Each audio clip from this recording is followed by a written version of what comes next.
Hey guys, welcome to the stream. This is Rod Arriagada coming to you live from Blue Room Billiards here at 866 Notre Dame Avenue.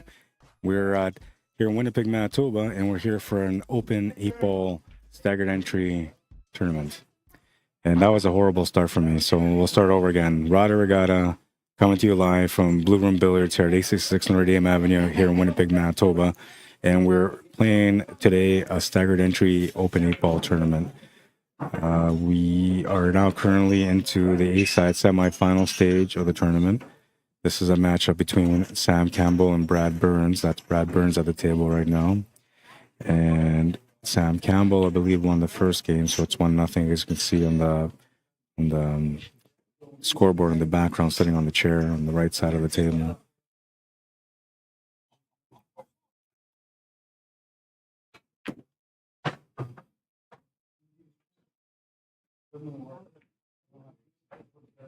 Beautiful shot to start on the stream. Gets set up for much here on the 8-ball. You'll have to figure out what to do. Taking a look at it.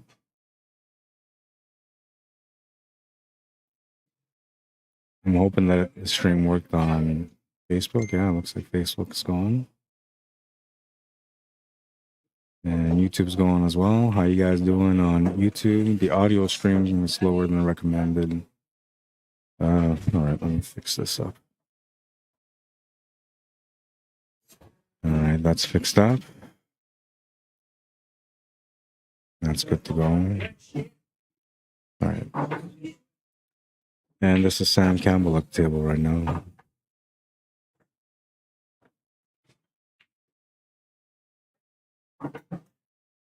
Pretty open table. A whole lot of work to do, but a lot of positional play. Come up a little short on that one, but I'll have the option to make it still.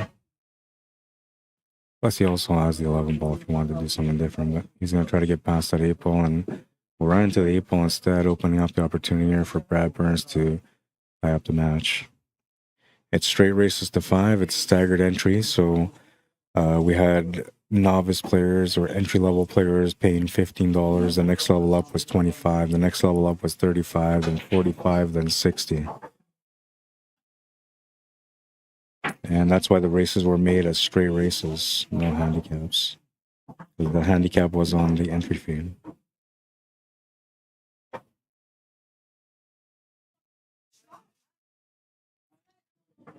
All right, so I'll tie up the match at 1.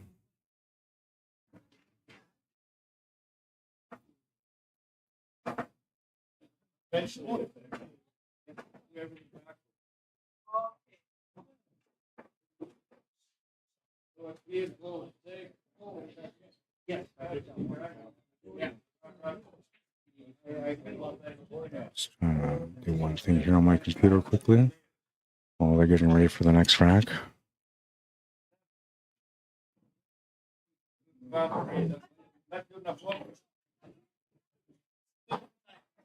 Those of you that are hockey fans that are from Winnipeg, what did you think of that Winnipeg Jets game today? Beating Colorado 7-0. It was like a football game. Touchdown scored on the board. You usually don't see that in football or in hockey. I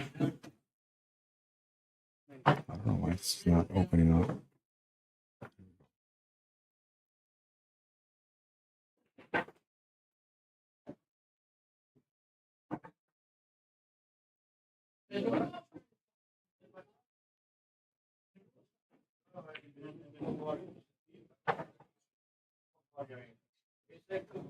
Well, one of the things about being here is that they don't play music, so I can open up the sound here for sure. That should help things out too. Just give me a second here and try to find one thing before I can continue.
And we had a highlight earlier.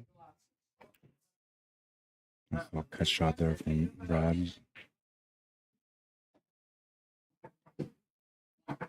Looks like he just scratched on the last shot that he just took. And Sam Campbell gets back to the table.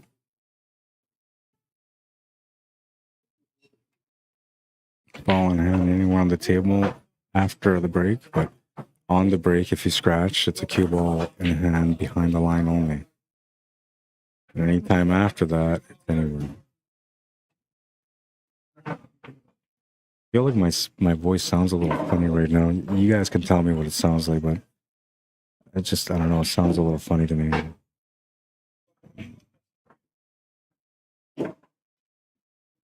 Make a few adjustments, see if it'll fix it.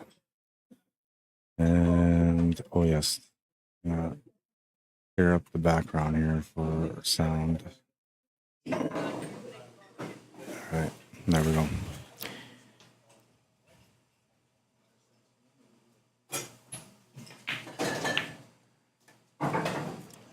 So now I have to take that one ball, but he's got a sliding angle, so he's got to watch out. He's got to jab at it quickly. Yeah, that's what he did.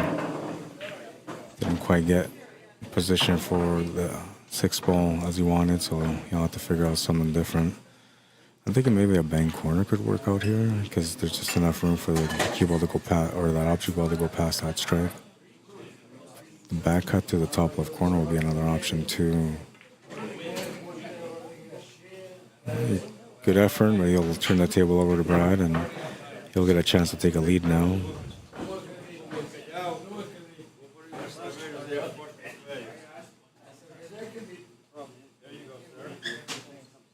Not too often we get a chance to see Brad play in the tournaments, but he's here today and you guys have a chance to watch a good player have some fun on the table.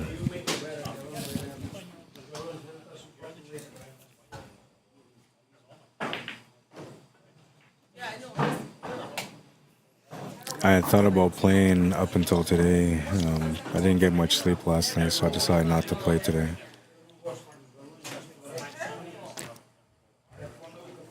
Plus, I've been having a bit of a frustrating time with pool for the last week and a half. And my playoffs are next week, so I don't really have the time to say, like, I'm taking a break for a couple of weeks. So that option isn't there. But I figure I give myself a break today. And even if it's only one day, hopefully it's enough for a good reset because I got to be ready for next weekend.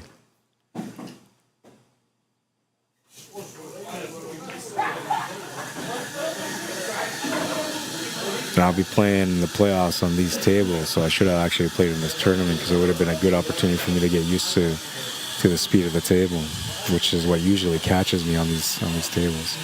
They're more forgiving, so the balls go in more often, even on shots that were missed somewhat badly. But when it comes to the speed, these tables truly challenge you. Unless you play on them all the time, you know. But even then, like with a valley, like if brand new cloth, for example, you're not gonna get that, right? The speed's gonna be much faster. Dead rail, slow down the speed off the bounce, right? And little things on these tables. But I'm looking forward to the playoffs. It's the best time in league as far as like the competition goes. It's the absolute best time for high level competition.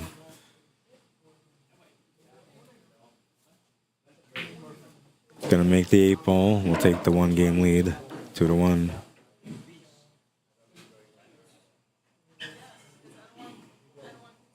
What's up, Joey? Dave Strachan.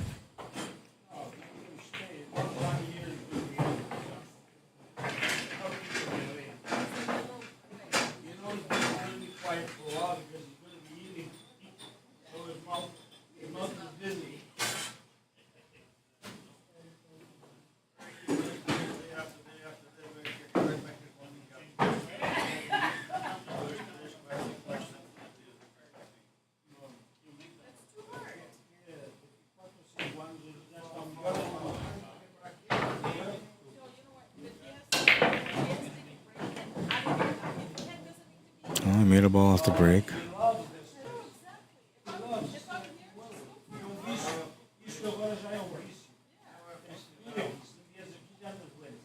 Oh, and by the way, that machine noise that you heard earlier, that's a cappuccino machine.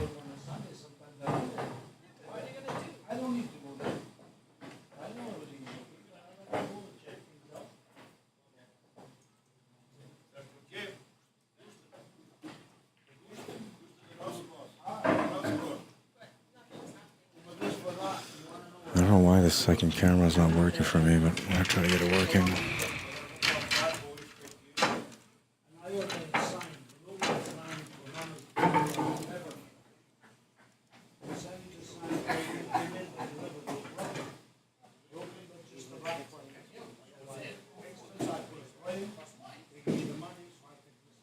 All right, there we go. Now it's working.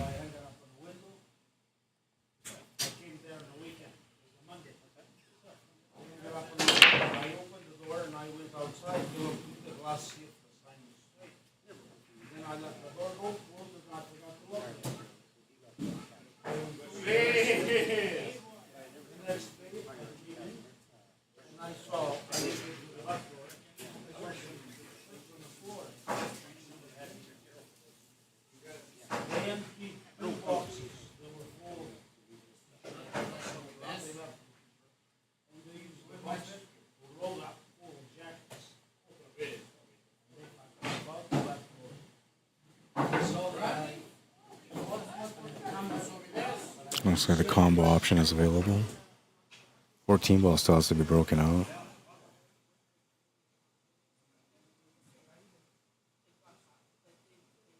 You can see on this camera there's a small gap between the 9 and the 15 ball, so you can make a bit of an adjustment if you had to. He doesn't like it though, so he's going to go side pocket and set up for the 9 ball after this. He's going to get over for the option on the 15 as well if he wants that. See also from this angle there's a little bit of separation between the 6 and the 14, so there's room for him to be able to do something with it already, though I don't think it has a pocket yet. Doesn't go past the 4, definitely won't go past the 6 and 8, and I don't think it will go past the 5 ball. And now the option to the bottom left corner of the left side middle is not there because of where the 6 ball is. And the right side middle is not available either.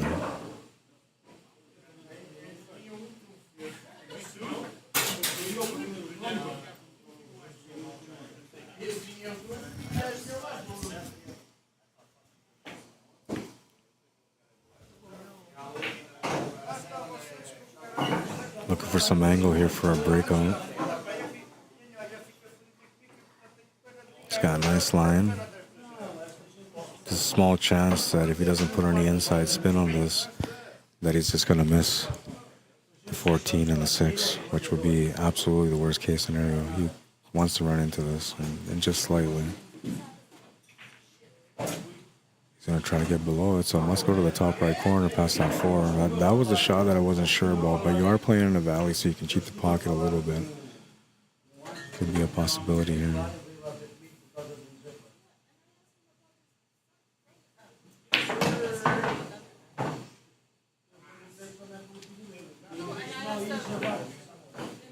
Try to cheat the pocket, will come up just short. Make sure to have shape on the 8 ball, and that's going to give him a good leave. Sam Campbell with his chance at the table now.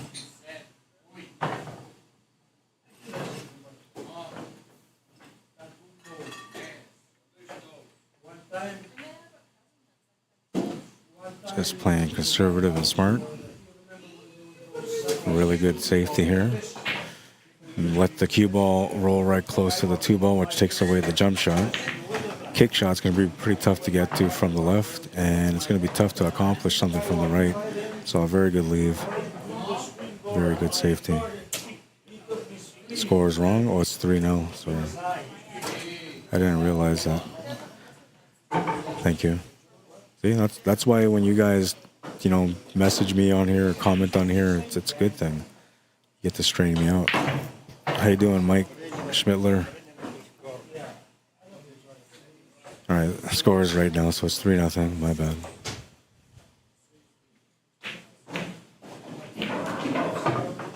safety leads to a good opportunity.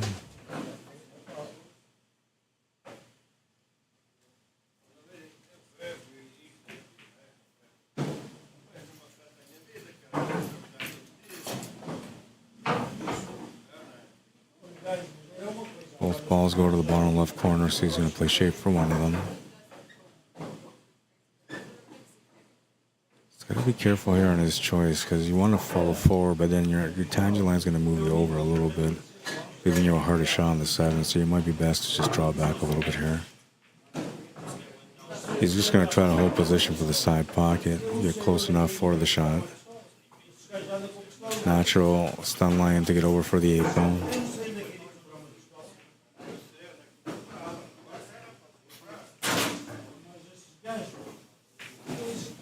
Alright, he's on the board now, 3-1.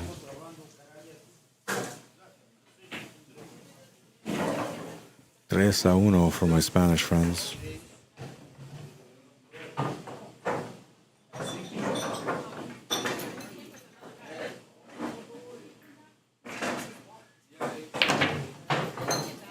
Yeah, we're moving into rack number 5 now. Looks like Brad Burns was the one that broke first, so he'll be breaking next year in this rack. 2-game lead at the moment. 2 more games required for him to win the match. Winner of this plays against Dennis Wong next in the A-side final. The loser of this will go to... I'm doing this old school, so I got an old school draw instead of a digital system like usual. B2. So the loser of this plays against Evo. And the other B-side quarterfinal / semifinal will be the winner of Jeff and Zach against Earl. All right.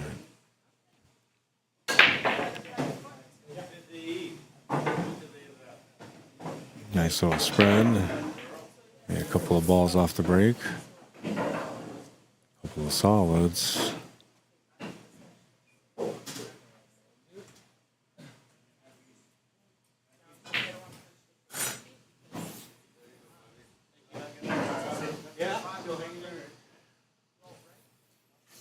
Couple different options. You can go high ball, low ball, and they're actually both decent because they both have like a tied up. Well, actually, the stripes have 2 tied up areas.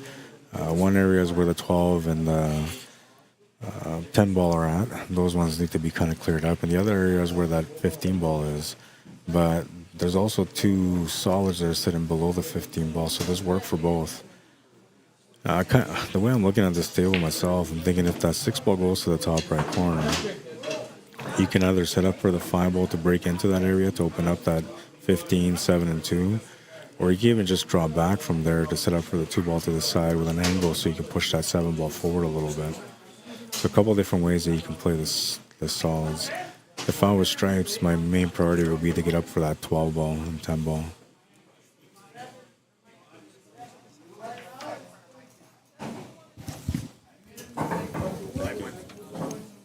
Right beside the names, doesn't matter.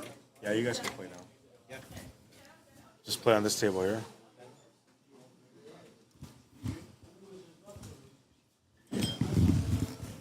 Yeah, right here. So. All right, we're gonna get another match going, and so we'll have. If this match finishes a little sooner than expected, then we'll move over to that table on the right until the A-side final begins. Which I'm assuming the A-side final will probably begin right away.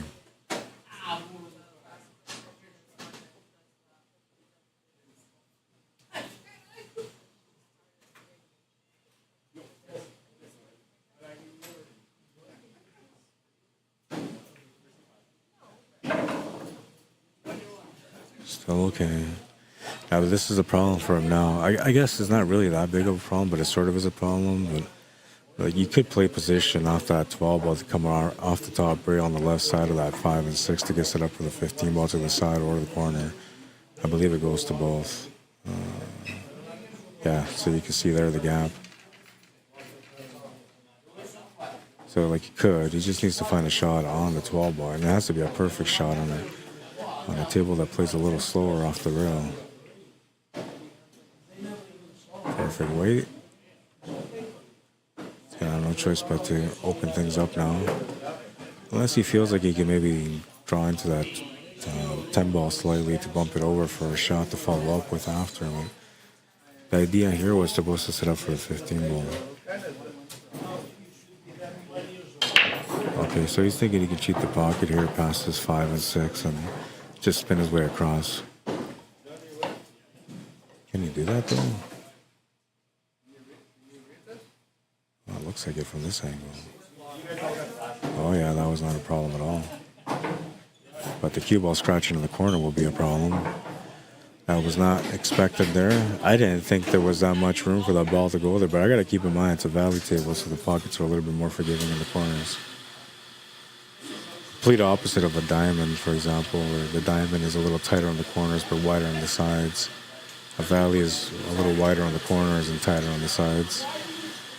When I make a shot on a diamond table to the side pocket on a hard cut, like I'm feeling 95% sure that I'm going to make it. When I play that same cut on a valley table, like I'm challenged, man. I'm feeling like 60% every time.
We're just joking about Mike.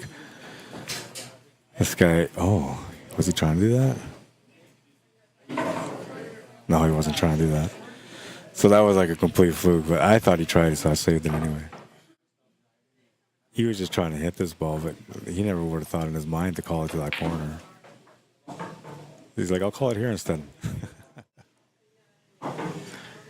That's funny. He's like, all right, I changed my mind. I'll go to the other pocket. So is it 3-2 now? Oh no, it's 4-1, okay. What did he do? I guess he must have scratched. I gotta go back and see. Oh, and I won't see it because we were on the replay. Whatever happened. Oh yeah, he scratched. He went through with the white ball.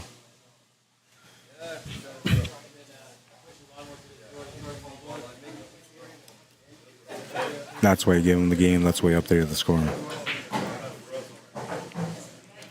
And he's on a bathroom break, so I'll be back in a couple of minutes.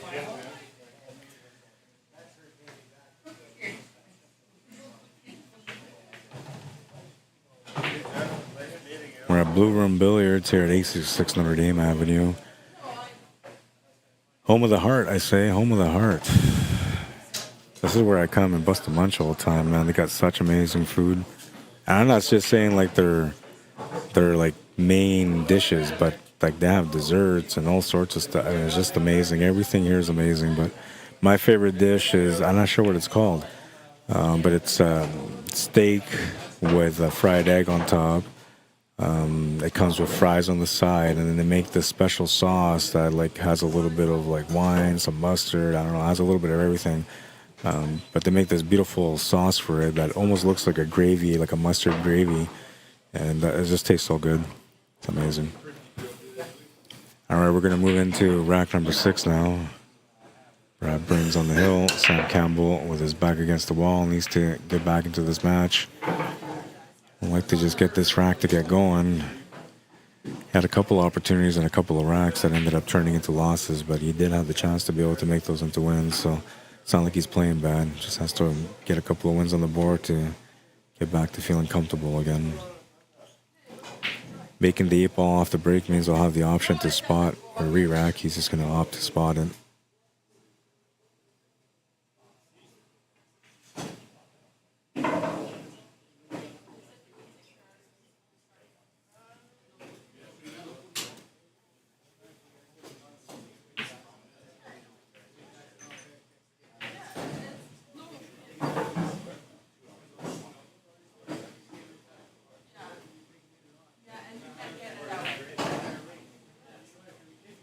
A little bit of juice on that one. A couple different options, but he was thinking about the 5-ball first line. He's taking a look to see what else he's got. I don't know, you can take the draw off the 6 and come back for a better shape on the 5. You can play the 5 for the 4. You can play the 3 to come back for the 6. A couple different options. Needs a big bounce off the rail here.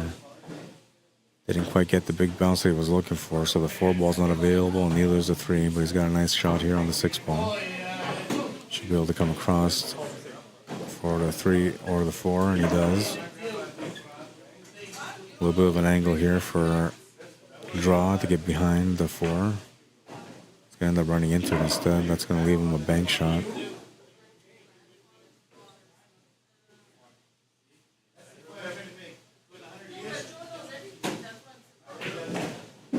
It's going to scratch off that one. Just not a good tangent line available for that shot. And making it alone was going to be difficult. So ball in hand for Brad. He's going to get a chance to close out this match. Pretty open table. Just a couple areas of concern. One of them where he's at right now. The other one is getting back down for the 11 ball.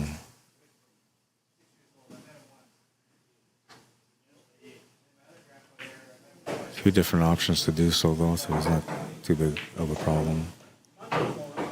It's more or less just something he's got to address at some point, sooner than later.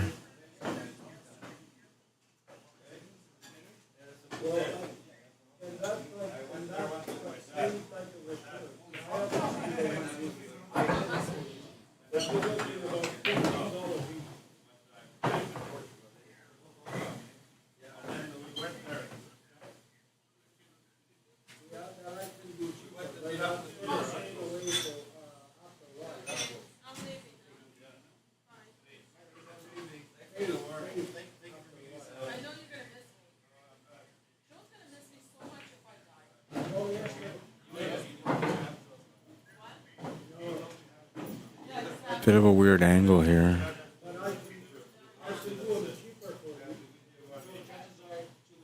Still okay.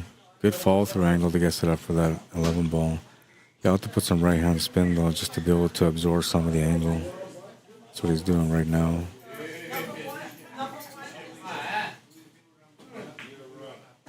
Trying to absorb the angle as best as he can. Gets a good setup here for the 11 ball. Now it's up to you how you want to finish, but I actually don't mind setting up here for the 13 and finishing off with that 10 ball to the side pocket. Should have played a little bit closer to the ball so that we didn't have much angle to come off of, but being a valley table and a slower pace table, you should be able to come off the rail gently here for the side pocket. You could also play around and play the cue ball or the last stripe in the same pocket, but side pocket is the one that you want to go for here. It's a bit easier. And he's a little slightly offline here, so he's going to have to maybe draw back or go into the 8-ball for a finish. He's going to draw back and he's going to come up short. And it's going to give Sam Campbell another turn.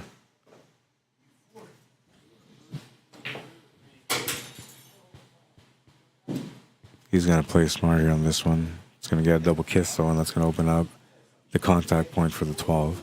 I said it was 10 earlier, but it was actually a 12 ball.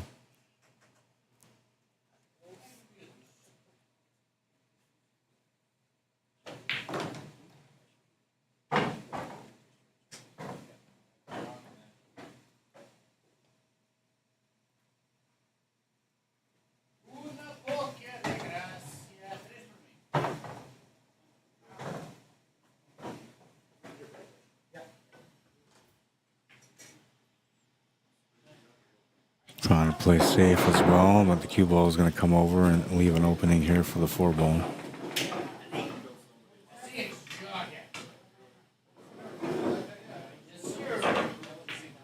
Oh, and he's going to miss that shot. Perfect shape, though, which is usually the case when you come up short. He's left an opportunity here for Brad once again. Cut shot to the corner or bank option is available. I'm liking the cut as the #1 option for myself.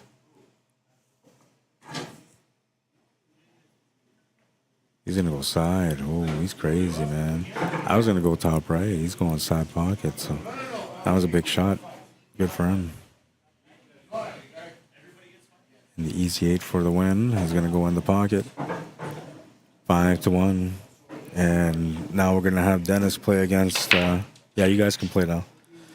Against Brad. That'll be the A-side final. 5-1.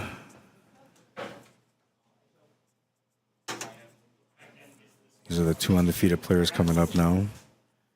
And Sam goes to B2.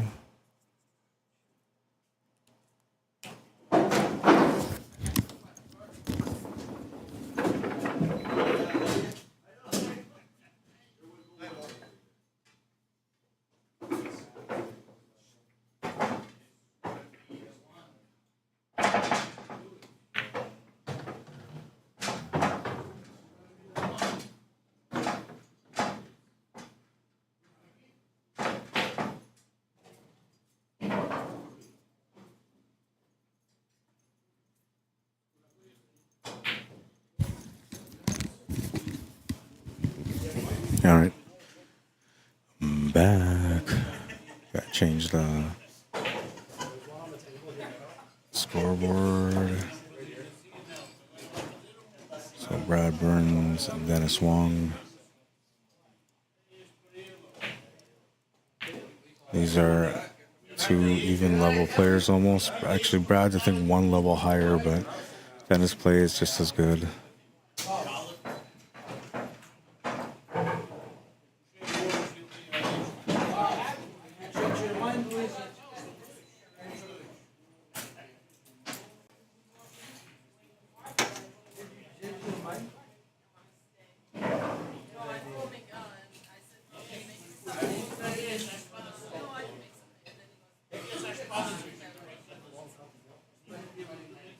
Make it official.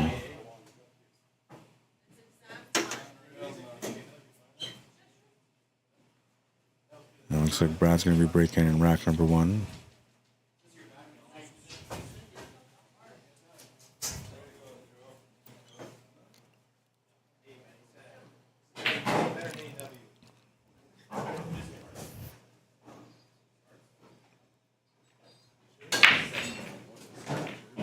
Pretty good break, makes a 6-ball off the break.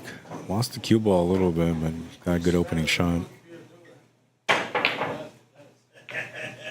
And he's more or less forcing the taking strikes, which really aren't that bad, but you know, the top left corner is quite the challenge.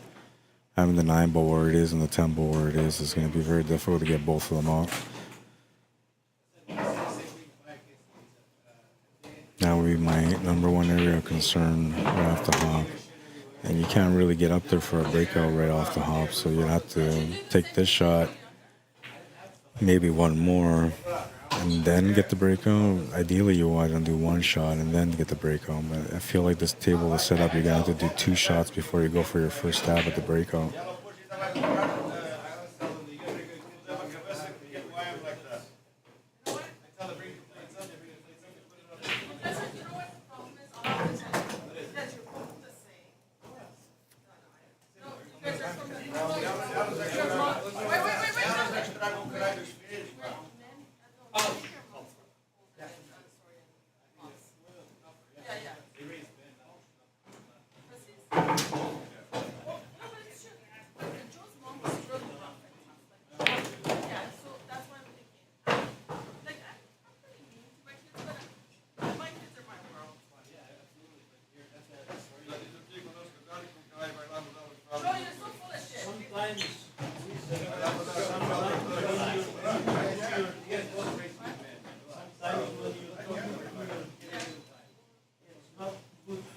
listen to them talk in the background. They make me laugh sometimes.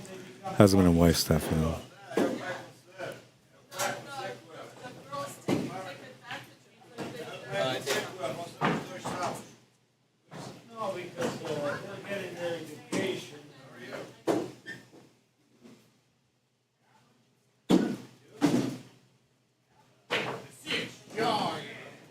Alright, so still has to figure out what to do here. No finish available, no breakout available now either. Alright, so let's see what he's looking at. I guess it's a good idea, but it's like there's no guarantee that you can have a follow-up shot after, and the shot itself is going to be quite the challenge also. It's a little bit of distance between the 13 and the 1, and there's a small gap between the 1 and the 10. So this combination is going to be more challenging than your average one. Now the way he's going to hit this should send that 13 ball up to the right, leaning towards that 7 ball. No, wait. Yeah, because he's got to back cut that one. No, he's got to back cut the one to the left or to the right. So the cue ball's going to actually go to the left. Or the 13 ball, I mean. That's what it did. That worked out okay. Made sure to hit it with some extra pace, made the combo, and he got shape. Now he just needs to find one more breakout and a follow-up shot after that breakout.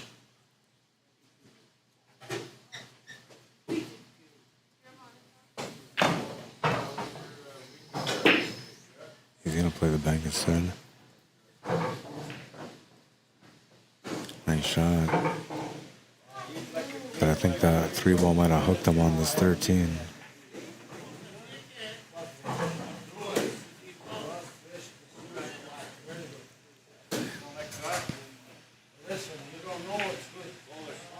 Yeah, it looks like you can see it.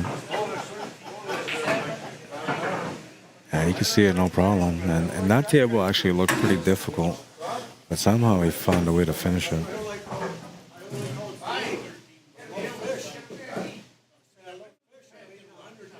This was an interesting choice here because I thought I would have taken the 13 ball and break out the 9. He played a nice little bank and got shape with the 13 ball perfectly. Makes the 8 ball. I'll take the first game. That was a nice little run up.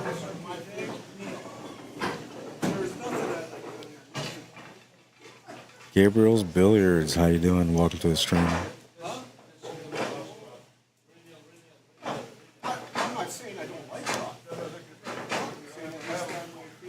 That was a nice table. I mean, it wasn't, but he made it look like it was a nice table. Some good creativity and craftsmanship at the table earns him the first game. Dennis Wong, chance to break in rack number 2, looking for a chance to get going so he can tie things up.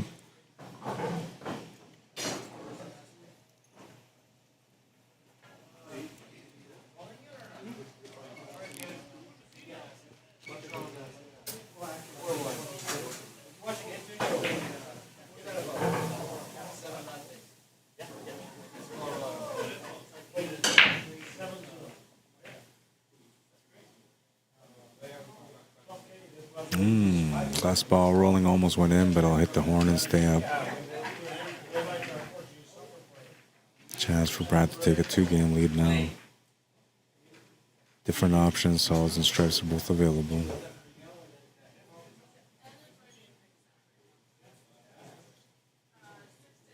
So Luisa, you're going to quickly bring that home? Yeah, by the time it gets there.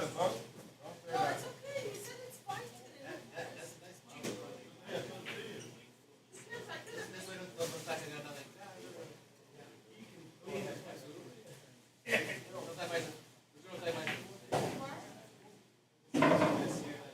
I don't think you wanted to run into that 2 ball, but I think it worked out okay. It's a really good line here on the 9 ball, and he should be able to get a good line here to set up so he can hit the 13 ball taken care of, because that's the biggest problem ball for him here. Didn't quite get straight on that 10 ball like he was looking to get onto it. He could maybe try to follow this through though, because I believe that 13 will still go to the right side pocket. And of course, you could always take that 11 ball and try to deal with the table at the top of the table first, then come back down.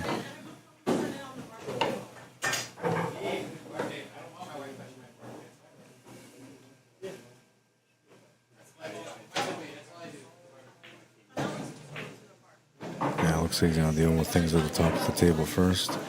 And then for a second, I thought maybe we would try to open up that 8 ball just a bit more, but he's decided to keep it where it is.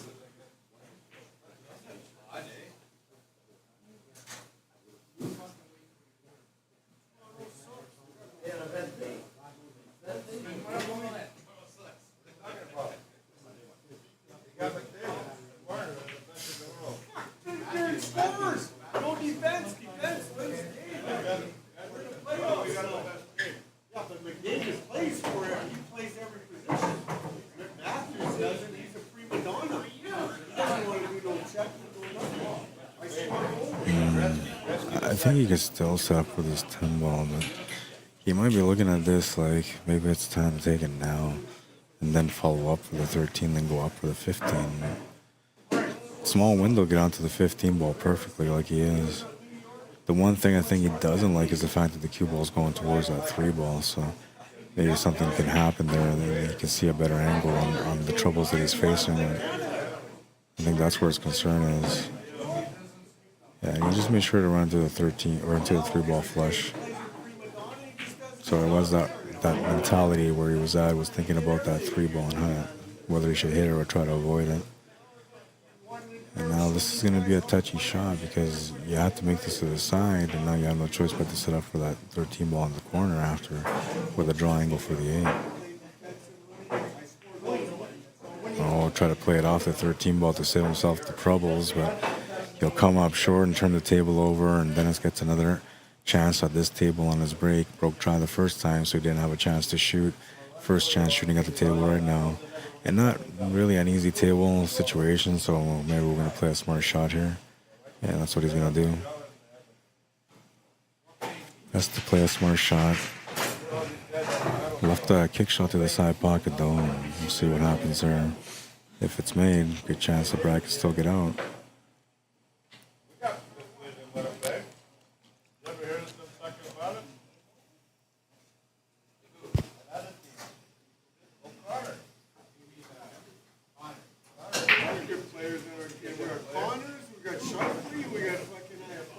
Looking for just a good hit, but he's going to miss the 13 ball. It'll be a ball in hand for Dennis. Playing a smart shot, gives him the reward, and now he's got a real opportunity in front of him to be able to tie things up. Still needs to figure out a little detail here, which is that 4 ball. But pretty sure that that ball in hand is going to come in handy to take care of that problem.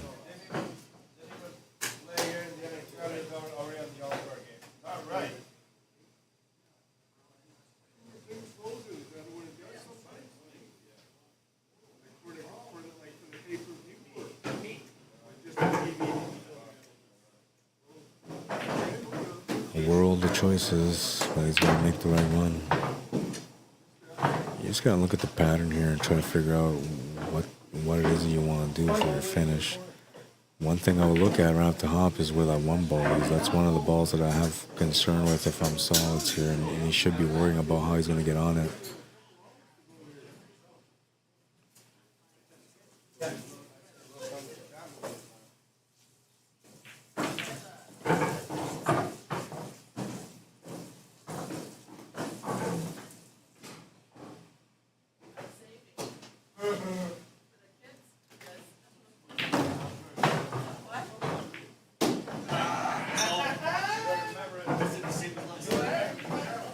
Didn't get what he was looking for. Unhappy with the result, and he's expressing that at the table right now.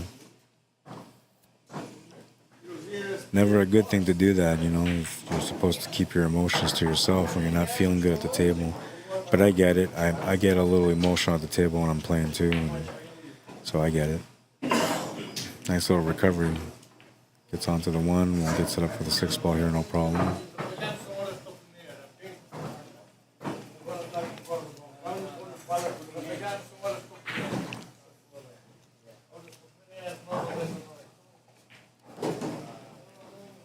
Everyone has those days where things aren't going very good at the table, so you get caught up in the emotions and you break down and you're whining, you're fighting, you're arguing.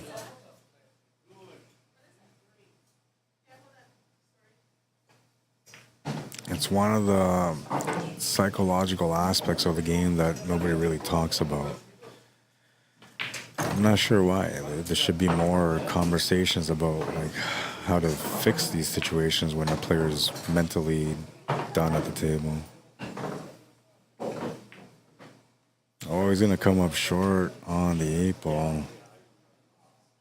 And he's gonna turn the table over with a shot to the side pocket and an angle to get set up for the 13-ball.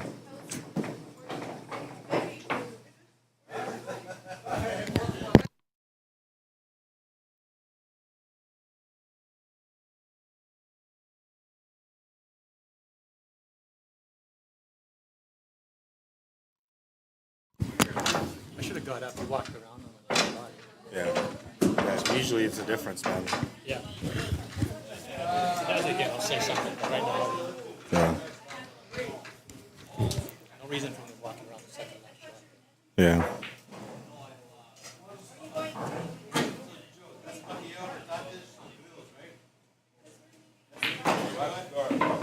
Ooh. That was risky. Worked out okay though, but didn't have to be like that. On a table like this, you know, you play those shots with too much angle or too much pace and you might lose that cue ball.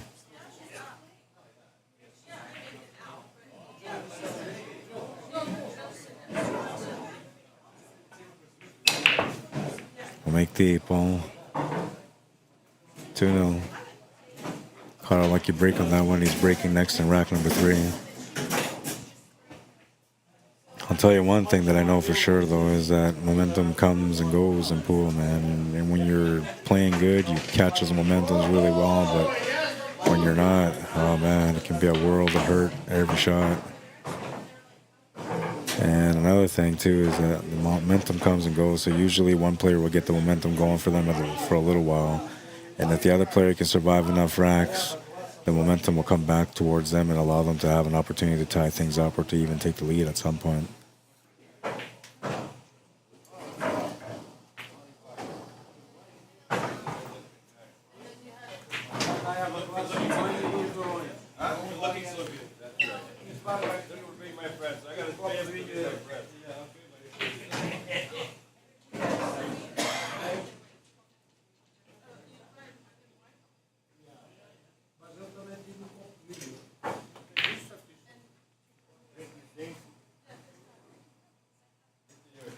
Rack number 3. Brad Burns to break. He's gonna make a ball to the corner. He's gonna get a decent spread too. It's all right. It's not that bad. I'm thinking we're gonna go low ball here, but the 4-ball's in a tough spot. I'm not sure if he's gonna go that way. And high ball's not too bad, but there's a couple of key positional shots that you need to get onto. 13, the 14, and the 12 are all balls that you have to kind of get onto as quickly as possible. I actually like the low ball. It's not that bad. One of the things about low ball is you got to deal with that 4, and then the other one is that 2 ball, which he's not going to get the shot for the 3 ball to get set up for the 2 ball, and you won't have much else to shoot at other than this 2 ball. So a shot to the corner, I think, is available, and see if he can make it. He'll make a beautiful shot out of it.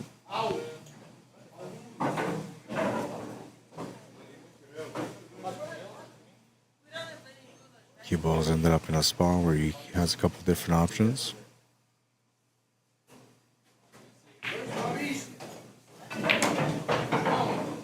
I think he was supposed to hit something there, and not hitting something could have been a problem, but looks like it worked out okay. He saw the shot on the one.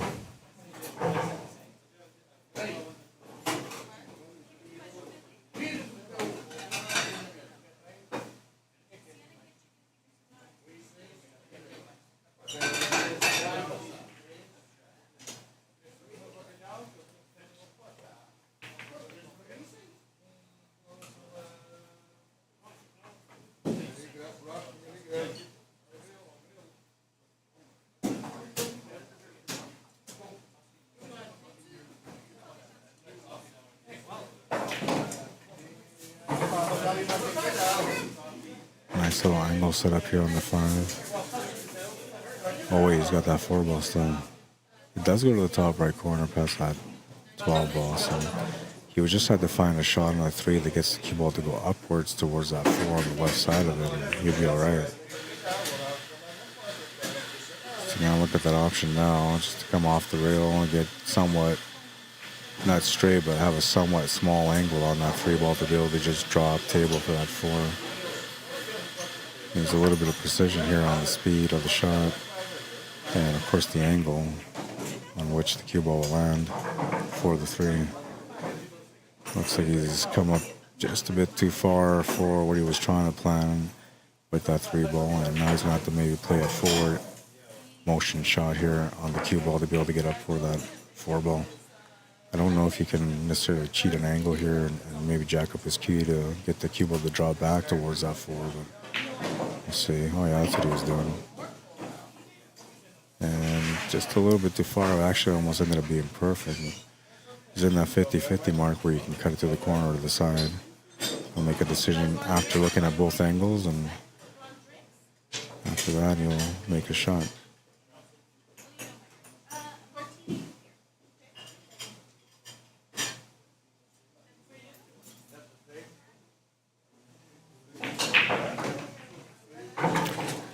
Pretty sure he was supposed to run into that 12, but I think he was supposed to run into it directly. The fact that it came off the rail and rubbed off and came out clean for the 8 ball was a real good bonus for him, because I'm pretty sure he was supposed to hit it directly, which still would have given him the shot that he was looking for, that he ended up getting, but the way he played it just a little different, and it still worked out the same. 3-0. After a good start in this match. Always has been a really good disciplined player that doesn't really rush and doesn't do anything crazy or dramatic. When he does have to do anything crazy dramatic, he's always been pretty precise. So nothing different here from what you see in Brad Burns. Usually every time he comes out to play, which is only maybe once a year I get to see him on the stream, sometimes even longer than that. But every time he comes out, man, he plays that way. So consistency is key if you want to be successful at the table. And the way he's been playing his game over the last few years since I've known him, you know, it's been really good. It's been on the up and up. Kind of fortunate to get a chance to watch him play today, because like I said, we don't get to see him play too often. He looks pretty calm and relaxed at the table, doesn't do too many crazy things, you know, and he's very, very disciplined, which is what I like. Tanya Hoffman, how you doing? Says momentum shifts can be very unforgiving. Oh, I know, trust me. And whenever you're in a pocket of momentum, you know, you have to do your best to just get that win, or at least, you know, let the advantages work for you however they can. Because once the momentum turns against you, you're sitting there all stressed out, and the more that you stress out, the more you're creating negative vibes, which is going to make it harder for you to get some good rolls, right? You're usually going to get bad rolls when you're having bad vibes. It's like if you think about missing, you're going to miss, right? If you're thinking about hooking yourself, you're going to hook yourself. Like, I don't know, pool's weird like that.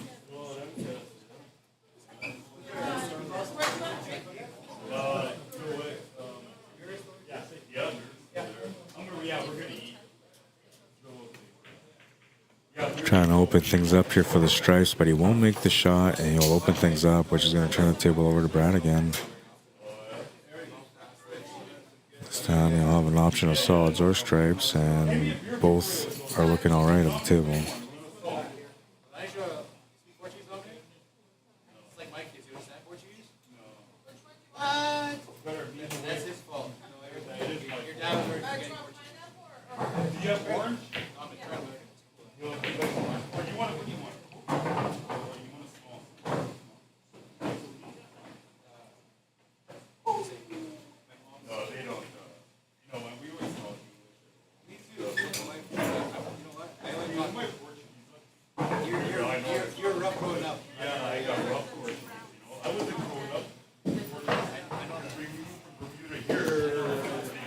Table's pretty open now. Can draw off this ball to get over to the right on the 14 ball.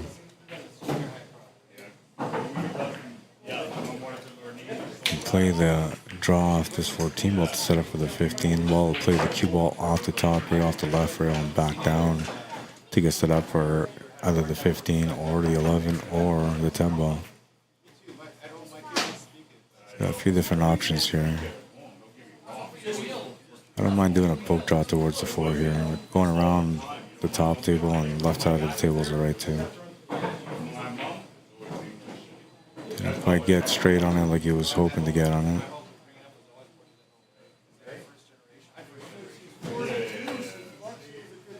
Those fucking jets, eh? That's for long voltage jets. Fuck. Not today. Not today.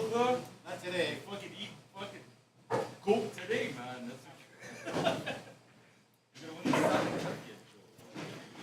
Alright, so different options here. The one on the bottom is the one that I would take.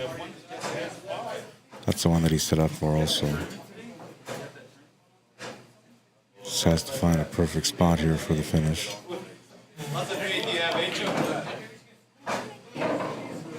Really smart on that one. Great execution. Instead of playing it soft off the 1 rail, played it off 2 and got better and closer. He's feeling it today, man. Playing really well. 8 ball in the corner is good. He's up 4-0.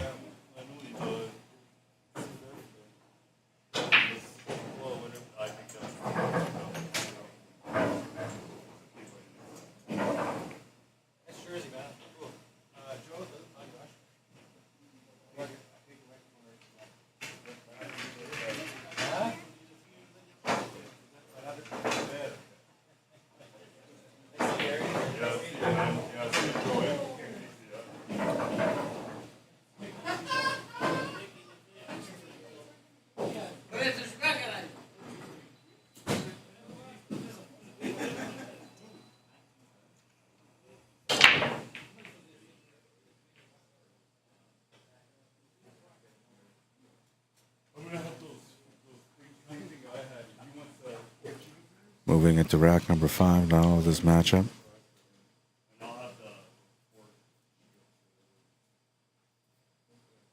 Brad Burns on the hill and breaking for the match. His first chance to break for the match.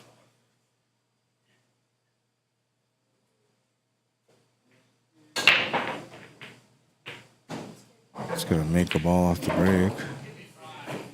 We'll have an option to get started on the solids or the stripes. And a pretty decent table, not a whole lot of breakouts, just more or less positional shots only. What's up, Elaine Arsenal? How you doing, man? This is Hi Rod. What's up, buddy? Nice to see you stream. Thank you. And I haven't really been streaming a lot on Saturdays. I've just been busy for a long little while now, for a few months. So as far as Saturdays, I just haven't really been streaming much. But I decided to stream a few days ago for today. And I won't be streaming next weekend. For those of you that are watching this weekend, just so you know, I won't be streaming the Sunday Open on Sunday. I don't know if they're going to have the Sunday Open on Sunday because most of the players that play in it are playing in the playoffs this weekend coming up. Yeah, so I don't know if I'll be streaming this weekend, and I might stream again next weekend, but we'll see. Not one coming up next weekend, but the weekend after that. That's what I meant.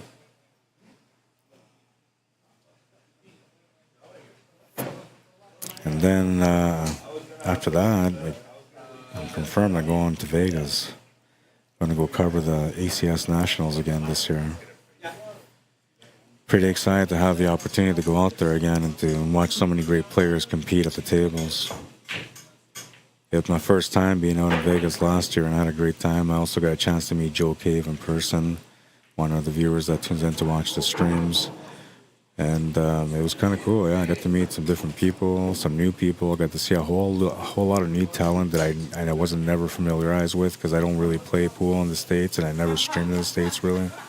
My first job streaming in the States ended up being Las Vegas for the ACS Nationals last year. But originally in 2018, before COVID came, like weeks before the COVID came, I was already booked to go out to Wisconsin to do a couple of streams out there in Wisconsin. And then COVID came and it shut that down, so I never got a chance to cover any pool in the States. So this is now the second time that I'll be going out to the States, and I don't know, it's nice, man. Like, not knowing the players, it's really nice because you get to see how good players really are. And when I'm doing the work, like when I'm streaming and doing commentary, like it's more biased, I guess. It's cleaner because like I'm basing my commentary based on the knowledge and not on what I know that the player can do. And that's what happens when I'm streaming here in Manitoba, is that I know the players really well. So then when I'm streaming matches, like I kind of know like they're playing good or they're playing bad. They're going through this, they're going through that, and they like banks, they don't like banks. Like I just know the styles of the players and the way they think and the way they handle themselves at the table. Let me change this back. But yeah, so going out there, seeing some fresh players that I never met before is going to be a lot of fun.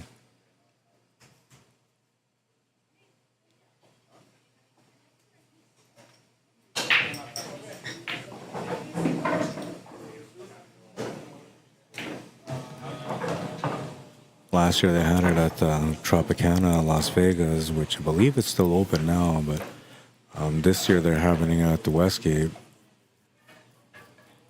So, and I never got a chance to check out Westgate last year, so it's kind of cool that I get to check it out this year. And that's where the VNEA championships are, and the following week after the ACS nationals are done.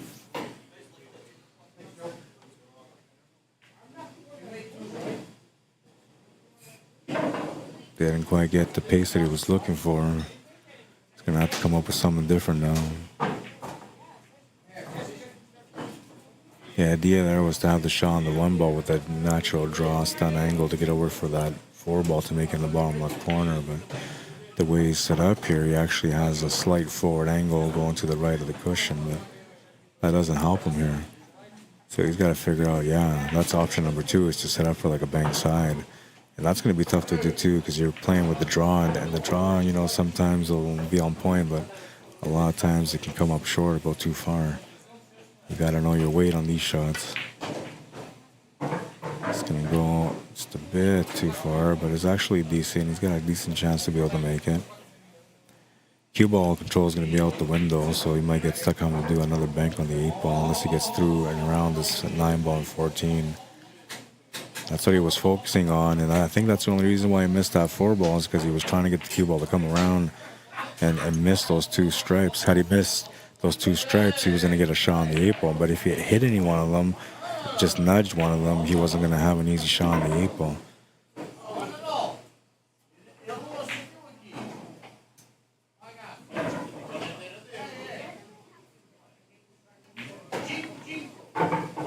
Bump to open things up, and it's not going to quite open it up, but it's going to actually give him a combination option now.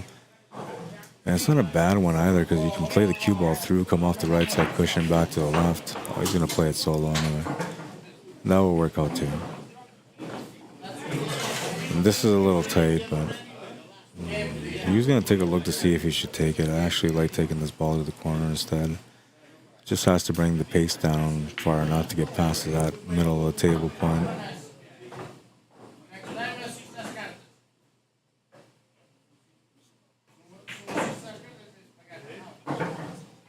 Yeah, just like that. Absolute perfection on that one.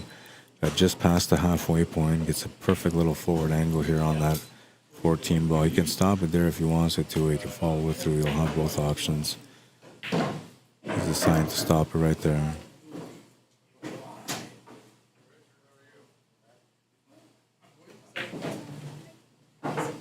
Will make the 8 and gets on the board 4-1. Survive rack number 1. Needs to survive next rack also. It's going to be his break. So he'll be looking for a little bit of action off this break also. If you're looking for some action in June, check out the 2nd annual Moses Campbell Memorial 9-ball pool tournament. It is happening at Dooley's Billiards in Moose Jaw, Saskatchewan from June 14th to the 16th. They have a men's division, a women's division, and a junior tournament. The men's division is limited to 32 players with races to 7. The finals races to 9. And the women's division, what's up, man, is limited to 24 players, race to 7, and the finals are a race to 9. The men's singles first place guaranteed payout is $2,500 for first plus jacket and trophy. For the women's is guaranteed $1,500 plus jacket and trophy. for first place. And what I mean guaranteed, that's the money added. The money from the entry fees, which is a $110 entry fee, all that money goes towards paying out the remaining spots, second, third, fourth, and so on. So the money that you see here for the payouts is the money that the organizers, the family of Moses Campbell, and the organizers put together to add into the tournament.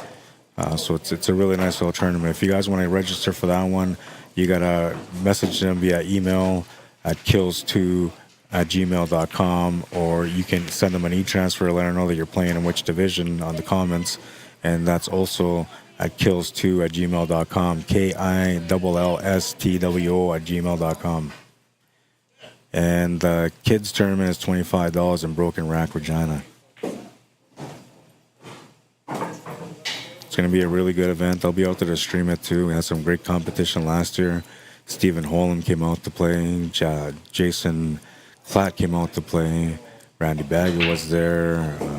Oh man, there was just tons of wicked players, all from Saskatchewan, some from bird areas, and a couple from Manitoba went out there. But this year is going to probably be a little bit bigger, so you're going to have more players coming out to compete. I believe some of the Ebb and Flow guys were talking about going out there. I've seen some comments that they were thinking about going, so it's always nice to see those guys go out there to play from Ebb and Flow, Manitoba. They were born to be champions, those guys, most of them anyway.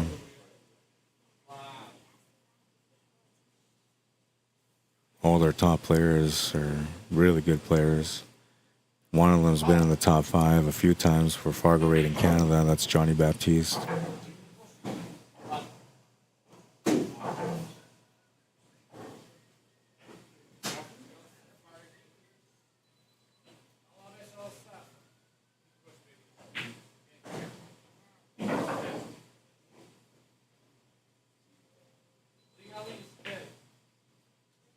Good shot.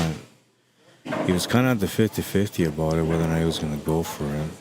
That worked out really good. And now he's got a decent shot on the 5, which will help him set up for the 3, which will get him set up for the 4. So he's got a nice little finish line here. He just has to make sure that he makes the shots and that he's doing what he's doing right now, is to walk around, slow down the pace, get into a rhythm, and get more focused.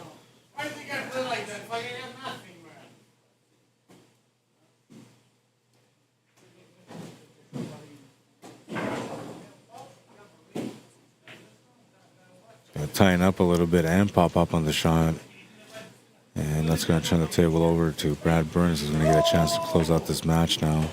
Very limited on the options, and I don't know if he can do anything with that 9 ball in the top left corner, but he might be able to. Or is that the 1? That might be a 1 ball. I think that's the 1 ball sitting by the 15 ball. So yeah, he didn't leave him anything really, unless that's a 9 ball. I can't tell from here.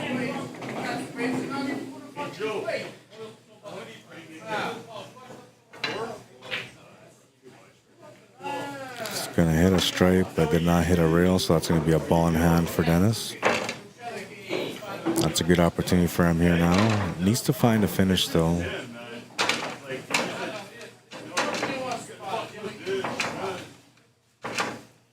But he's got one available.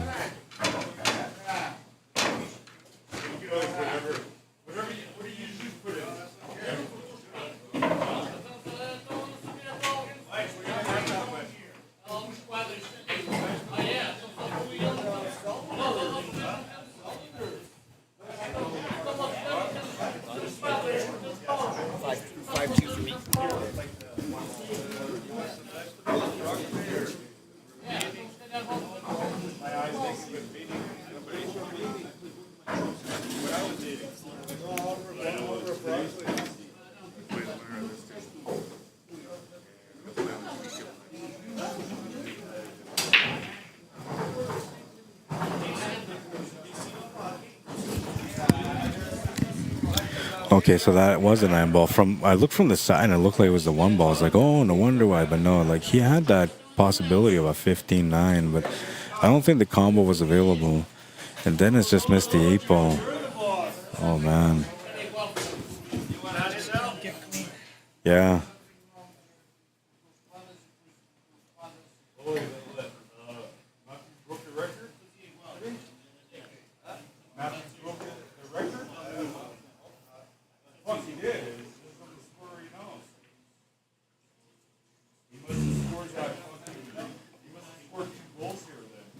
Got a couple different options here. You can play the 9 ball to like open up things. You can play a safety off the 9. I'm assuming he's going to play the 9. Yeah. He could have just rolled it up for a safety too, though. And considering what happened here, like it might actually have been better. The idea there was for him to have that easy shot to the corner, and the rest of the table will be kind of opened up. But I don't know if he's got that option still. And now, if he doesn't have that option, that also means that he's got to cut that 15 ball to the side pocket, which is going to be a tight cut. But I'm thinking he's okay to the corner.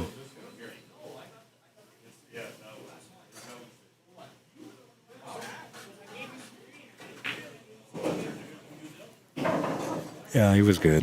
I thought for a second he might not have been, but he was all right.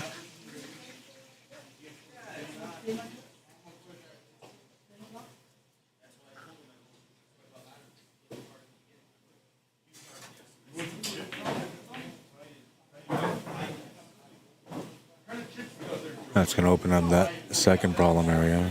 A few different options here on how you can finish, but I like going for the 13, then the 14, then the 15 or the 12. Is that the 15? That's it. Yeah, they're playing right now.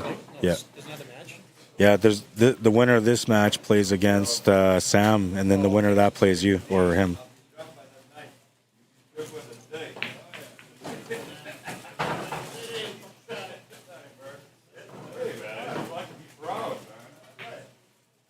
Oh, man, he missed the shot to the corner. Just when it looked like everything was good to go, he'll come up short. You said I'm losing? No. No, you said the winner plays me and plays me. No, I said you or him. I said or him. Because I did say first you, and then I said no or him. Yeah, and then you went and missed. See, it's good, right? He's laughing because I was like, and the winner of that plays you, like as if he lost his match already. And I was like, or him, so I corrected myself. Good shot. All right, 4-2. So the commentator's curse, is it a real thing or not? A lot of people say it is. I've always felt like it isn't, you know, but we'll see what happens, you know, depending on how this match goes. But if it is a real thing, then things should reverse here, because I just kind of said the commentator's curse thing, right, by saying that the loser of that or the winner of that match will play against him. I don't believe in it, but people do. I gotta get a water, so I'll be right back.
Yeah, for sure.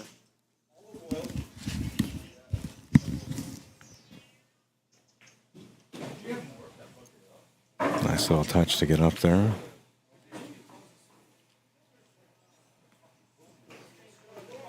like that he's walking around checking things out. Because he was smart here. Like, he's got a shot on the 13 ball, and that's really like one of the biggest problem balls he's got. The other one is that 14 ball sitting right next to the cue ball, so you could also take that one right now if you wanted to.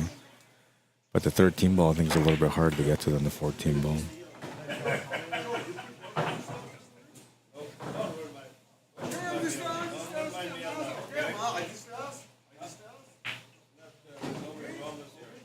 Still has the option for the 12, but he can also make the 11 ball.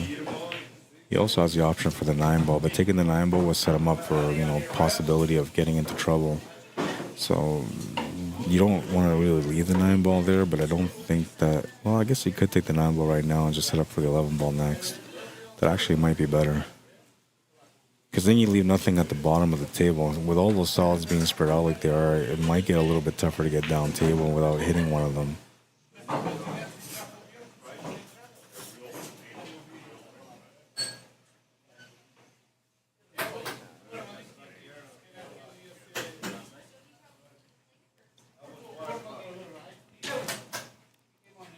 I started watching that show, Shogun, last night. What a good show that is. I had this plan, like I'm going to do this, I'm going to do that. And I was going to do all these things yesterday. And then started watching Shogun with my wife. And she, I don't know, she wasn't really into it. Now, the reason she wasn't really into it is because there's like subtitles, right? And they speak a lot of Japanese. So for her, it's like just the reading, you know, going through the reading is just like you spend more time reading than watching the movie type thing, right? So for her, she didn't really care for it. But for me, like, I don't mind, you know, and when I'm working, like, it distracts me because I'm trying to read all the words, right? Especially when they speak in Japanese. But there's parts where they speak in English, so when they speak in English, then that's when I do my work stuff, right, where I can look away from the screen. Yeah, my priorities are all wrong, I know. But that's because I don't really sit there and like watch a lot of TV and a lot of crazy shows or anything like that. Most of the time I'm running tournaments, playing pool, or teaching somebody, right, or streaming. But when I'm working, if I'm doing work on the computer at home, then I'll put something on in the background. And lately I've been putting on shows that I haven't watched, right? So I've been trying to catch up with some shows that I used to watch, and watching some shows that I haven't watched, and some of the ones that just came out, like Shogun. And yeah, it's got me working a lot of hours, but I'm not doing a lot of work. That all depends on the show, right? If the show is boring, I focus more on my work. But if it's a good show, and if it's a new show and I have no idea how good it is and ends up being a good show, yeah, not much work gets done. Or I'm up all night because I'm trying to do work to make up for all the time that I wasted.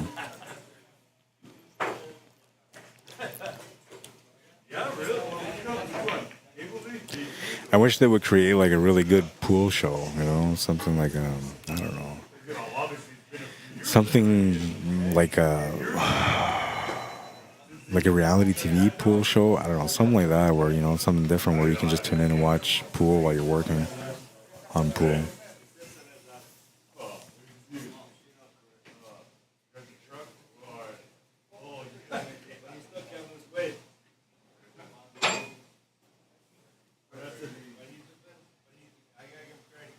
They have this new show that came out on Netflix. I can't remember what it's called now, but it's supposed to be about pool, and I tried to watch it, but it's the same thing, subtitled. I don't know if it's Japanese or what it was, but because I didn't watch very, very long. I just watched for a few minutes, like, oh, it's subtitled, so I knew my wife wasn't going to like it, so I was like, okay, I'll just watch this on my own. But I haven't watched it yet, so that's the next go-to on my item of shows to watch, is that pool one. I don't know if you guys know what show I'm talking about, but it's on Netflix, and it's a pool movie. I think it's more of like a romantic kind of movie or show. It's a show, not a movie. But it follows like the life of a pool player, from what I understand. I don't know. I'll have to watch it and let you guys know. See what it's called now.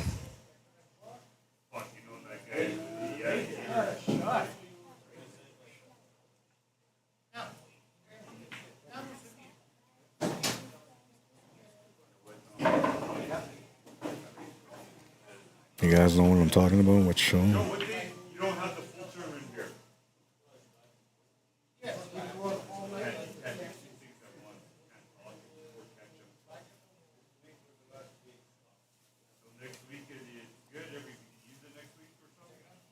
amidst a snowstorm of love. That's what it's called.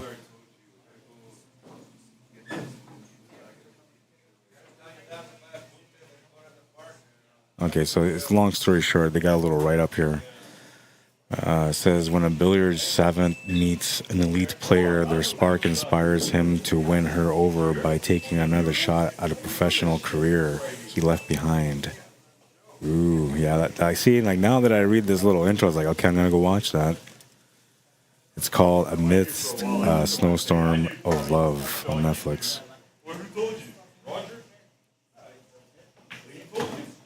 Yeah, so I'm gonna have to watch it, but it's got subtitles, and I don't know if it's like any English at all. I'm pretty sure that it's all subtitled, the whole thing. So if you don't have the patience to sit there and read, but you want to watch something that's kind of based on pool, you might end up reading the captions if you want to get into the storyline. Otherwise, you can just watch the pool. And the thing about pool is, like, you can kind of watch pool without knowing the storyline and still know who's winning. It's still known as a movie about pool. Gonna come up short on that one, so it looks like it's gonna be a ball in hand for Brad. I don't know which way you do. You go to Yeah, check that out, guys. You're gonna enjoy that movie or that show. It's supposed to be pretty good, and I don't know. The only reason I haven't watched it is because I've been watching other shows, and then I was gonna watch a new show, which probably would have been the pool one, but I knew that my wife wouldn't like the subtitles, so I decided to watch Shogun. Now I'm thinking Shogun on FX is gonna be pretty good, right? Because likely it's going to be, mainly English based, but there's a lot of Japanese in there. So much Japanese that I almost started learning it. But I really enjoyed that movie or that show. It's only 8 episodes in so far out of 10, and it cuts off at 10, so it comes out every Tuesday on FX. And I watched all 8 episodes yesterday.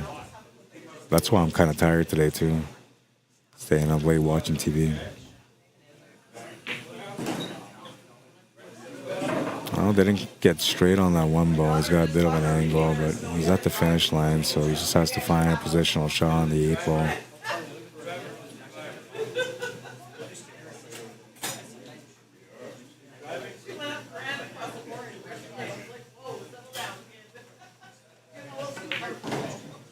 Look at the cue ball. Oh! It was going to that side pocket like it was meant to go in it, but it'll hit the horn, end up perfect for the 8 ball. Oh, man. Almost another lucky break there, but it's going to turn into the last rack. 4 or 5-2, the final score on that one. And these guys are still playing. It's 4-2 between them. And it's the only match I got available. So give me a second here. I'm going to move this camera over and get you guys all set up for this matchup here between these two players. And we'll update the score for you guys, or the scoreboard, so you guys know what I'm talking about.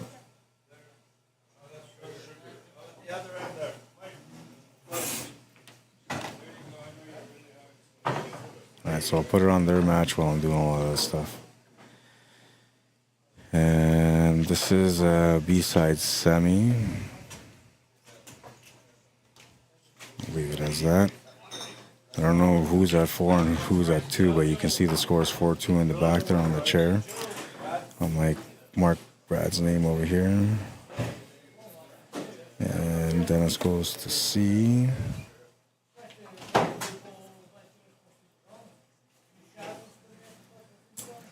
So this is Zachary Warrington, or Zach Warrington, against Earl Merpa. That's Earl Merpa at the table right now. He's going to get a lucky bounce off the 11. That's not bad. It worked out okay.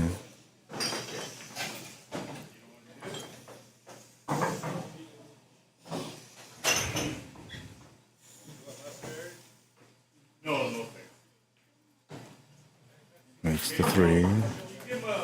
He's going to be shooting over the ball for the 1, and I don't think he's got the shot on the 7 ball.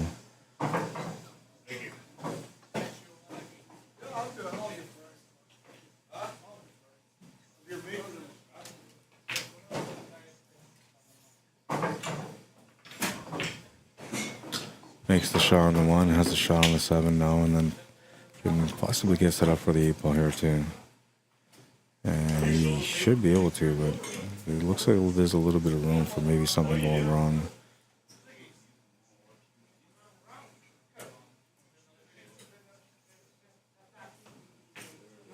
It's gonna make a great shot on the 7 ball. Cue ball comes right around.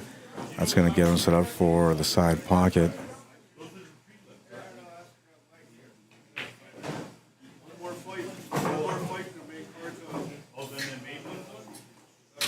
This is the next one is the main one for the flip. Everyone's a good one. The first fight was 2x chance.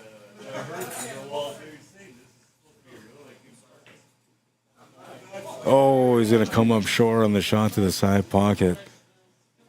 Oh man, and I thought that, like, I'm about to find out if it's 5-2 or 4-3, and he's just turned the table over here. So Zachary Warrington is on the hill. He's got a chance to close out this match now. The winner of this match has to play against Sam Campbell next. The winner of that has to play against Dennis next. The winner of that plays against Brad and has to try to double dip him. Small chance that, you know, the final might end up being a split depending on how late it goes, but right now we're sitting at 8 o'clock, so if this finals gets set up by 10 o'clock, then I'm thinking they're going to play it out. We'll see. He's got a decent angle still here. He's going to have to settle for the 10 ball next.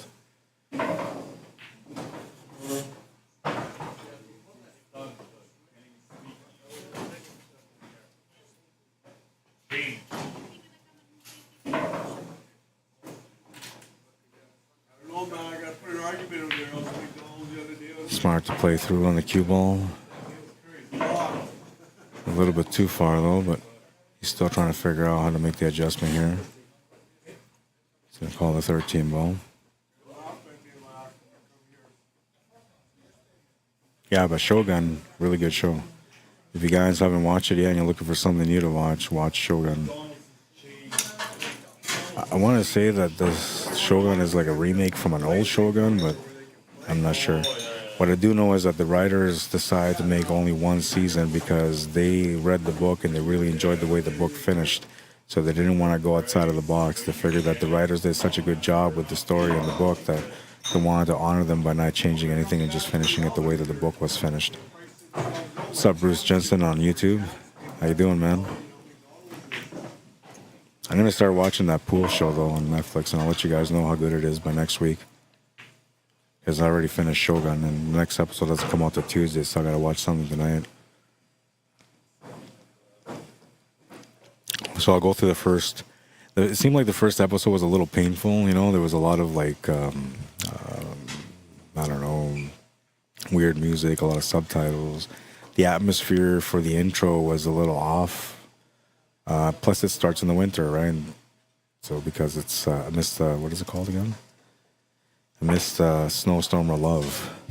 So it's supposed to be like a snowstorm, right? And they're in the winter, but it actually sounds pretty cool. So I thought like maybe the movie was about the girl, but it's actually about the guy who used to be a guy that was really good, that wanted to be a professional player, but he quit for some reason. So we have no idea why, but I'm sure the show will reveal why it was that he stopped playing. And I'm thinking likely it had to do with some sort of like gambling thing, you know, he owed somebody money or maybe, I don't know, went to saved up all his money, wanted a big trip, and then he failed. I don't know. There's got to be some sort of storyline behind that. 4-3, so Earl will get within one. And we'll set up the scoreboard here now that I know who it is, who's where. Zach Warrington. Playing against Earl Merpa.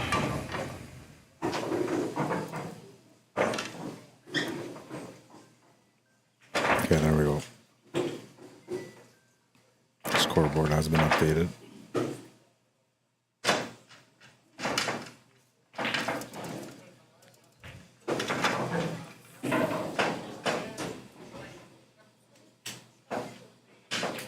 They should have had some sort of movie where like Matthew McConaughey came in and played pool, or, you know, I don't know, anybody that's like a famous actor that people are watching all the time, you know, and get them to be a part of a big pool movie, and maybe that would give us some more attention, kind of like what Paul Newman did for a couple of the pool movies that came out prior to him passing away.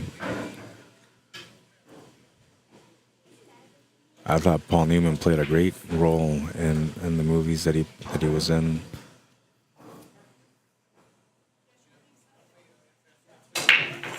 I thought Tom Cruise was pretty good too. Color of Money.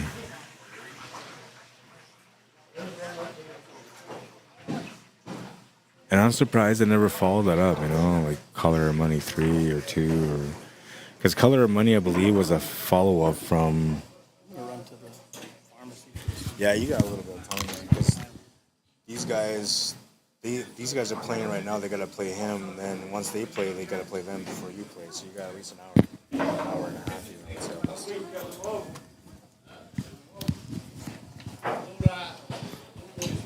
All right, Brad's gonna go for a little break because he doesn't play for a little while. So no sense of sticking around waiting if you're not playing. 4-3, and this has potential to maybe go to the hill. I haven't seen a hill matchup yet. Let me take a look at these.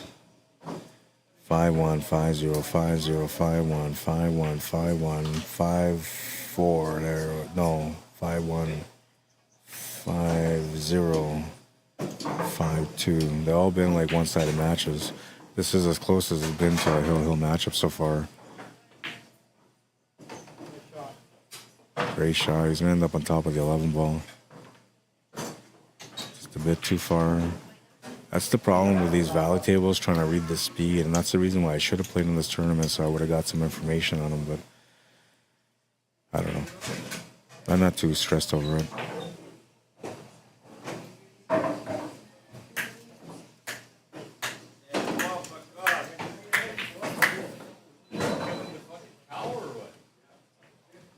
Oh, it's going to be a foul.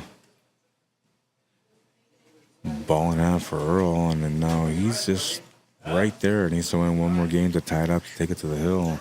Ball in hand here with a pretty wide open table gives him a really good chance to be able to accomplish that. I got to try to fix this camera a little bit more now that I'm on it.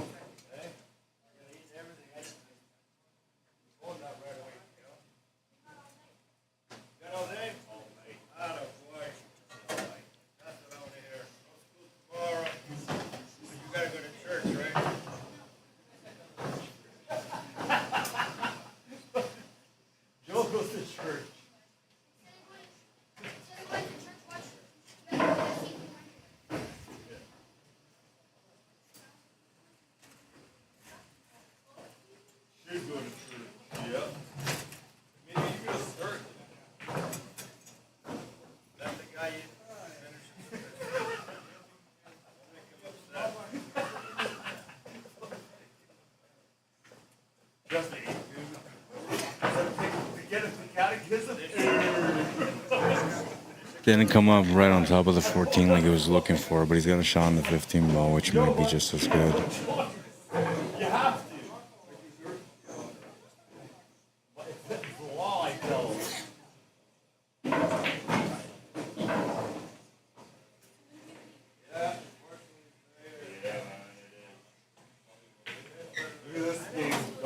Trying to control the pace on that shot. That was just a bad choice. I think he should have taken that 15 ball there. And the only reason he played that shot is because he felt like he didn't have an easier shot with the 14. And in his mind, he was thinking that 15 ball was going to take that cue ball on a bad angle. So he didn't want to do that. So instead, he tried to make that 13 ball and control the pace of the cue ball. Now, him making that choice is going to turn the table over to Zach, who's already working this table off for a finish now. It's all about the 4 ball for him. But you could actually take a stab at getting into it right now if you wanted to. If it doesn't go to the top left corner, that is. If it does, then he doesn't have to worry about it.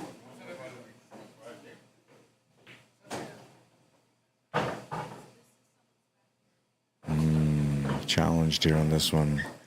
Funny balance on the cue ball ends up leaving him in a weird shot on this 4 ball.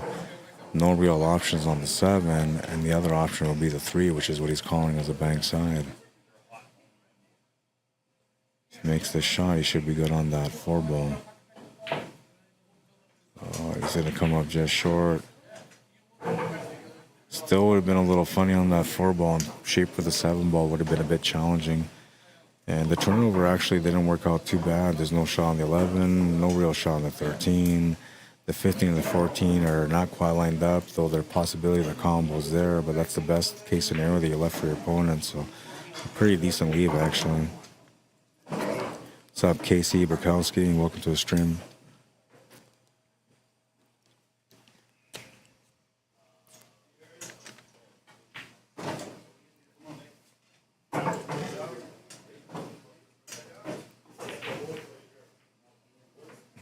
Almost made it. Almost made it. A real good effort anyway.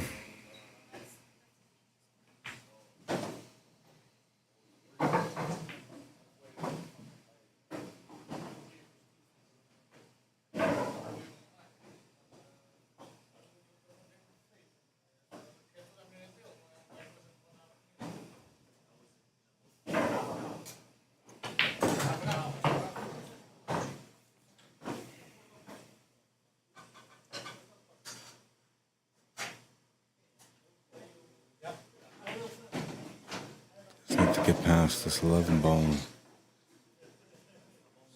I'll also take that 7 right now and just go off the top rail and run into the 4. Or run into the 13 ball and then you'll have the 4 to the side. And try to squeeze it by the 11 ball and we'll compensate a little bit of side spin on it to make sure that I get past it, but you'll miss the shot because of it. And another good leave. I mean, he's left another combination possibility, and this time it's a little bit better than last time, but there's not much you can do here. He's got barely any queuing room. Might even have to go off the rail and into the 14 instead of playing the combo.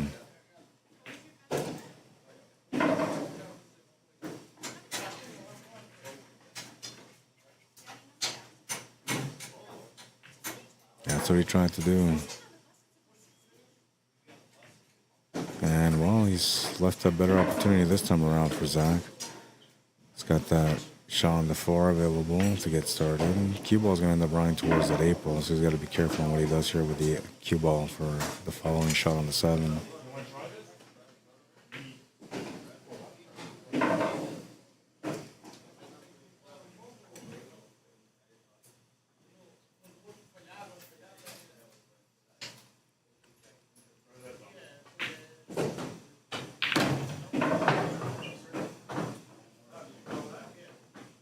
Made the shot, bumped the 3 ball out, and he's going to end up having a different shot than what he was expecting on that 3. And the finish is going to be a bit challenging also. Even if he makes the shot to the side, having a shot on that 8 ball, I don't think he's got one. Not even a bank on it.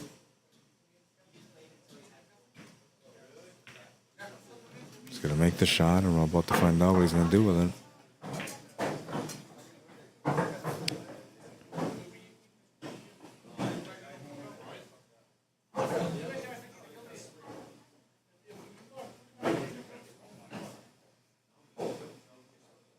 Thinking maybe the cross bank corner might be there.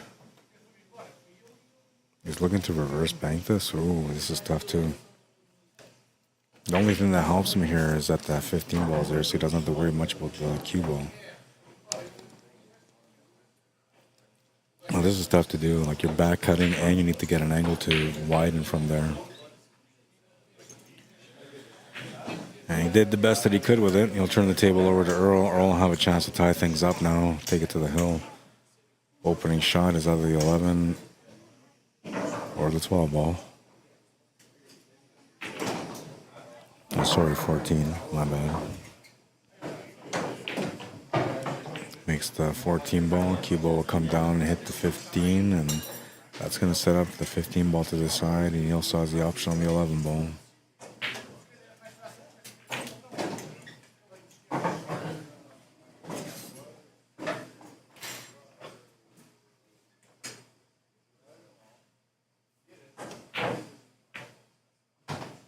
Good pace on the shot.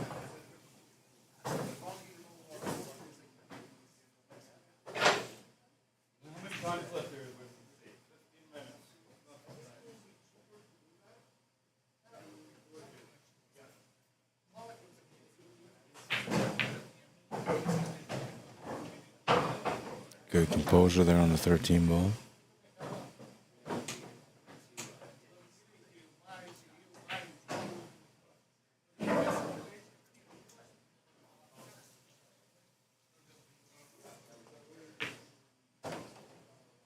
Makes the 15 ball as well. Gets a good bounce. The 8 ball shouldn't be a problem at all.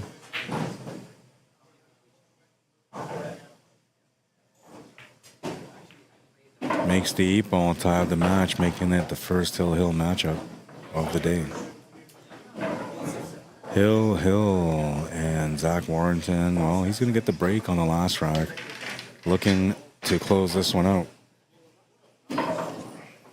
Hill's taking a bathroom break. Zach's going to wait for him. I'm going to take a quick break right now and then come back, hopefully, before they finish this rack.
Staggered, buddy. Good, man. Either.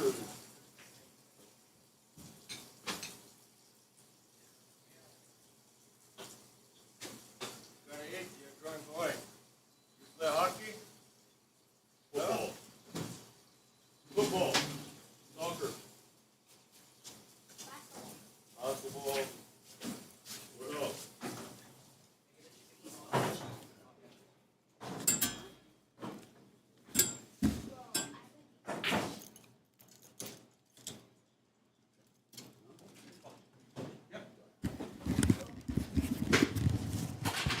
All right, I'm back.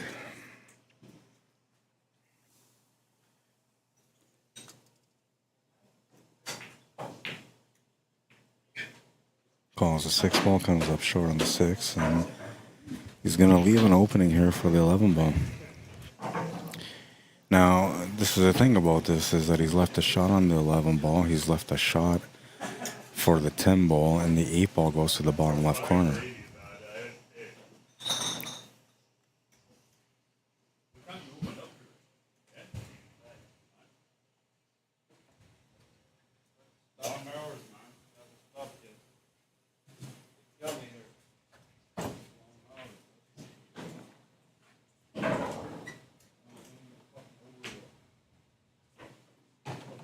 Nice and smooth delivery. Could have used a better angle here than what he's got for the finish, but at least he's got a shot for the finish, and he could always open things up here with the 8 ball if he had to.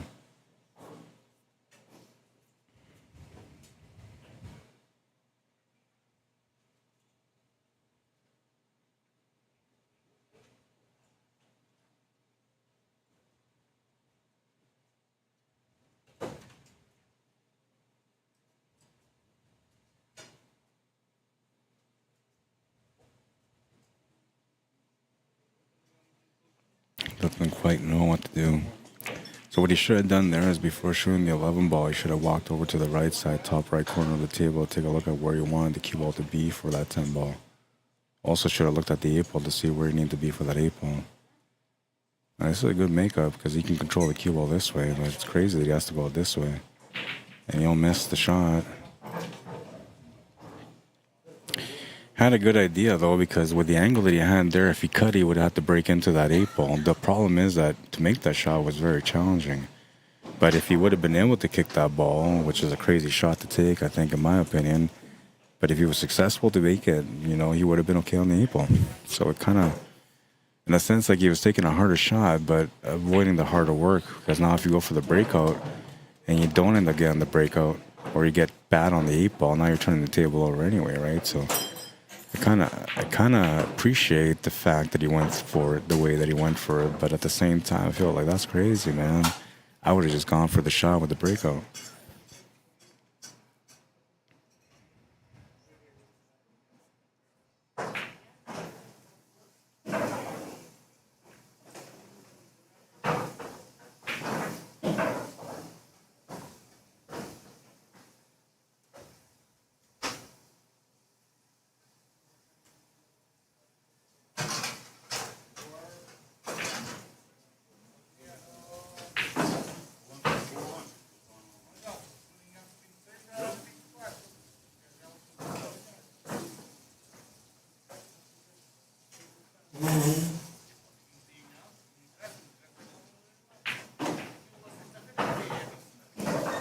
Just the 8 ball remaining to win the match. Oh, and his opponent's going to give it to him. So Warrington will win it. 5-4. Now we'll switch over to the other table.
They're just discussing about the shot, so everybody's over there, and I went over there to discuss about the shot too. All right, so it'll be Zach Warrington playing against Sam Campbell. And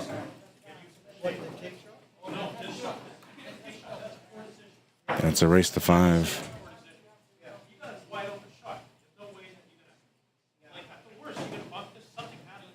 Oh, and we'll switch it over. Oh, we'll just keep it like that, because, well, no, we'll switch it over. Yeah, no. It looks better that way. It's flipped over. All right, so that's Sam at the table, just warming up. Did you guys start now? All right, so they officially started their first rack.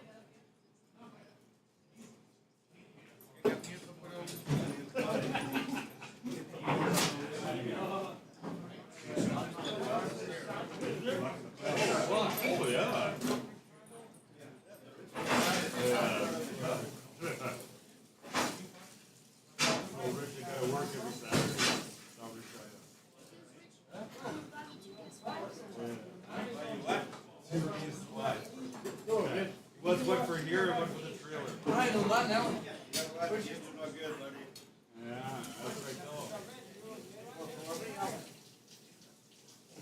What's the damage here? What's got played up? Yeah.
All right, so Sam won the first game.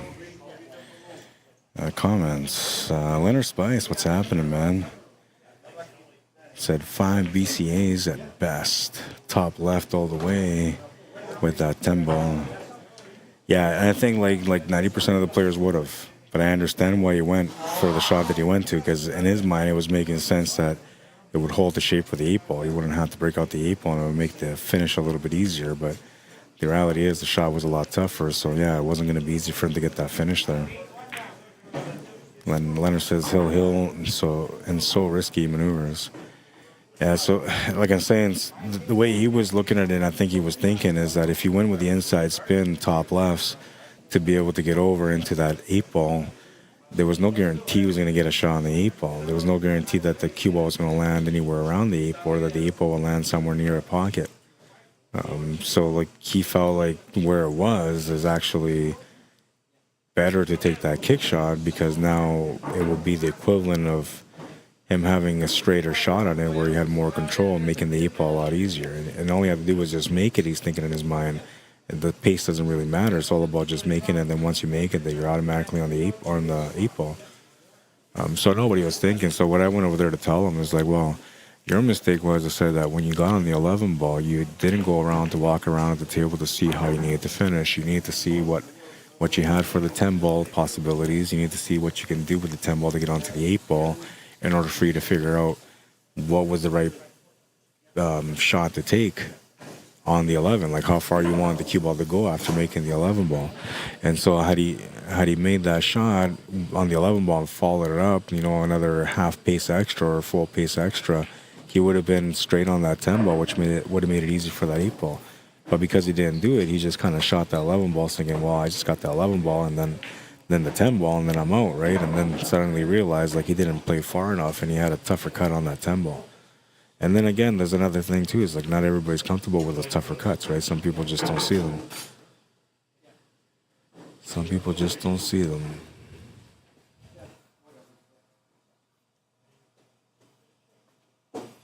I brought my cues with me because I ended up doing some coaching today, so I had to take my cues out.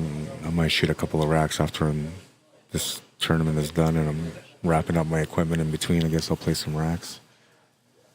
Put a little bit of training on the speed of the table. Gonna hit the stripe, that's gonna be a foul. Zach Warrington with a ball in hand, chance to tie up the match now.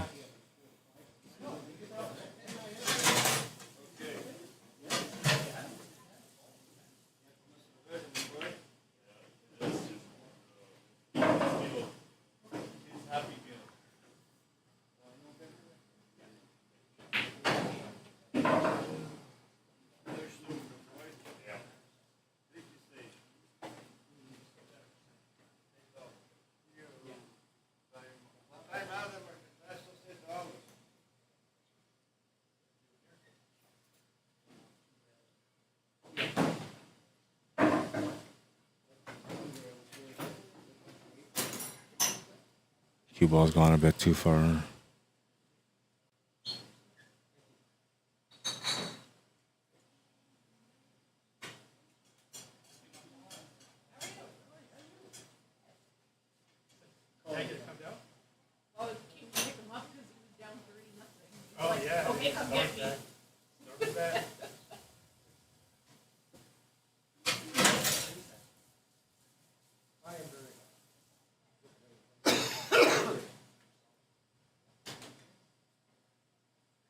Gonna miss the shot, but he's also blocked the pocket.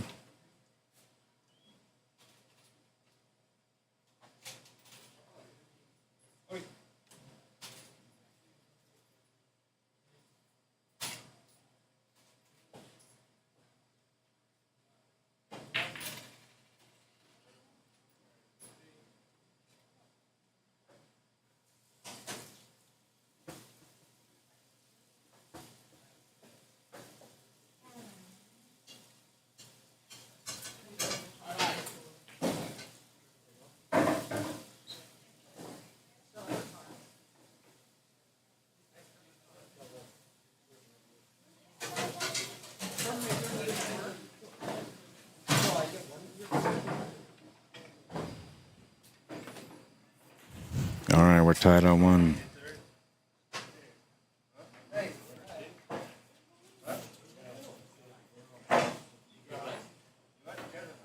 Race to 5, so it's a race to 4 now.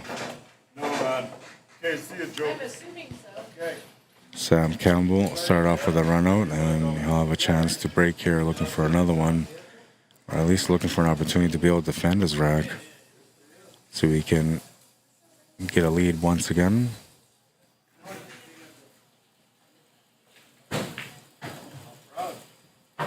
Winner of this match has to play against Dennis, and then the winner of that match has to play against Brad.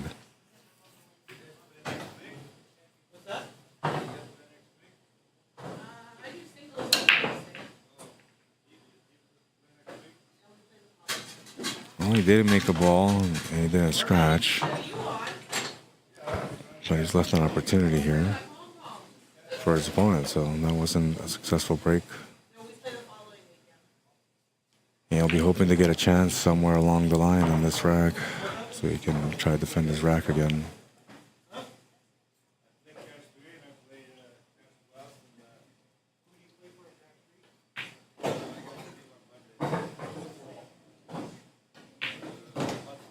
believe he called the 4-ball.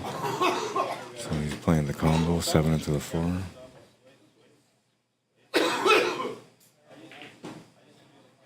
I believe the 7-ball still goes to the side pocket.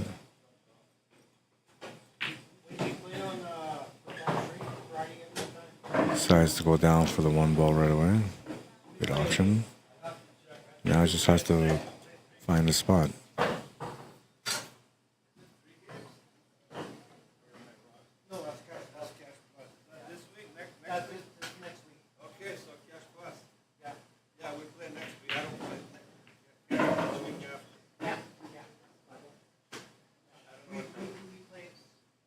So he's trying to go off the reel, off the 3 maybe.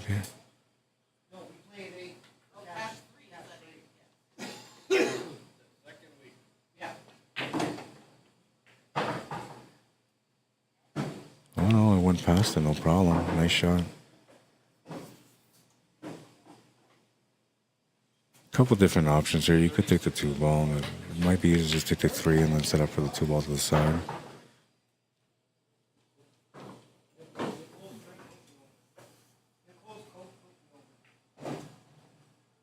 If you end up with a shot on it to the corner, that works out too.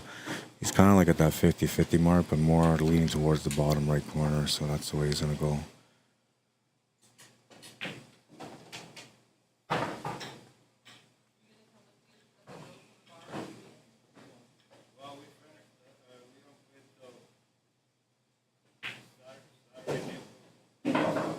Shot to the corner is good. Position on the 8 is good to go as well.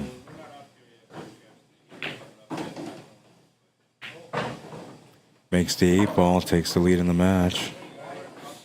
2-1. Breaking next for a chance to get up 2.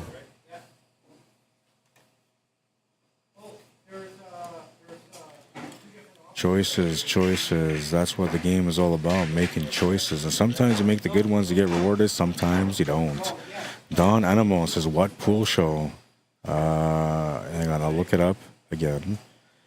It's called A Snowstorm of Love, but I'm going to try to find the image of it.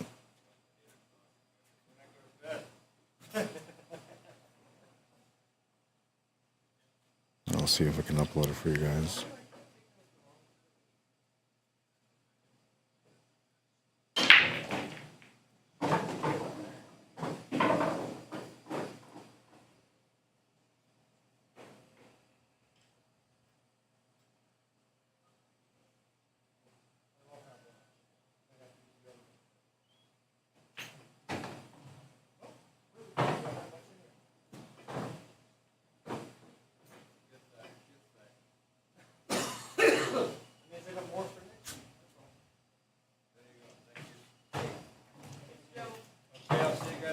I know that was a comment from a little while ago. And I was trying to keep up with the YouTube comments, but there was none coming in at the moment, so then I just kind of forgot about it.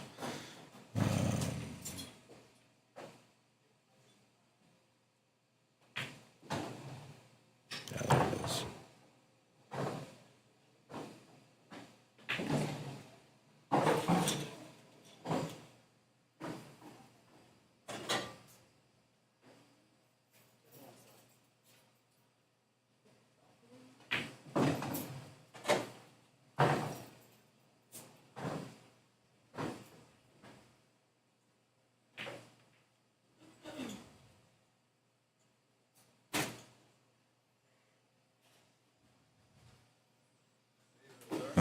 Don Animal, and I'll show you right away what it was.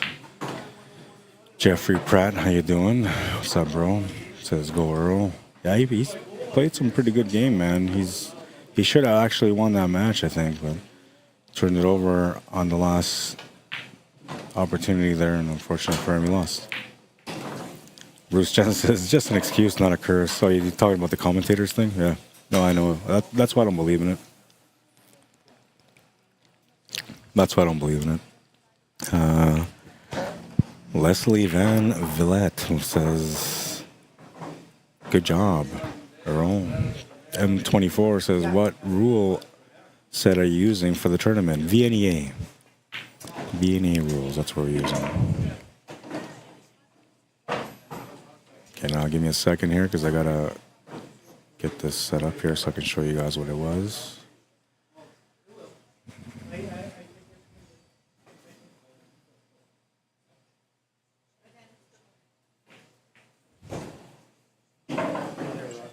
Yeah. I'll see you, man. Good shooting. Thanks. Yeah, I really liked the way you were shooting. Nice, calm, follow through. It was good. Yeah, you're welcome, man.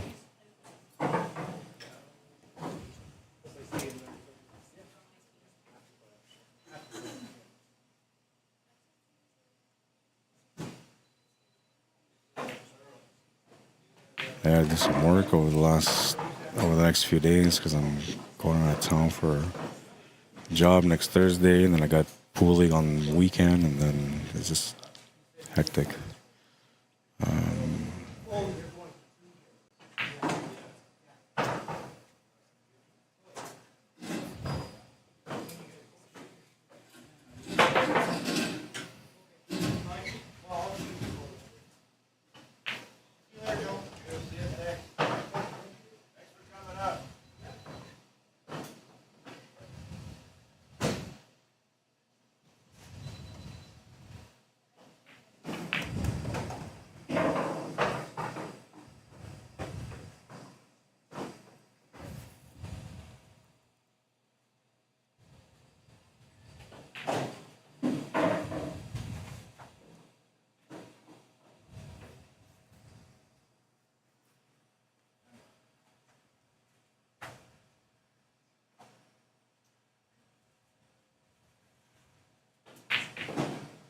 Good shot. Hit it with just enough pace to get set up here for another follow-up with that 12. Good option.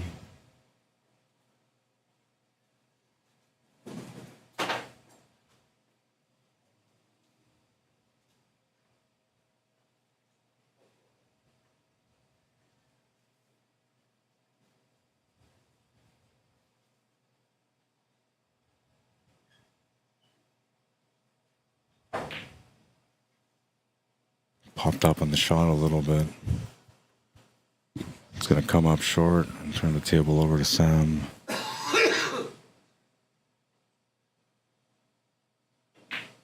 He's going to make the 8-ball.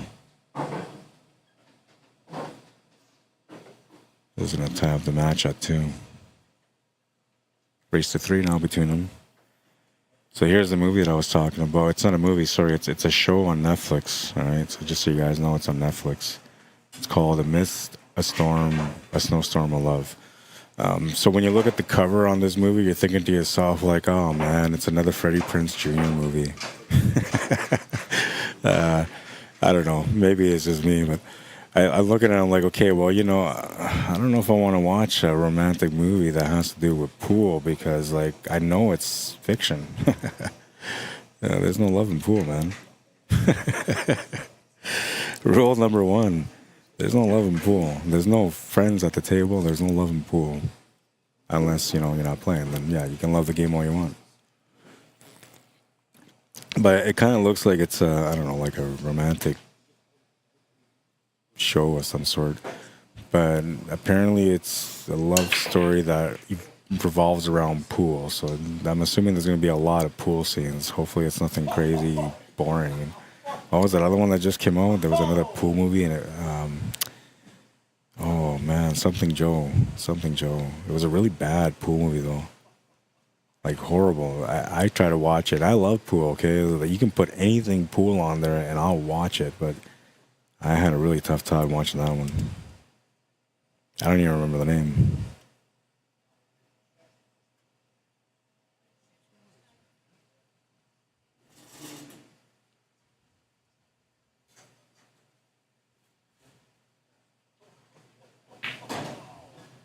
Oh, you're saying fluke has like the shot going off the 12 like it did? He actually meant it. He measured it out.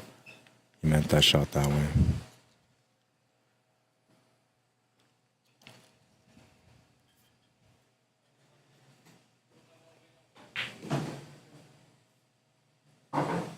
Needs to deal with that area that he's dealing with now.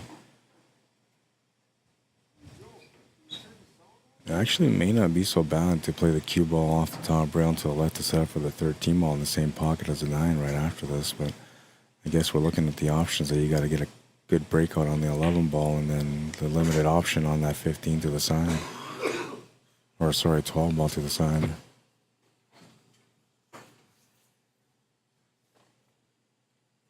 Table's turned over to Sam, who's shooting the solids, and he doesn't have a lot of options to break out that 7 ball or that 5 ball, so he's got to figure out something that will work right off the first shot. Looking to create some angle here off the 3 for our first breakout. It's not going to get enough on it, so I'll have to play shape for something else. The 6 ball can be broken out with the 5 ball, but you have to be pretty precise. The 7 ball is the biggest problem because it doesn't really have a breakout. And he almost opened it up, so what helped him out there is the fact that he got that ball, that stripe away from that side pocket, leaving the 8 ball there. That does limit that stripe to only going to the bottom right corner, the 12 ball. Trying to open things up here, he might scratch off the 8. Now he's going to scratch clean, not even off the 8. So that's the absolute worst case scenario thing to happen there, because now with the ball in hand, Zach should be able to figure out this table. It's the 11 ball that he's got to open up, so he's got to try to find something on it.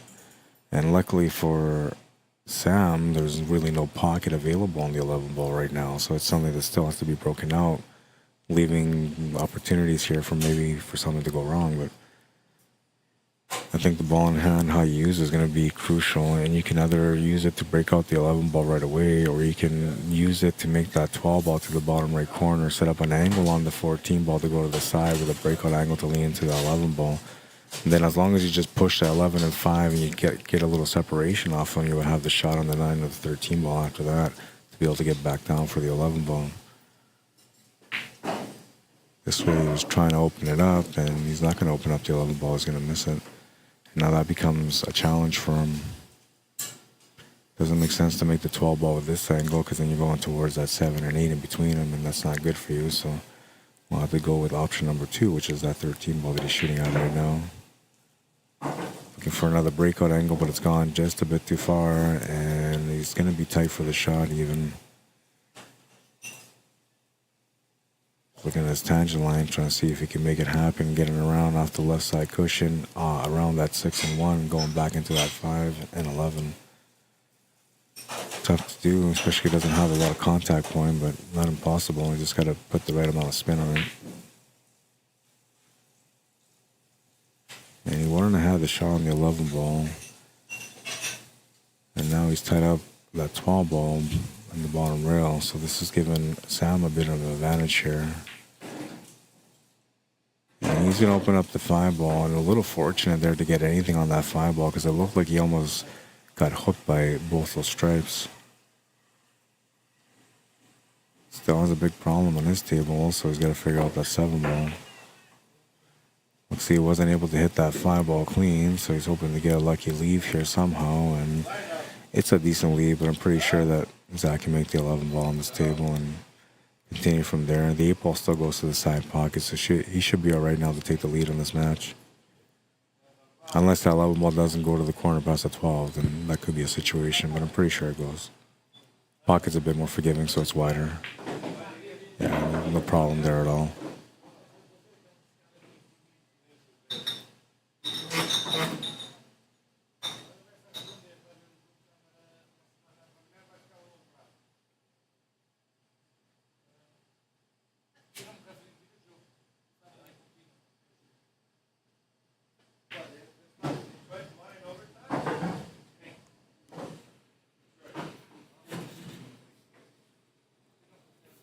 Oh, Detroit won.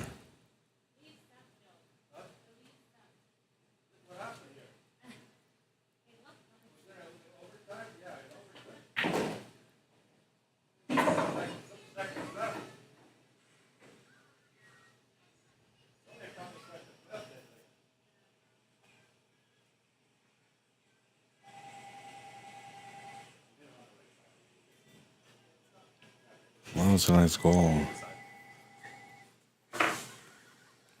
Unfortunately for Zach here, he's hooked himself on this 8 ball, so he's going to have to do a jump shot. 5-4, Detroit over Toronto in overtime. Montreal and Ottawa are going to a shootout. It's going to hit into that 6th ball. That's going to be a foul. Ball in hand for Sam Campbell.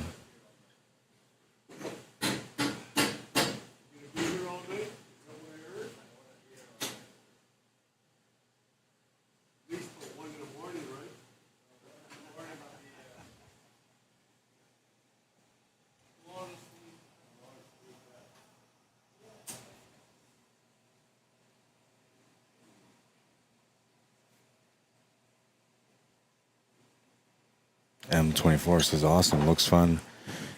Yeah, so the storyline supposedly is that this girl like meets this guy and they both are pool players and she inspires them to go after a professional pool career.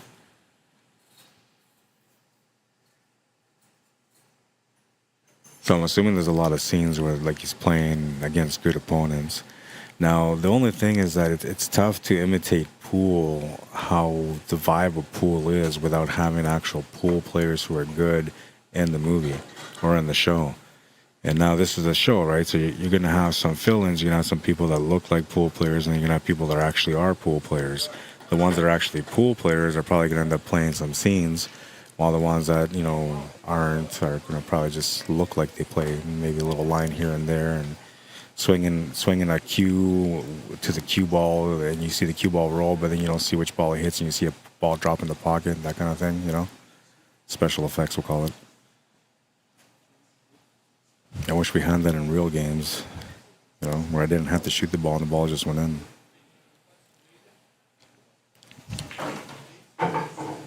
Opens up the 8 and the 7 ball.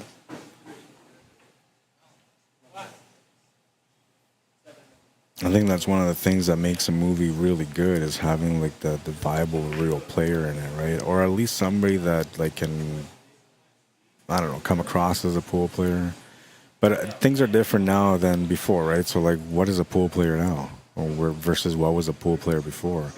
So like back in like, you know, the Color of Money days, you would have had somebody that maybe looked more like a gangsta, you know, and 90s movie would have been the same thing. But now, like, if you had a movie in this day and age, there's not a lot of gangsters left out there playing pool. The hustle is still out there, but it's not the same anymore. All right, so he got the lead on that one, 3-2 after all. A little bit of a scrappy game on that one. Race to 2 for Zach now, race to 3 for Sam. And Sam is going to have to wait at least one more rack before he gets to break again. So he's hoping to get a chance on this one, and maybe he can tie things up going into the next game with a break. That will be the ultimate situation for him after rack number 6. But Zachary Warrington will get the first crack at rack number 6, and he's breaking. Chance to get on the hill.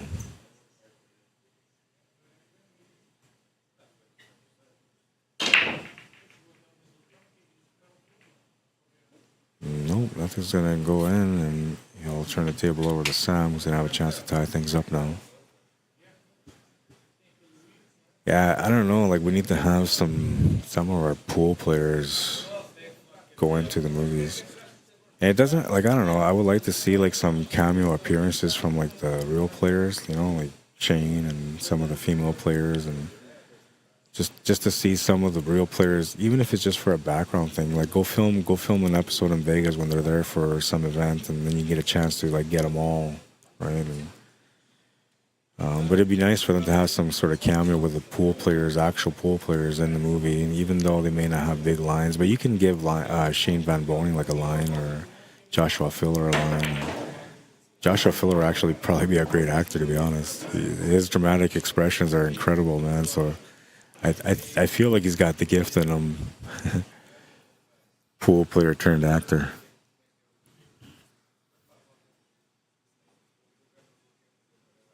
Jasmine Ushan would be cool to have her on there. Little Beep Beep, she'd be all right too. She's playing amazing, right? And can be like this young player that like pushes somebody to the limit on the table. I don't know. I'm thinking too hard now. I've been talking about making a pool movie for a long time, and I don't have the kind of budget, nor do I have the people around me that will want to do something like that. But I think if we try, I think we can come up with a good storyline. And no, I wouldn't call it the snowstorm or whatever it was. What was it called again? The Mist, the Snowstorm of Love. No, I definitely wouldn't call it that.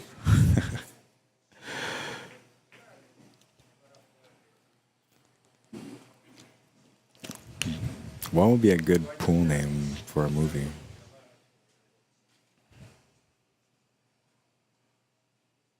There's been some decent ones. Color of Money was cool. I like that was a good name.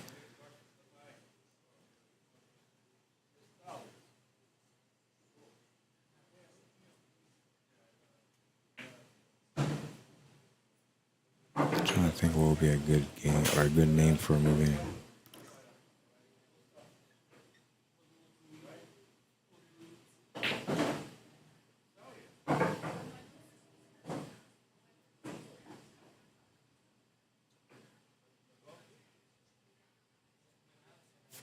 That's probably where I get stumped for a while. If I actually wrote a script, I'd probably be stuck in a couple of years of trying to figure out a good name. Might have to put out a contest for that.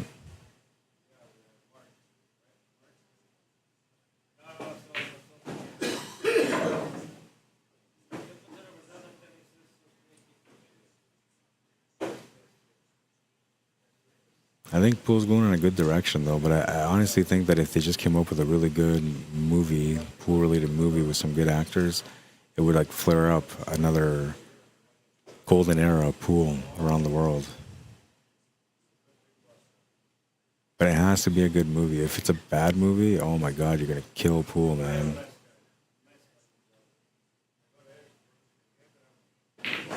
Instead of making it better, you're gonna destroy it.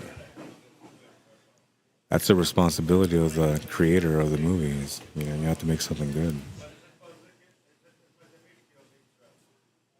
A few of the movies, they try to portray pool players like these top gangsters talking all tough and got all these big dollars and all these big backers. I mean, there's a lot of backers in pool, don't get me wrong. But it's not quite like that. And maybe it used to be like that in the 80s and the 90s and maybe earlier than that. But in this day and age, backers are a little bit more, I don't know, sophisticated.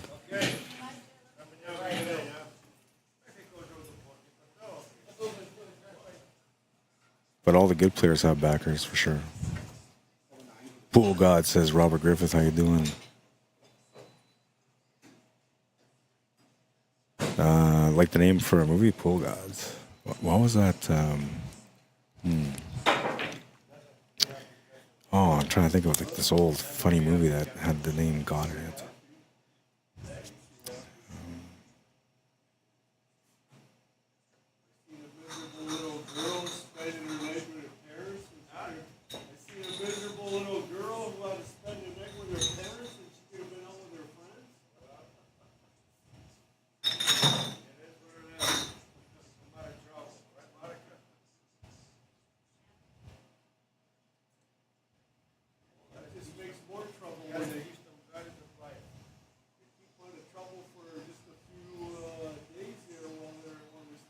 The gods must be crazy. That's what I was saying. That should have been the name. That should have been the name for a crazy pool movie, man. The gods must be crazy. The pool gods must be crazy. We should do it. We should do it. I like that. That's a good name right there, Robert Griffith. The pool gods might be crazy.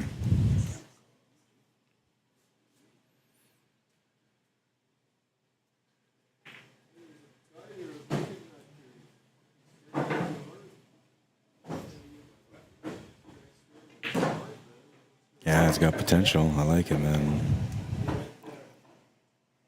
All right, so now I have a pool name for a movie, and all I gotta do is write a script. And a script that includes a couple of key actors or key pool players. We talked about this a few times. I don't know. Like, I'm thinking that maybe we gotta add like a little Chris Rock in there or something, like a comedian. That would be all right. 3-3.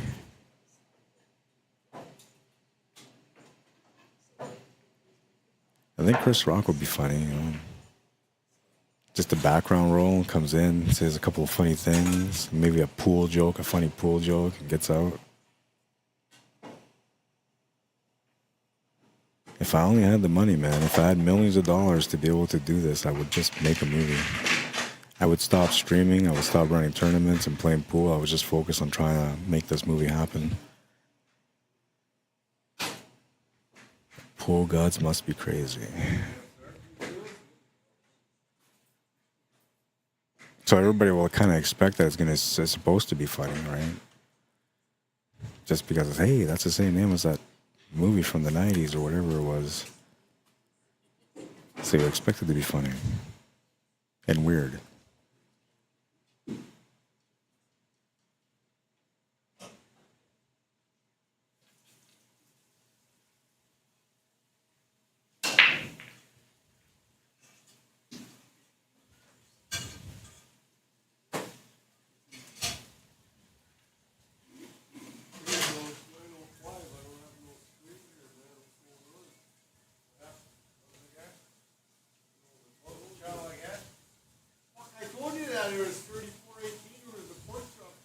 Ooh, I know what I would call it. I would call it dead stroke.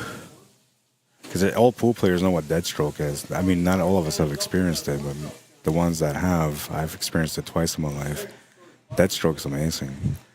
So I would call it dead stroke. And it would be like with a main character whose nickname is Deadstroke because the guy never misses and he just goes around destroying everyone everywhere. No matter what they play for, when they're playing, or what they're playing. And of course, you'd have to have like a little crazy cousin or something to be able to create some action out of it.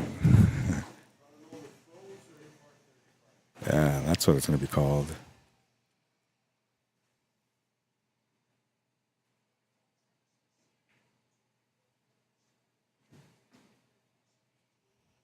But actually, I like the pool gods might be crazy. What's up? Welcome to the stream, guys.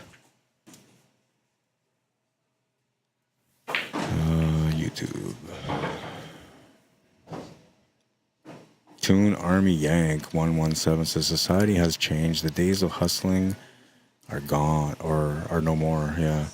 Yeah, you're right. So like there might I don't think it's hustling anymore, but there is gambling, right? So like the gambling has just evolved into like almost an industry. Even though it's not, it's like I don't know, it should be an industry already. But I guess, you know, like they gamble with cash. Nobody really knows how much of the line. A lot of this money is really never reported, I'm assuming, because it's just gambling money.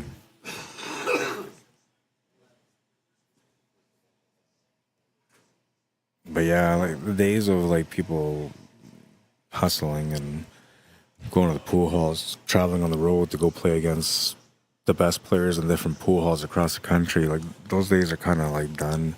But that used to be the bread and butter of a champion, right? And if you wanted to be one of the best in the world, you had to be able to play under pressure. So gambling and playing big matches and dealing with, you know, all sorts of stuff along the way with it, that was a big part of growing to become one of the most consistent players on the table when it comes to, you know, shooting and pressure mentality.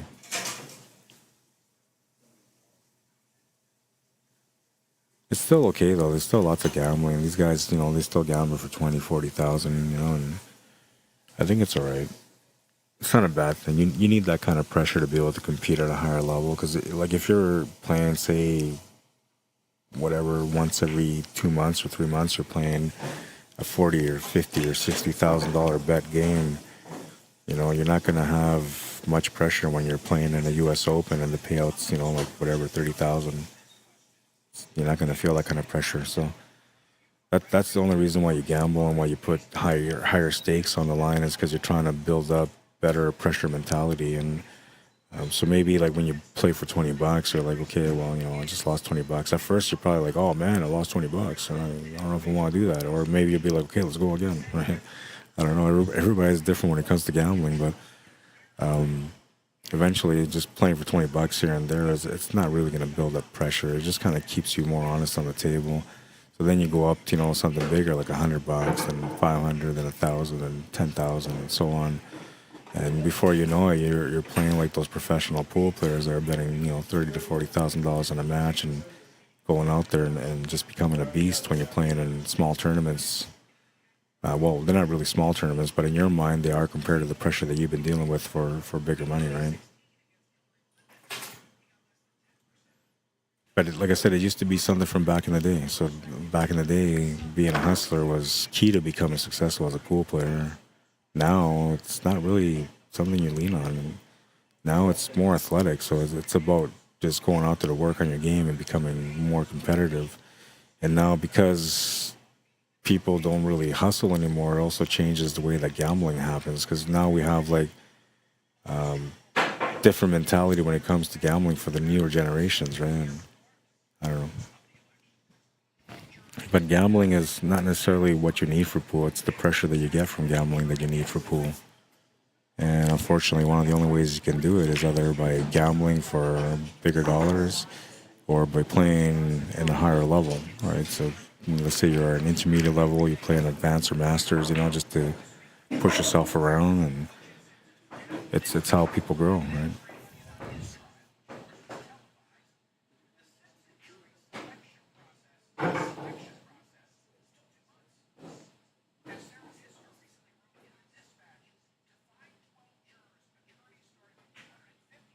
Nice cut. Gonna end up with a shot to the corner here on the 8 ball.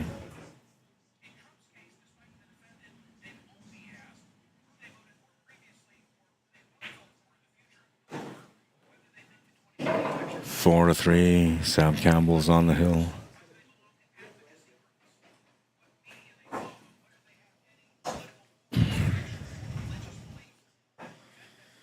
Desmond Hopkins, how you doing, man? Says, would you play a high stakes game with someone in the same skill level, 10 to 15,000? So that will replicate pressure too. Give me a second here.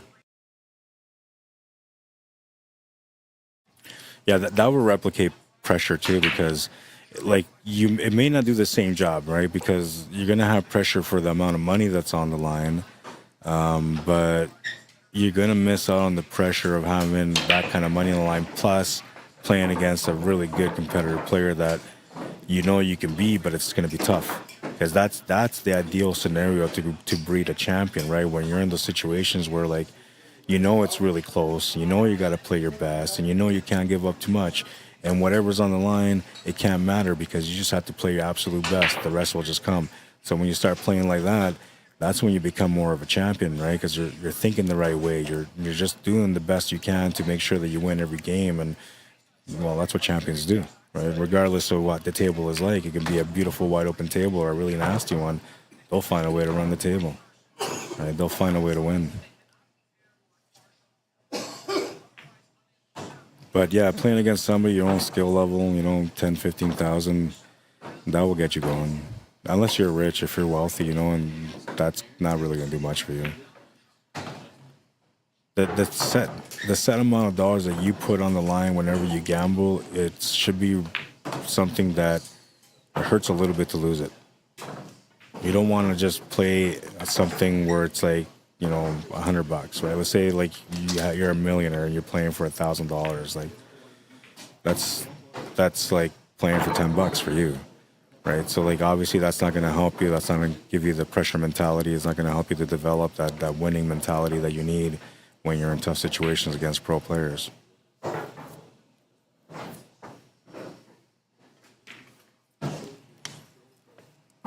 It's got to be just enough to like so it stings, right? Two things happen if it stings. One is if you lose, it's going to sting. It's going to make you want to work harder and play better, and you're probably going to want to play again for the same amount so you can get your money back. So it's going to force you to become a better player. What was the other thing now? Oh, so and if you don't lose the money, you feel really good about the fact that you had something that like made you feel uncomfortable, but you were able to overcome that uncomfort and just perform your best.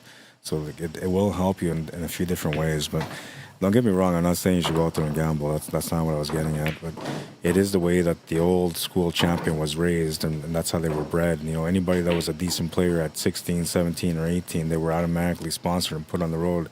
Let's see how good you could do against the guys on the other pool halls right across North America. And you found out really quick if your horse was a real horse or not. You know, because like, you walk into a couple of pool halls, and if you didn't succeed, you don't really have a horse.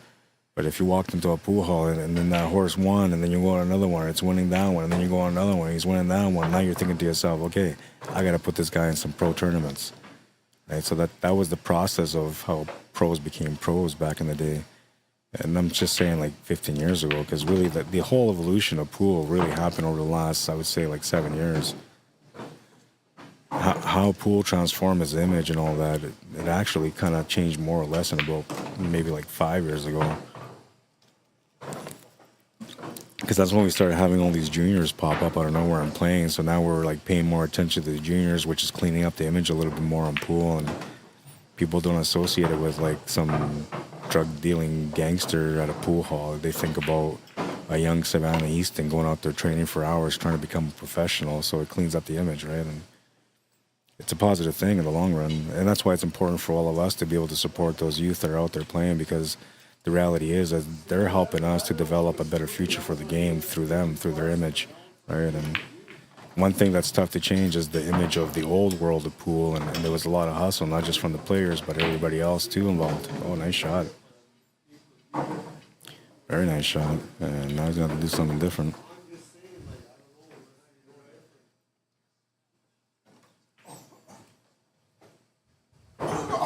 Yeah, but the game's changed quite a bit from where it was and where it is.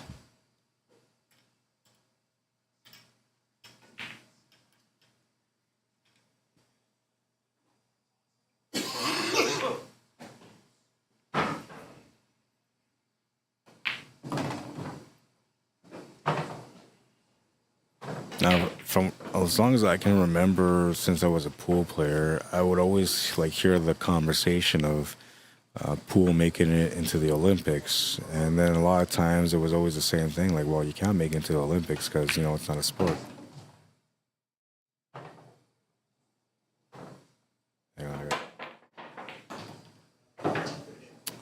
I went back, but I missed it, but it was a good hit. He tried to jump.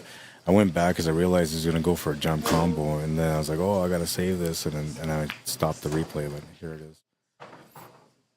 It's from the bank on the one. It was almost wired. He's had to hit it with a little bit of right-hand spin to compensate, and that strained it out perfect to the corner.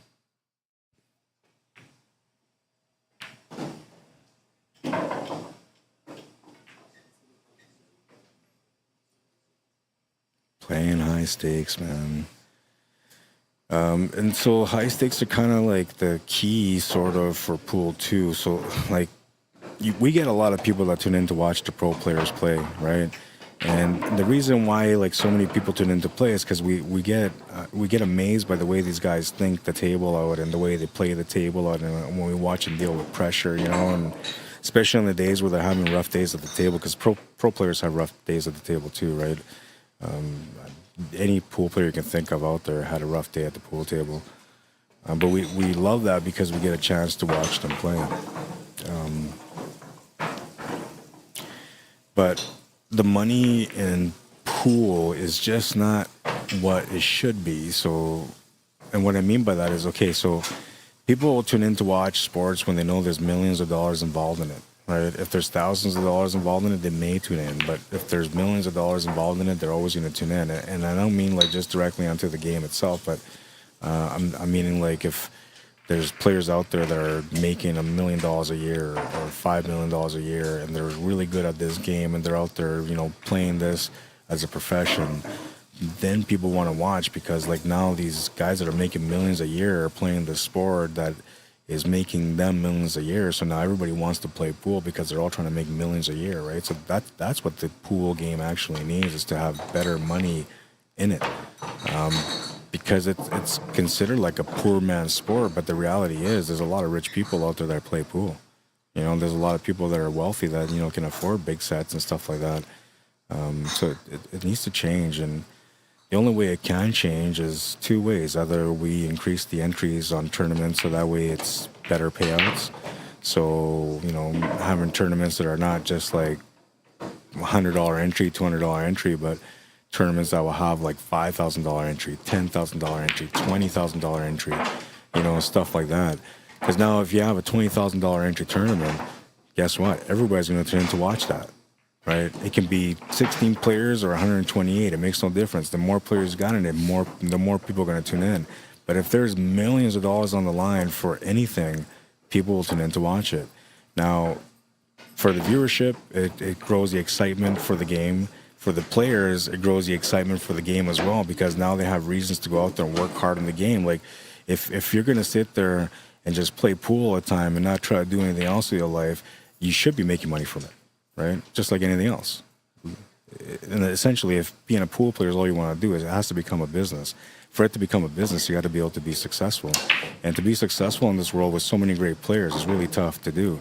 But if the money was better, now everybody could succeed a little bit, and then it gives you more reason to go out there and just say, okay, you know what? I'm not going to become a doctor or a lawyer. I'm going to be a pool player. I don't know who you are, but you're crazy.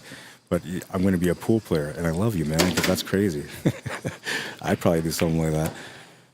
But yeah, you know, that's how the game has to change. It needs more money. The other option would be not just to hire entries, but getting sponsors to back events up. And the problem with pool, how it is we don't have a lot of sponsors working together because we get separated by the organizers, right? The organizations that are behind pool. So, you know, let's say QTech sponsors Matchroom, QTech won't sponsor Predator, right? And so there's gaps. So now Predator has to go out there and find somebody that can sponsor them that, you know, won't sponsor the other guy, so that way they can have their pots be a little bit bigger. But the reality is, if we all worked as an industry and every product out there, product company out there support the game with sponsoring all the events, and all the payouts will be better all the way around, and everybody would have big turnouts in all the tournaments, and everybody can share that success. The pool's competitive. Everybody wants a piece of the action. They want to be the guy that everybody knows who it is, right? So it's a dog-eat-dog world when it comes to pool and popularity and trying to grow it, man. That's why when I started doing my job as a streamer, I never wanted to do this for fame or wealth. I chose to do it for the love of the game, and whatever comes with it is fine. But every day of my life when I wake up, I do it for the love of the game. I'm not thinking about like, oh, how many people are going to tune in to watch me? Ooh, how many people are going to recognize when I'm down the streets? Like, how much money am I making today, right? Like, it's not like that for me. I wake up and like, hey, I'm going to go and do pool. For today, for example, like I didn't charge anything for the stream. I just asked for them to give me some food. Simple, right? Why? Because like I just wanted to do it for these guys. These guys are coming out here to play in this tournament. They want to get some experience or some preparation for the playoffs that are coming up next week and the week after that. So they wanted to have some competition where they can have some real pressure. And so I said, okay, I'm going to set up the stream too. Why? Because, you know, they need that extra pressure, right? They're looking for that competition so they can be ready for their playoffs. Like I said, everything's just about doing it for the right reasons, which is the game. But unfortunately, not all organizations think like that. And honestly, there's times where I kind of stand up too. When people are trying to step on my toes, I'll stand up too. But the reason why I do that is because to me, like I truly love what I do. And I feel like others just want to be famous or rich from this. And like, that's not why you do this. You do this because you want to change the game and improve it and make it better. And at least that's why I do it. I don't know. I can't see myself waking up today and tomorrow and being like, yeah, you know what, I'm going to go out there and make $1 million today from pool. Like, it's crazy. I mean, I can do it from anything else, and I don't know, man. I don't know, but yeah, to me, it's purely out of love. And if people know me and I have a little bit of like a known personality or whatever, it's because of who I am and how I am. I've always been a good person, and I'm funny, and I joke around, and I treat everybody with respect, right? So it's, unless it's not due, right? If somebody treats me with disrespect, then usually I'm pretty cold-hearted too.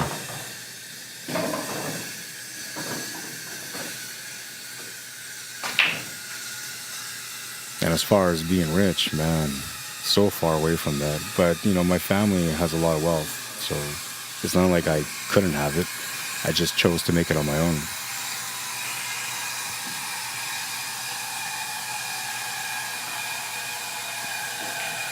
Nothing wrong with getting a handout, man, and being wealthy off of it, you know, but I think I was raised in a way where, like, I just wanted to lead my own path, and I don't know, here I am. And I may not be rich, but I'm leading my own path, and I'm living life the way I want to every day, so it's a good thing.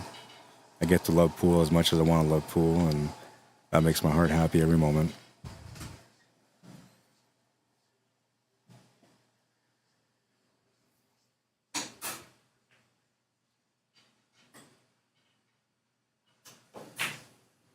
Gonna miss the shot on the 4-ball, and he's gonna end up leaving a shot available here for Sam, who's gonna get a chance to close out the match now. Angle to come down for the 14-ball. Can also stun down for that, or draw down for the 15-ball, and that's what he's gonna do. A lot of extra juice on this one's gonna leave him over top of the ball, but he's still okay to make the shot. Gotta watch the pace, the whole shape for the 14-ball. He's gonna play all the way around instead and take a little bit of a gamble.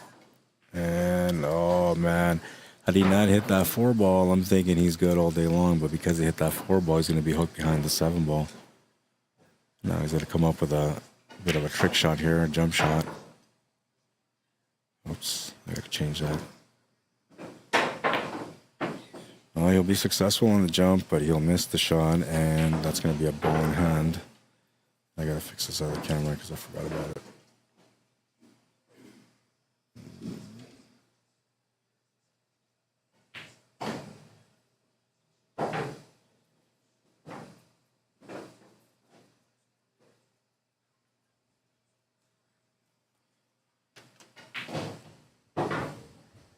That's better.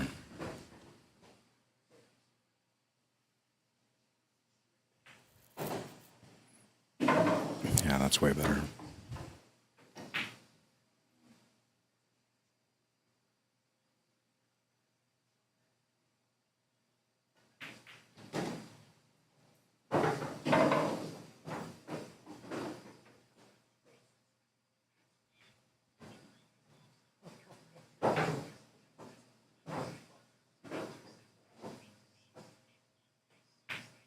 He's going to make the 8-ball. He's going to win the match. 5-4, the final score. And now Zach and Dennis are going to go toe-to-toe. It's a B-side final coming up now.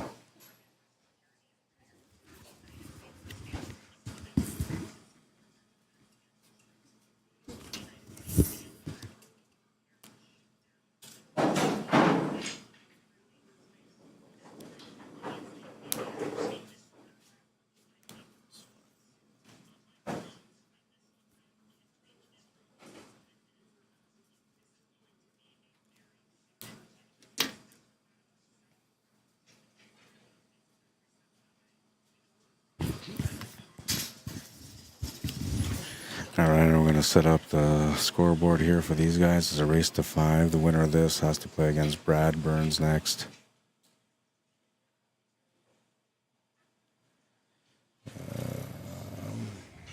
What's up, Stephen Roberts? How you doing, man?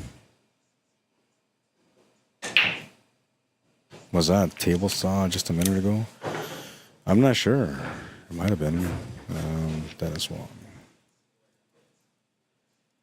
I started talking about how much I love pool, and I lose myself usually when I do that, so I was lost. But now I'm found.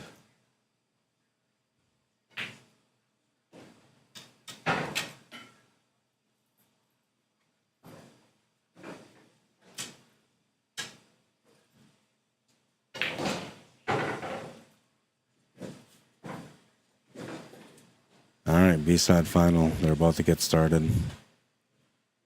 I'm assuming that Zach's breaking first.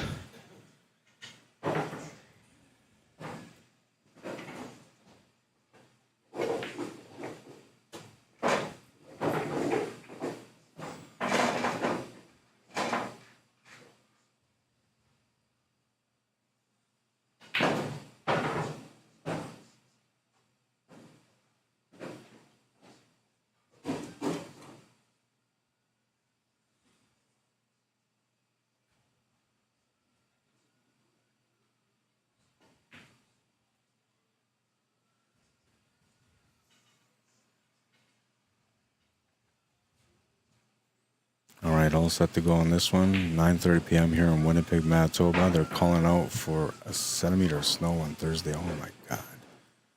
It's because the Jets are in the playoffs, and whenever they're in the playoffs, they call it the Winnipeg whiteout.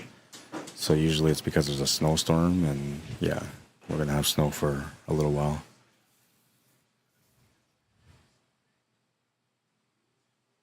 I guess it's payback for having a nice start of the winter. We didn't have much snow or even bad weather up until January this year, which normally there's years that, you know, the bad weather starts in October, sometimes in November, sometimes December. This year we had it a little bit further deep into January.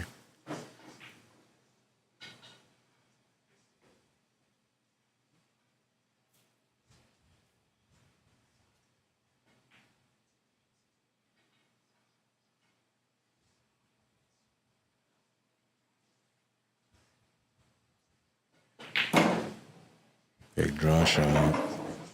Little bump into the 7-ball helped out. Can actually make this and run into that 8 and 3. Just set him up for the 1-ball. I thought he would have hit that a little bit flush.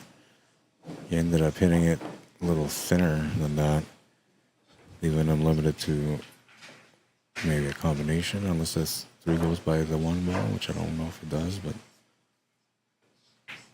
yeah, it does. Good shot. Just came off a fresh match, so you know he's feeling the table, and his game is all right now, warmed up.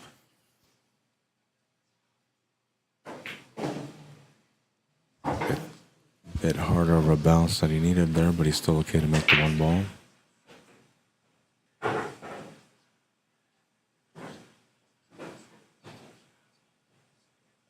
Just play off the top rail with a little bit of right-hand spin to be able to get straighter on that 8-ball. Might have been a little bit too much pace. He can get really close, but he has the shot.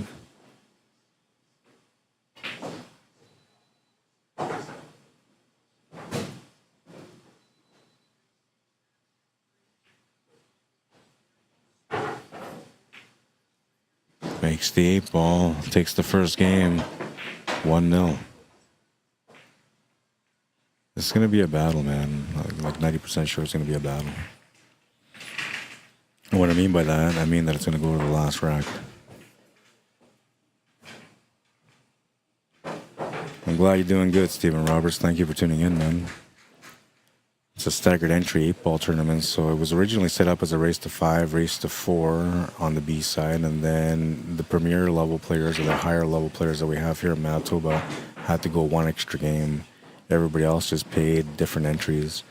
But then because the setup we had, we decided to go with 5, race to 5 on both sides.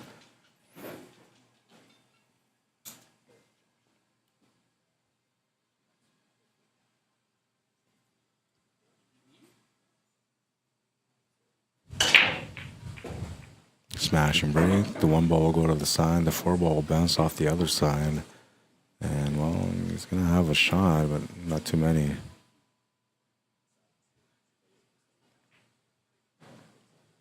Shot to the side when the 10 is available. Or, sorry, that's a 12-ball. Shot on the 13-ball is available. As far as the solids, there really isn't much that you can shoot at. Maybe the 6-ball, but I don't think he has the shot on it.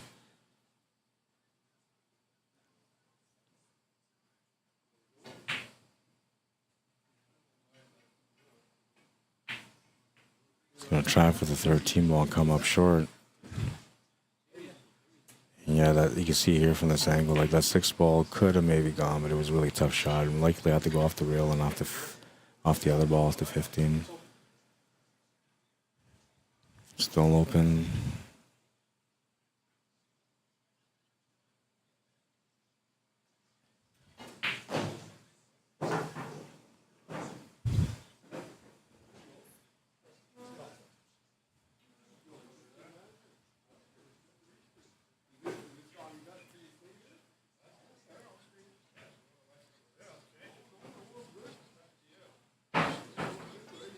Was that a Steam notification? What do you mean a Steam notification?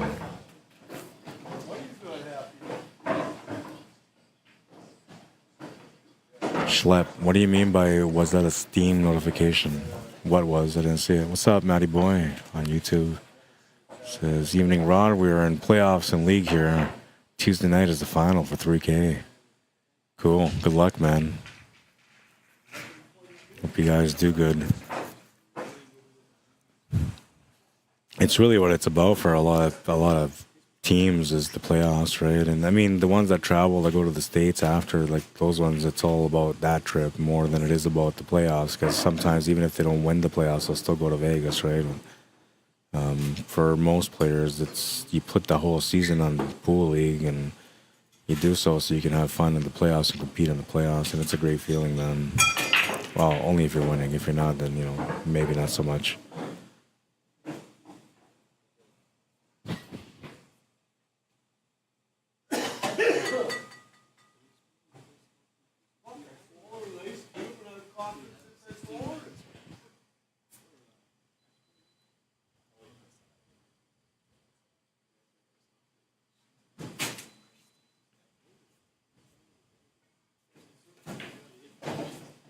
Here in Manitoba, like a lot of our top players are top players because of the gambling, right? So they all kind of grew up with playing sets for money.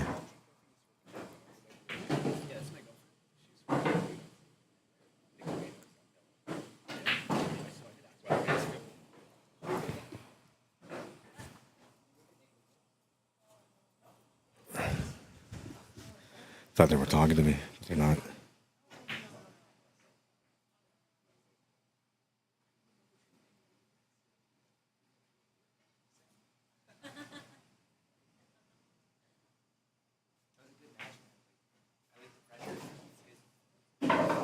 What did you mean, stream notification? Maybe that's what you meant.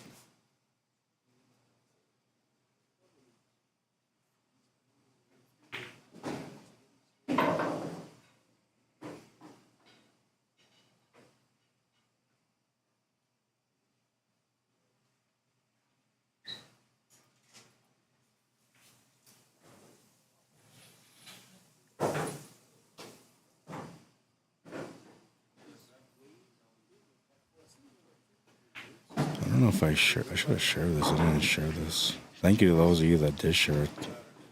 Yeah, I didn't share it. That's why it's been kind of quiet on Facebook. I just went straight off of CUESPORTS Live and that was it. I'll share these streams on. I might have shared it on my own.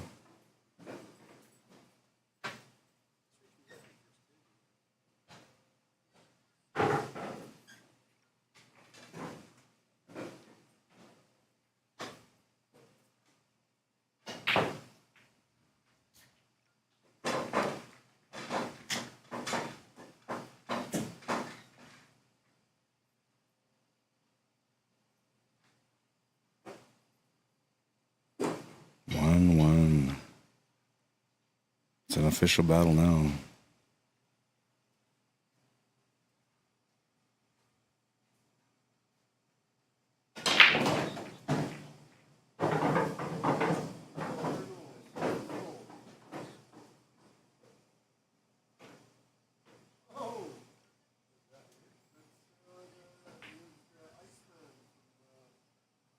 I shared it on mine. Okay.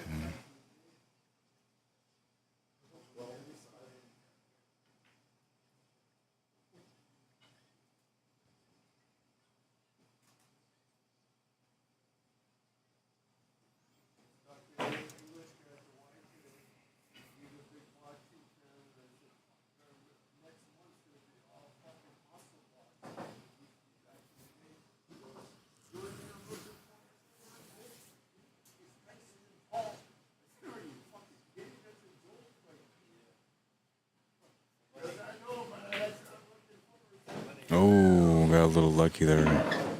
That was supposed to be a miss, but it worked out.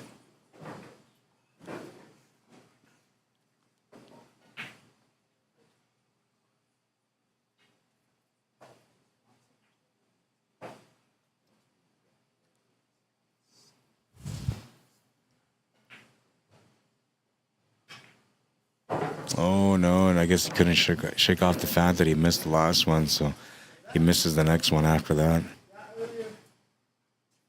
Table's turned over to Zach.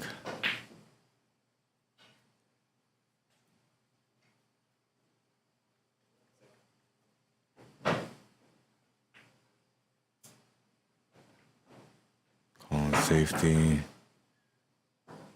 Not a bad safety.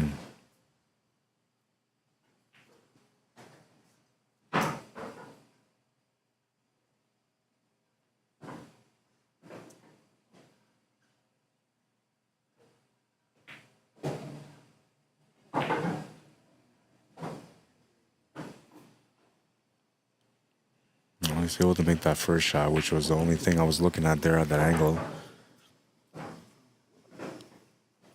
Got himself on the 11 ball.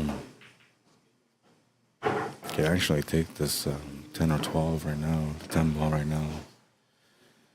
But I think it's because he's on the shape on the 11 ball while he's not taking it. Plus he also needs to get onto the 8 ball, so kind of like the 10 ball is a little bit better for the finish. See, now I wouldn't take that. I would take the other ball instead. Because that could easily be your finish ball now. Now you got a nice little clean pathway to be able to get the cue ball through the top rail and onto the 8.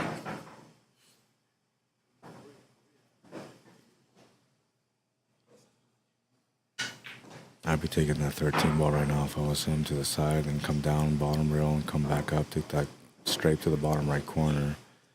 And then with that, get the angle set up for, what is it, the 10 ball into top left corner. That will help him get onto the 8 ball.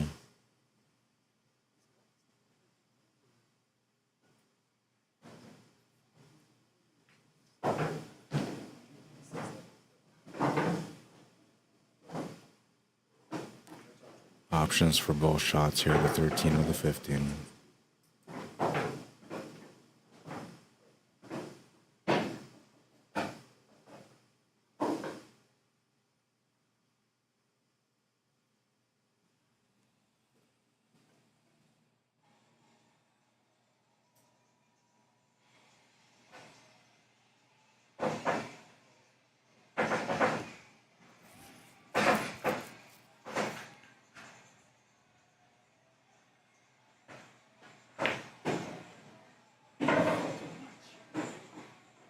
A little bit too much. He's going to end up going off the 8 and freeze up against the 4.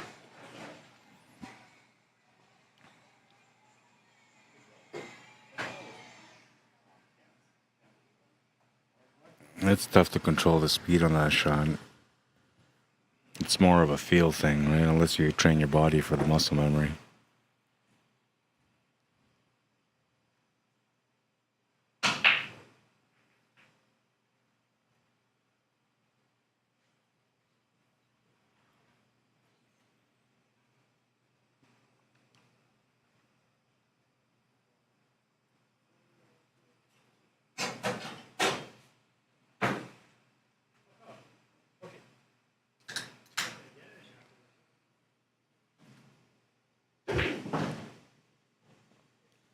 Got no choice but to make a kick shot. He's got to be pretty precise. He's going to nick the ball so that avoids giving his opponent a ball in hand, but Zach will get a chance at this table.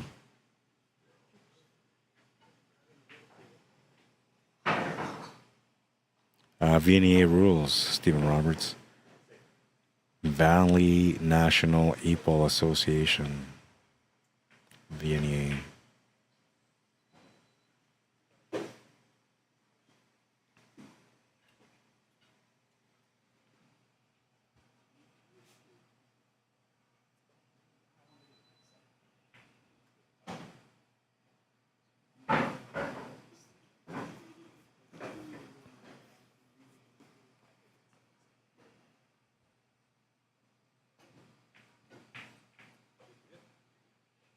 Got a good hit.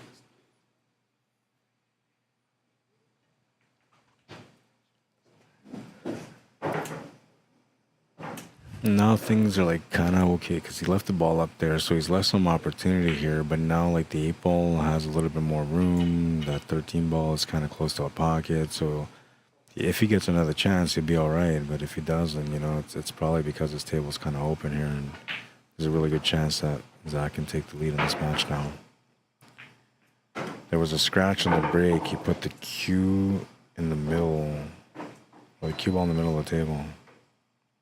Ooh, I didn't see that. I didn't see that. And obviously his opponent didn't see it either.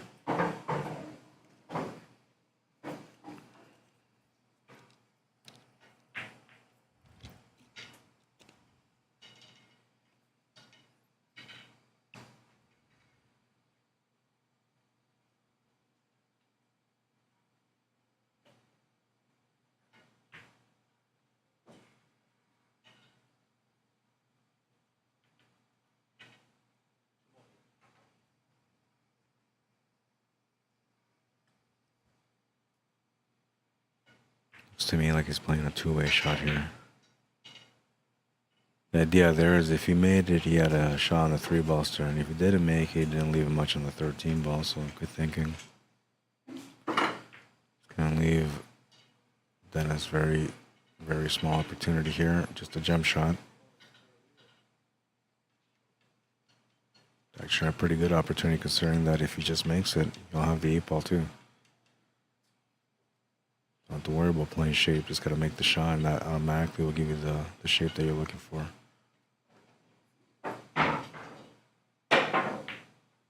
He's gonna get a good hit out of it.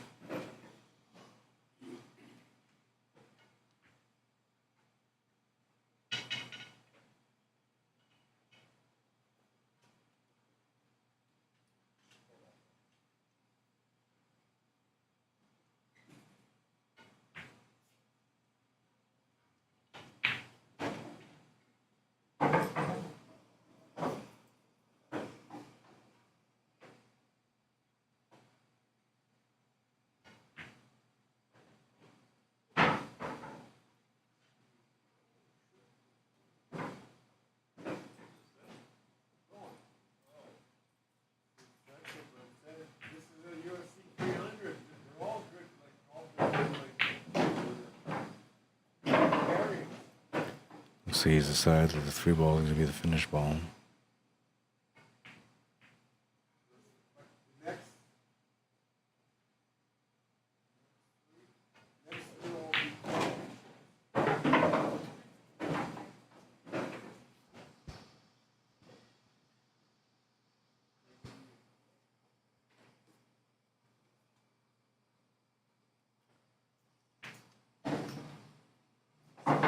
Eight to the side for the lead.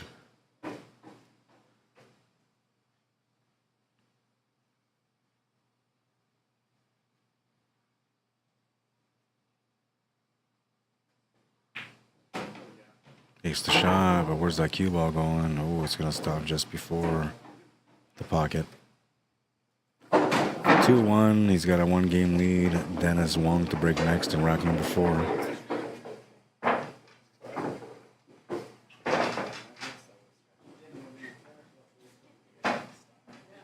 Was it the last rack? Yeah, I don't know. If there was, I didn't see it. Obviously, the opponent didn't see it either. But if there wasn't, then it is what it is.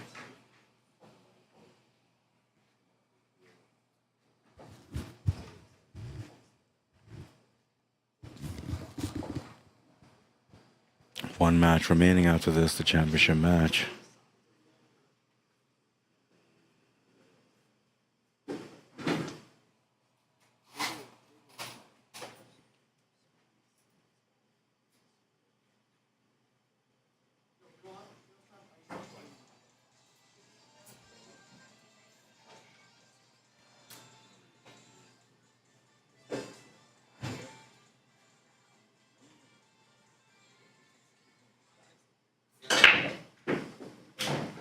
He's going to make a couple of balls off the break, but unfortunately he jumped the white ball off the table as well. Ball in hand behind the line for Zach Warrington. A decent spread, it's not bad.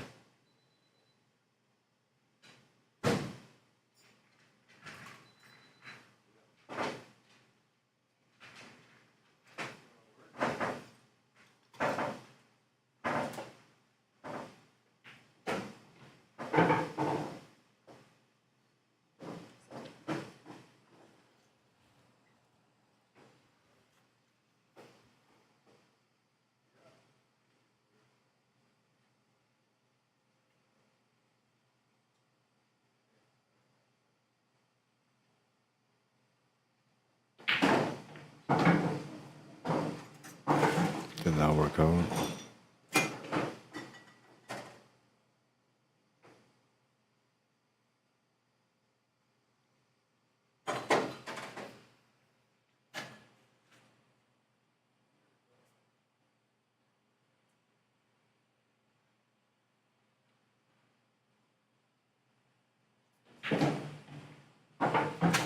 Oh, he had the shot on the 5, and he's got position here on the 7 ball, so that worked out really nice.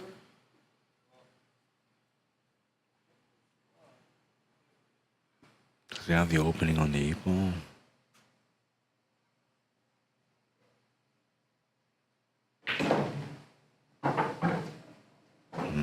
Hard to tell from this angle.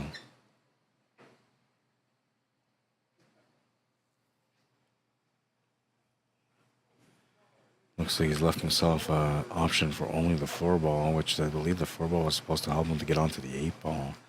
Now, the shot of the 4 definitely goes to the corner, but it also goes to the side. Corner is a little bit more difficult. Side is a little bit challenging as well, but positional-wise, it might be better to go for, in my opinion, the corner. But the option for the side is there. The only thing is that then you wouldn't really have many options for the 8 ball, or if you just play this to the corner, come down for that 3, now you have a few different options that you can create through the shape and the angle that you get off the 3. This goes to the top left corner, and then he's good to go. All he's got to do is just hit this with some pace to get towards that side pocket, and it's good to go. If it doesn't go there, it needs to get up on top of it somehow, then he's got to be able to play this thin with a lot of extra spin to be able to create that extra angle to go up there and open that up.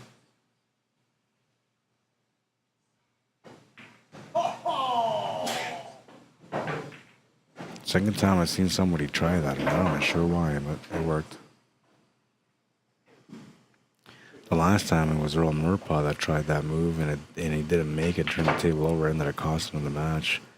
Zach will take the same kind of shot, but he'll make it. Now, I thought he could have still cut that, but he obviously felt like it wasn't going to be an easy cut, so we went for the bank shot, kick shot, I guess, for it, and it kind of worked out. He's got a shot on the 8 ball, and doesn't go to the pocket, but he can see it, and just trying to figure out how to make it go in that pocket.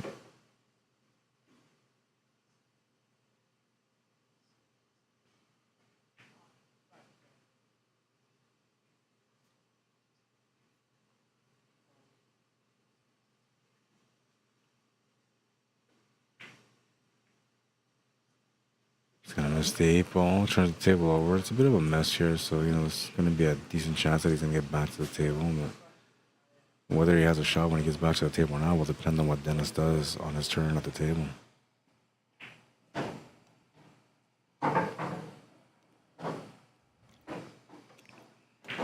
Got the trouble area opened up right away, which was good.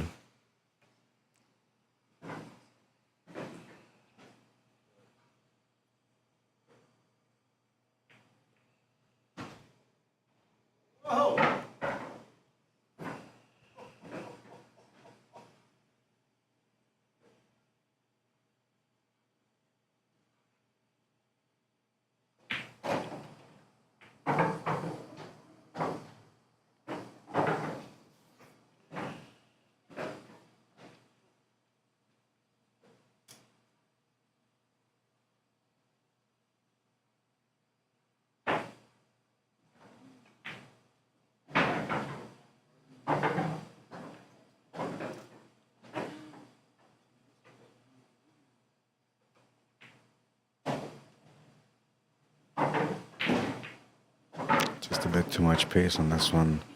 Still make the shot, it's a little tighter, that's all, and he's got to let the cue ball go a little bit. If he's going to take the shot to the top right corner, I'd be playing this with extra pace to get the cue ball to go off the top rail, off the bottom rail, and back up for the 8 ball in the top left corner. Other option would be to hit it with left-hand spin, draw, and then try to get to the left side of the 8 ball to make it in the top right corner, but that would have been a little bit harder. Playing the shot the way he did was the actual best way to make it.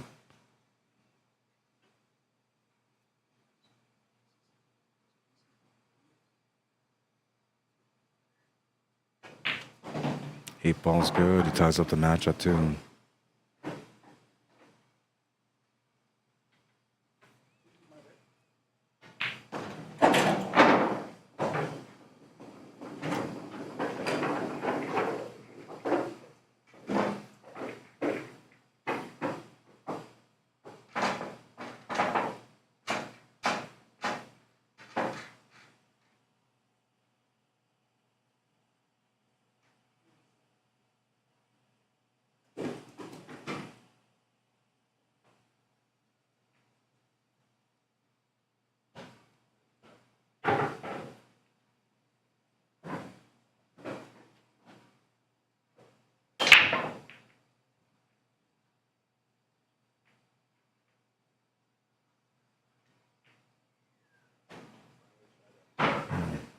sure if I lost something here.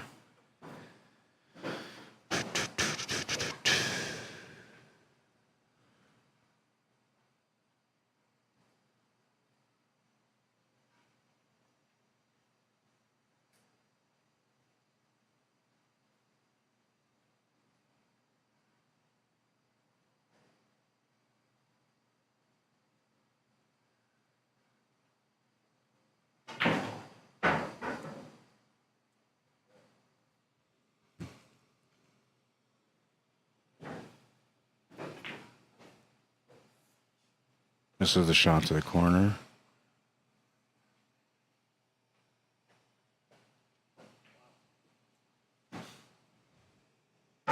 Still an open table, so Zach has options for solids or stripes here.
won't let me fix what I'm trying to fix here. Okay, I'll have to deal with this later.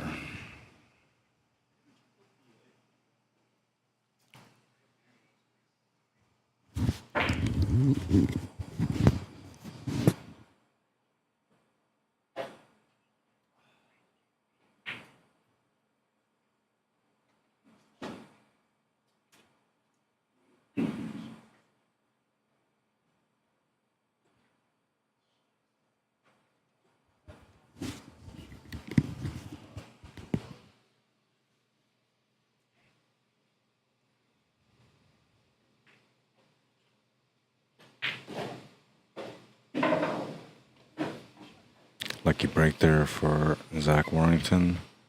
He's going to capitalize on it.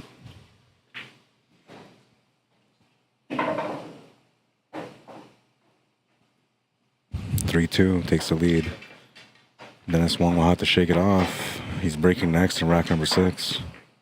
What's up, Nate? How you doing, man? I have to go stand outside. I'm a little hot right now, and I need to get outside so I can get some fresh air.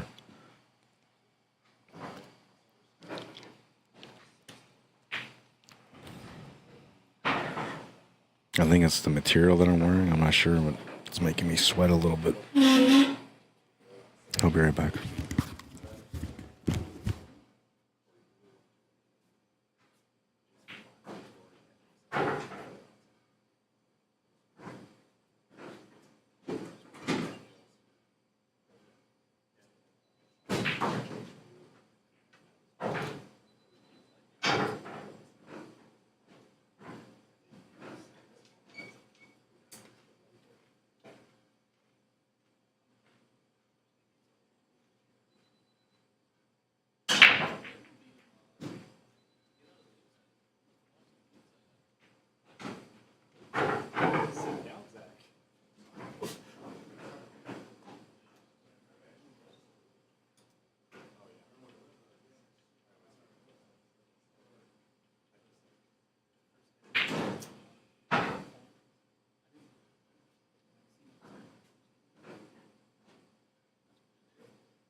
Scratch cue ball.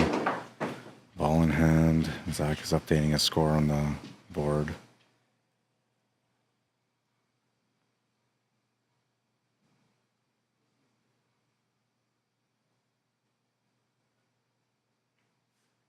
I lost my super fan privilege, and I'm not sure why. And I can't do anything about it till after the stream, so I'll have to figure out tonight for tomorrow. But I used to have a super fan option, which is not letting me have that option anymore.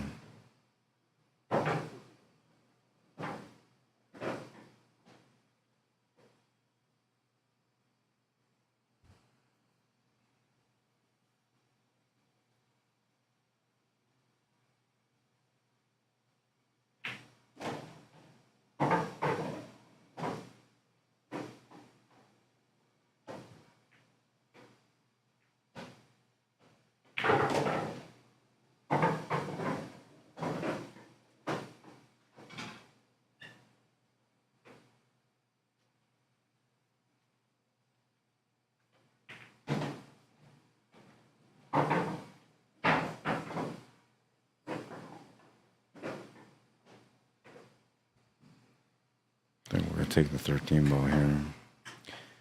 I understand why he's looking at this 11 ball though, because it's kind of like there's no real out here. So for taking this 11 ball, now you can take that 15 ball after and then take the 13 ball.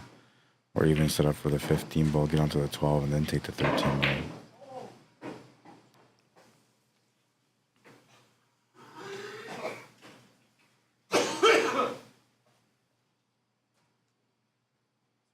It's all good.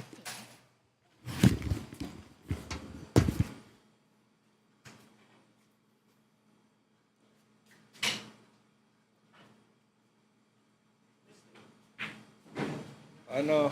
Okay.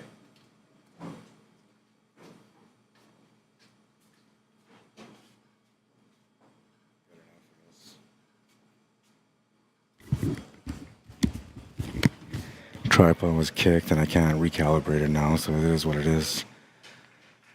Oh man, I'm starting to feel some leg pains here. Not a good sign. Oh, he just needed to come on top of the 5 for the perfect shape on the 12. This is the problem with trying to play perfect shape, is that if you don't get it, you're in trouble. And he had to be pretty perfect here. That's why I figured he would have taken the 15, then the 12, and then finish off with the 13 ball. Because with the line that he had on the 15, he could have easily rolled up with a slower pace to get onto that 12 ball with a little bit of angle. Then he could have gone off the top rail, off the side cushion, and would have been perfect on that 13 ball. And even if he didn't get a straight shot on the 13 ball where he had to do a back cut on it, that still would have been okay because he would have been able to play off 2-3 rails for the 8 ball after that.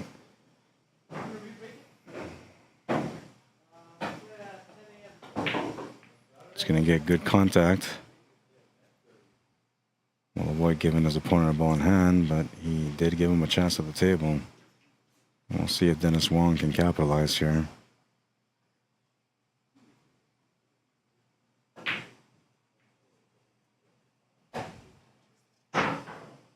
Tanya Lynn, White Eagle, how you doing? Welcome to the stream.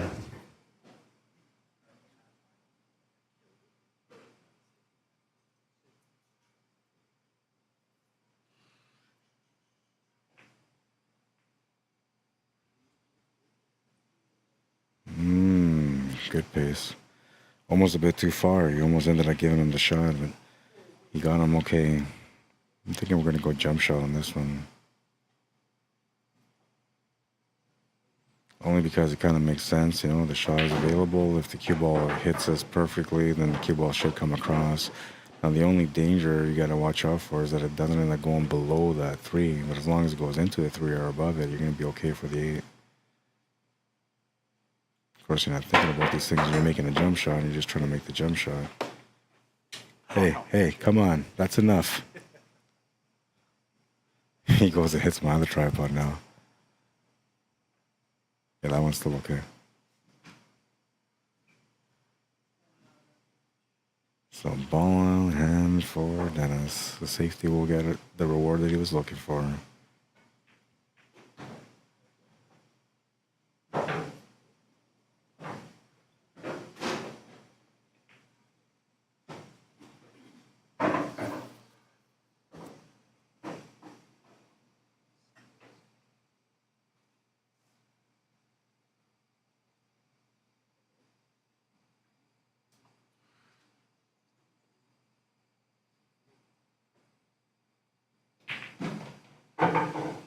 Got the 5 ball out in the open. 4 ball is straight ahead. I don't think he's got the angle to stun over for the 6 ball, but he can probably force the shot a little bit. Yeah, he just decided to draw back just to get set up for the 6 ball, and that's a smart decision. You kind of want to let the table work for you and not force situations that you don't need to force. Smart decision to play the 6 ball here. Keeping it simple here by following forward for the 5, and now he's going to have to earn the finish here with the 3 ball. He's got to get good shape on it. He's going to play the cue ball through, creating a nice angle here on the 3 ball. And play the white ball off 2 short rails to get up for the 8.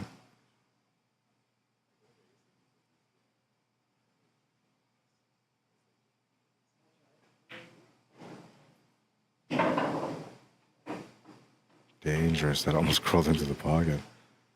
That was so close.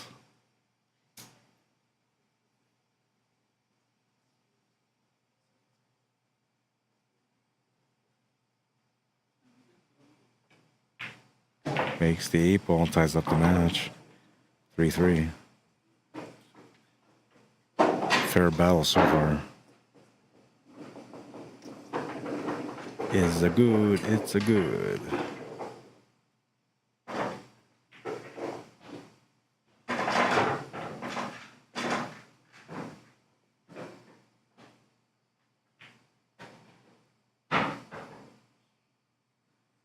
M24 says your last name sounds cool, Rod. Where does it originate from? It's Spanish, South American, from Chile. Both of my parents are Chileans. So I was what they would consider purebred, I guess. Both have a long lineage of family members that are all Chileans too, so it's a long line of Chilean bloodline in my blood. And then, so the name is pronounced Arriagada here in Canada because you don't roll your R's and it makes it hard for people to pronounce it. So I go with area, as in the area of town, whatever, Arriagada. But the proper pronunciation will be with rolling your R's, so it'll be Arriagada. You have to roll it a bit. And I haven't rolled my R's since I met my wife, so I don't know. She says, don't roll your R's like that. I said, okay, I'll switch it to Arriagada. I'm kidding, it never happened, but it should have. She doesn't care if I roll my R's.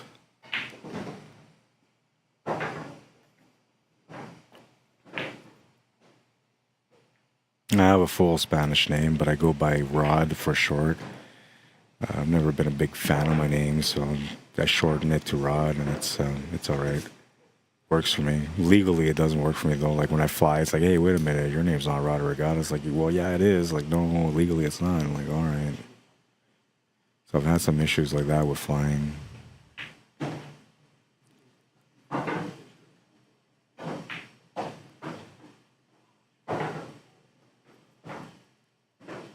Yeah, but technically you roll the R's.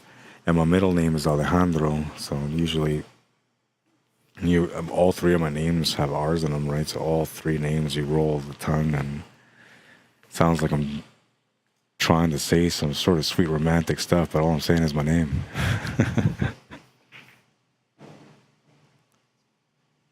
Oh, he's gonna tap the 4 to the 15. Not part of the plan. But yeah, it's a Spanish name, originates from Chile.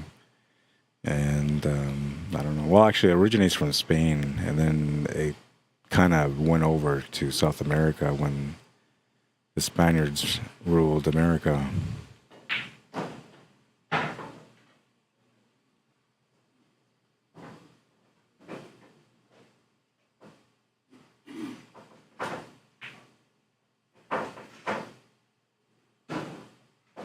No, he's gonna tap the 7 ball now. That's not good. Guarantee he's gonna get another shot at the table, but don't know if he's gonna have a shot.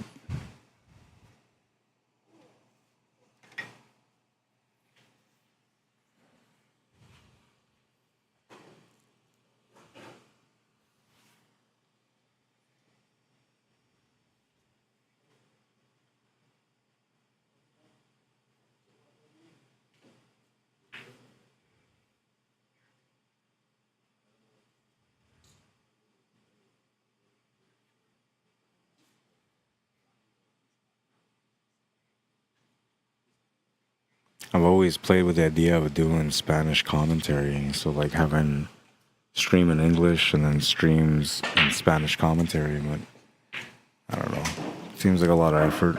And I know like there's a lot of Spanish people out there that love pool. There's probably like more Spanish people that play pool than any other race, I would say. Well, maybe not. Filipinos are pretty adamant about their game too, but yeah. Lots of pool players.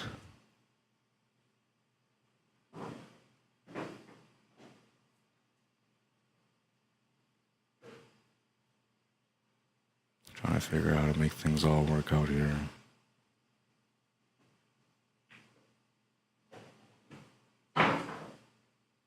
He's got the option to break one, and he's got the option to break both, and looks like he's gonna go for the breakout on one.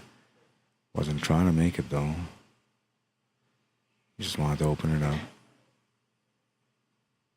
And this is not a good thing because he's left Dennis Wong an angle on the 7 ball that will allow him to go off the 2 rails for the breakout on the 4. So a bit of a risk here by leaving this positional shot for his opponent.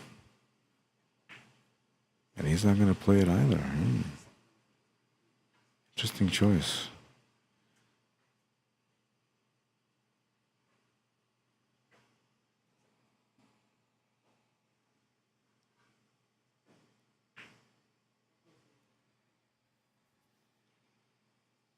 being Spanish all my life, I always thought I was going to grow up to be a soccer player. And as a kid, I played a lot of soccer. As a teenager, I played a lot of soccer, and same as an adult. It's just something that stuck with me for years, you know. And I truly love soccer. Like soccer was my first love, my first everything, right? And so I love soccer, and I always thought I was going to be a professional player. I got invited, you know, for some trials to go be a professional player in South America. And at the time, we moved back to Winnipeg because I was born in Winnipeg. Moved to South America for a few years with my family, and then we came back here. Long journey, man. Traveling. Just having flashbacks of my life. It's been a long journey.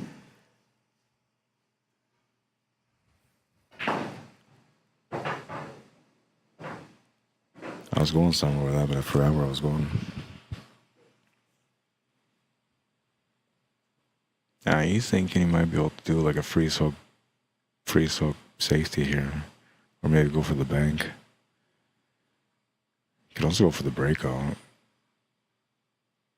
but you're all in if you go for that. Then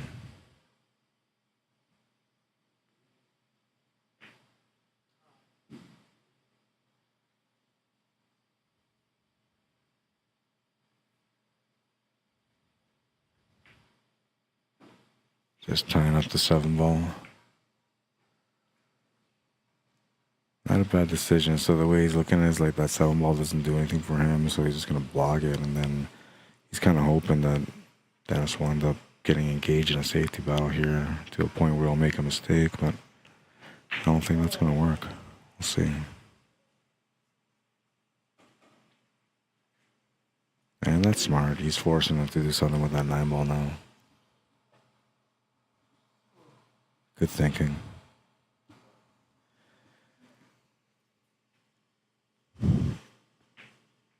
Yeah, I always thought I was going to be a soccer player, man. I don't know. Then one day I stopped playing. I actually started playing pool before I stopped playing soccer. And when I started playing pool, I think that's when I stopped really focusing on soccer. And I guess you only have so many years before you can't really play professional anymore. And when it comes to pool, you can be whatever age you want to be and be a competitor. Good idea, but that's going to be a scratch and a ball in hand. So I'm wondering now if Dennis can maybe try to play like a free hook onto the 4 to open up that 4 ball.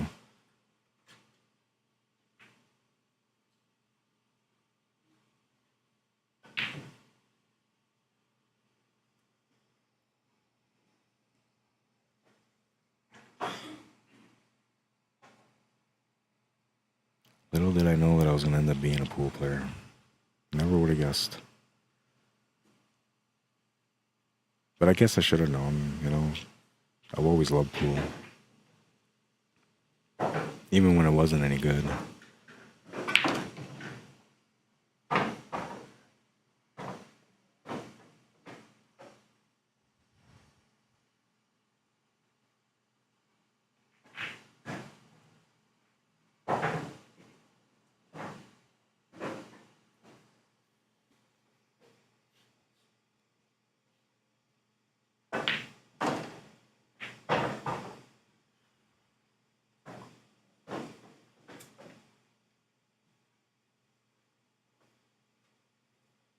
Trying to get him to open up this 4 for him, but he's refusing to do so. So he's going to go for a jump shot here.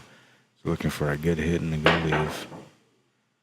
And that was the dangerous thing. If he didn't hit it, he opened up the opportunity for maybe a breakout here. Ball in hand for Dennis. Chance to get on the hill.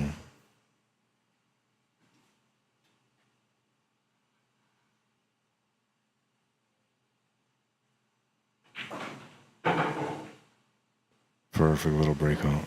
It's going to be tight on that 4 ball though. He thought for sure it was automatic and it didn't go in. Kind of fortunate that that 8 ball ended up bouncing back and going where it is, because now that's going to open up the door for another safety battle here between him and Zach. I think I'll go for like a 2-way here and just try to bank that 9 ball up. to the top left corner while putting the cue ball over to the bottom right corner somewhere, forcing him into a big kick shot finish. And if he does make it, he shouldn't have a shot on the 8-ball either.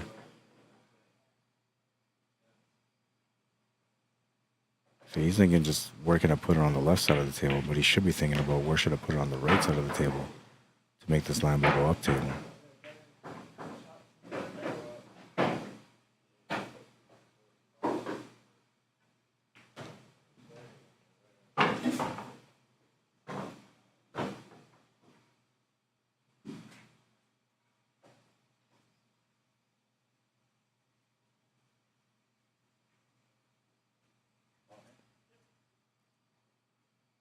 Ball in hand. So two things have to happen here. He needs to make this 15 ball and get the 8 ball in the open. I like what he's thinking about here. I think he's trying to play a safety combination and freeze that white ball to that 8.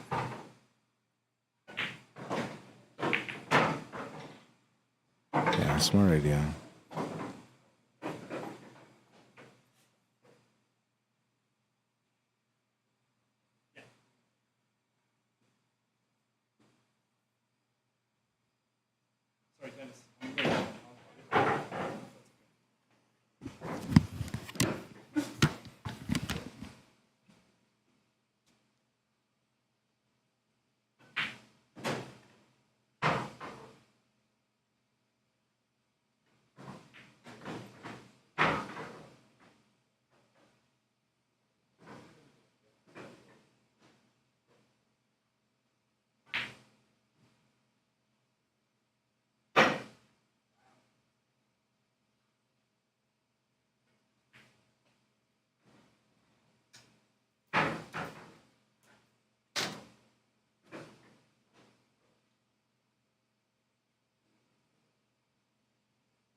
Much slower than he expected. He still has a shot to the corner though. He could also bank it if he wants to. I would just cut it in myself. And then maybe I would like add a little bit of extra wide spin. So like left hand spin, play it off that right side cushion and then back up instead of just playing it straight down off the bottom rail and back up, because that could lead to a scratch in the corner. Just gonna adjust for that though, and you'll miss the scratch. Takes the lead. He's on the hill. 4-3 on the hill. Breaking next, a chance to win the match. Winner of this will play against Brad Burns, who's patiently waiting to get started in his match. 10:30 p.m. now. I thought this game was going to be done by now, but looks like it's going to be an 11:30, 12 o'clock night tonight before I start tearing down my equipment. And then I'm at it again tomorrow.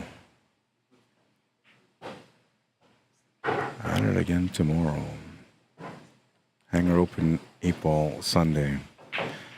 Looking for some action here in the next couple of months. In June 14th to the 16th, we got an event happening at Dooley's Billiards in Moose Jaw, Saskatchewan. It's a second annual Moses Campbell Memorial 9-ball pool tournament. They have 3 different divisions: a men's division, a women's division, a junior division as well. The junior division being played at Broken Rack, Regina, Saskatchewan. The women's division and the men's division being played at Dooley's Billiards in Moose Jaw, Saskatchewan. And the races for both those divisions, the men's and women, are races to 7, with the finals being a race to 9. 32-player limit for the men, 24-player limit for the women. Guaranteed cash prizes here for first and for the men's and the women. This is the money added from the organizers, not money from the entries. The money from the entries will go towards paying second, third, fourth, and so on. The entry fee is a $110 entry. If you want to enter, you can message them via email at kills2@gmail.com, or you can send them an e-transfer for the $110 entry fee with a note that says, "This is my name, add me to the tournament, blah, blah, blah." And that email or e-transfer is kills2, so KILLSTWO @gmail.com. And if you have any issues with like registering, just let me know and I'll get you signed up. I know the Capos fairly well, not like close, but I know them for the last few years, and I can get a hold of them no problem if you're looking to sign up. It's open to anyone, only 32 players for the men, 24 for the women, so if you want to get in, but don't hesitate. Or you'll end up having to just watch it on the stream.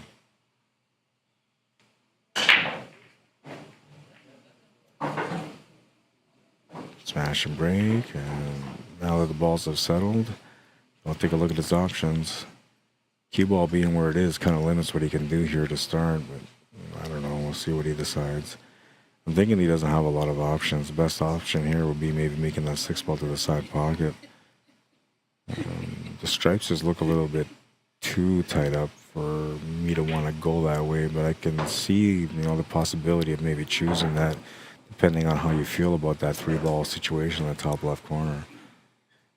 He's looking to try to get that opened up right now. It's a good idea, made the shot, but he left himself no follow-up. He's going to have to play a safety now.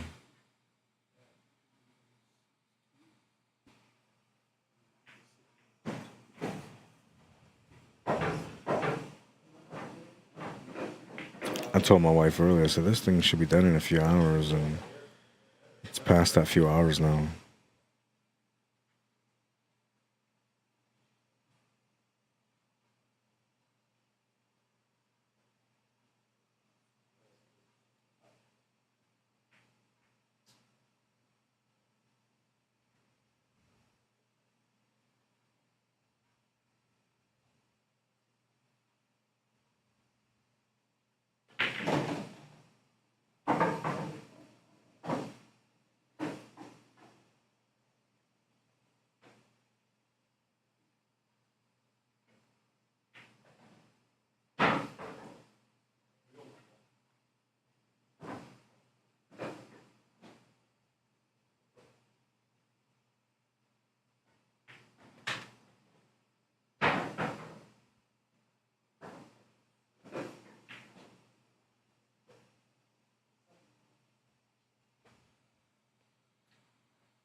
Not a lot of options here. You can see everything, just can't make much.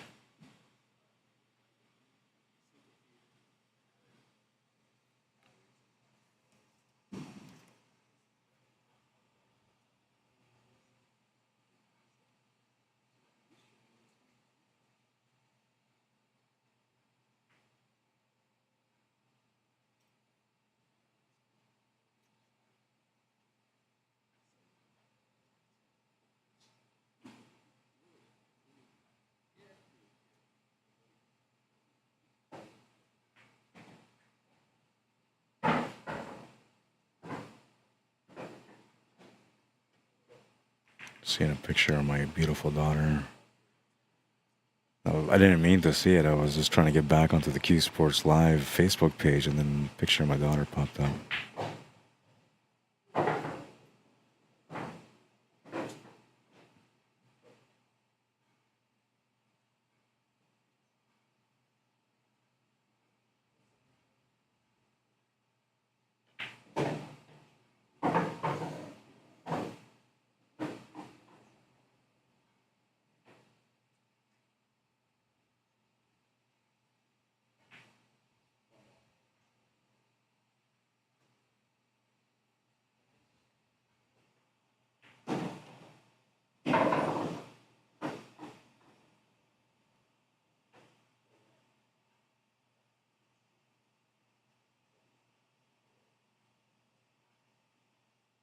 Steven Robertson said carrying the 9 off the helmet in the corner. It's a little while ago. What's up, Mitch DuPont?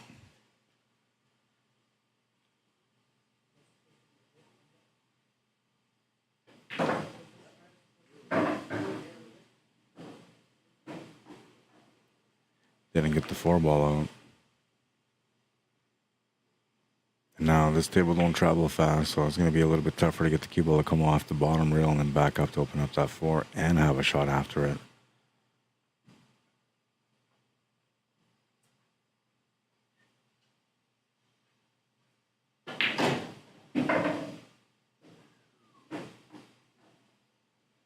It's going to end up right behind the 13 ball.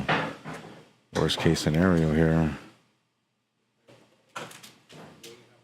Just got to find a good shot on this one. On the hill, chance to win in a bad spot. Losing this rack will put it to the last game, which is not what he wants to do.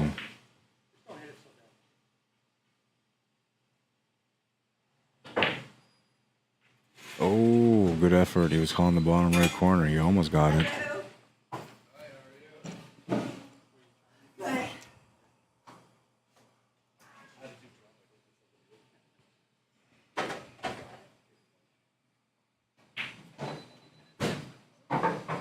Uh-oh.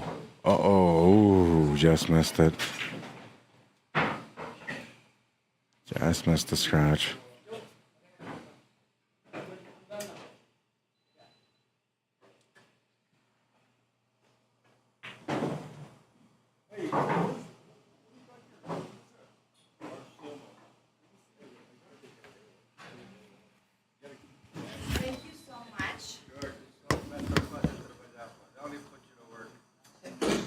It's always like that, right? It's amazing. The little girls loved it. It was like 3 hours of makeup. We did 75 little girls. Oh my god. But Sandra Clement asked me to pick up a check. We were going to write her some money. Give me some money.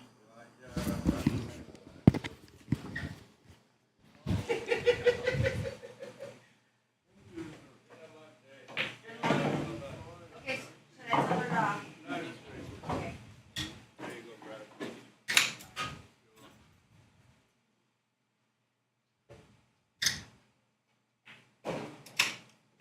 Pace is good on this one.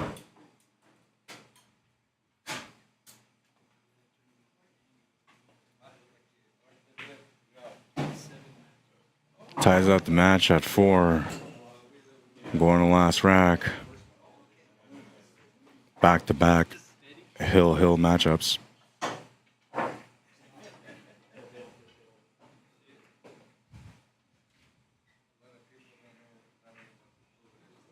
Now, both these guys are, into an engaged battle, so whoever comes out of this match, they're going to be feeling pretty good about themselves as far as confidence goes. Brad Burns, on the other hand, has kind of been sitting on ice for a couple of hours now, and he's going to have a bit of a tough time trying to get going on the table, but he's a great competitor, so I'm thinking he's still going to do a pretty good job here in the first set, and I don't know, we'll see. It all depends on who wins the match here, but I'm thinking both these guys will end up putting up a good fight. So my prediction is that it will probably end up finishing in the first set, but it will go to the hill.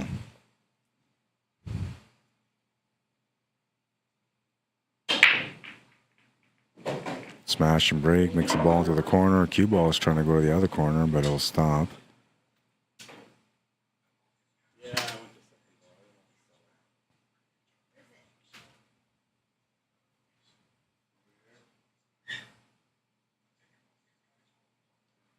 Table spread here is gonna be challenging, but he was just saying that he decided to go with second ball break because he didn't want to leave an open table. And now this is your classic hill rack where there's a lot of issues at the table and it's going to be a bit of a grind out. Zach coming up short on the opening shot, though, is going to give Dennis Wong a bit of an advantage, especially because of where the cue ball is and the 7 ball right now. If he wanted to take the solids, he can open things up. If he wanted to take the stripes, I believe he's actually set up for a combination, which will help him get the stripes going too. And the stripes look like they're a big mess, but once you make that combination on the 9 and the 15, if it goes, that kind of opens up most of the table.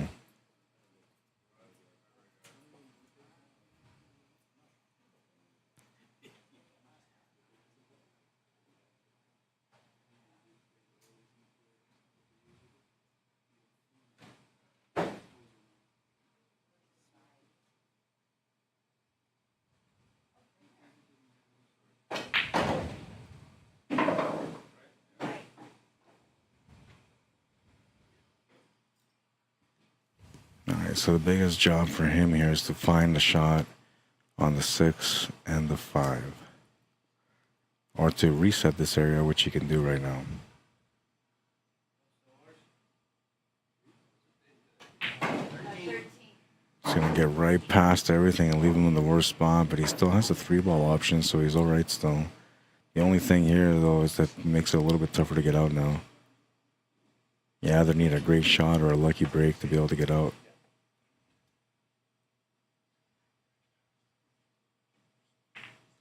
It's going to create more of a mess and turn the table over. I feel like he's left that combo if it goes, and if it does, this reset will come in right away. And if it doesn't, then the safety is going to be coming up next.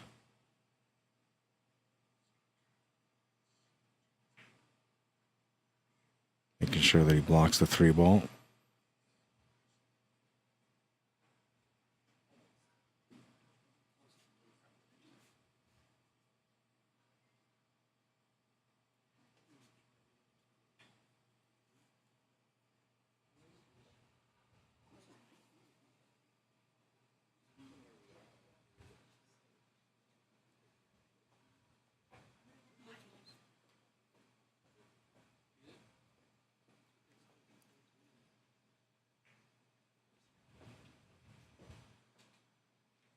And this is kind of like how a hill-hill matchup usually goes. There's a little bit of engagement and some back and forth and some safety and some grinding and a little bit of everything. Every now and then you get a hill-hill matchup where the one player like smashes the break and everything's wide open. He just runs it out and it's over. But usually when that happens, it's from a player that was down like 4-0, came back to win 5-4, and usually they got the last break. So they make the comeback to get to the hill and then they break and run the last table out. Oh, he lost the cue ball too. Huge break here for Dennis. One of the best ways to be able to get the finish on this table will be to, oh, what's the angry mark on there? Joseph Banks. Had a wow, and then an angry emoticon against Stephen Roberts' comment. Yeah, ball in hand here kind of saves the day for him because now he can deal with that really difficult area, which is the 5 and the 6. Everything else kind of goes. He just needs to open things up just a little bit. And really, like the 5 ball goes to the bottom left corner, so all he's got to really do is just play position for the 5 with a little bit of a drawback angle on the 3. The only thing is you don't really want to tie up that 8 ball. And the 8 ball right now only has the bottom left corner as an option or the side pocket once he removes that 4. Well, of course, once you remove that 4, you got the bottom right corner and the right side pocket as well. And it will go to the top right corner past that 14. So it actually has a lot of different options here for that. Should be all right.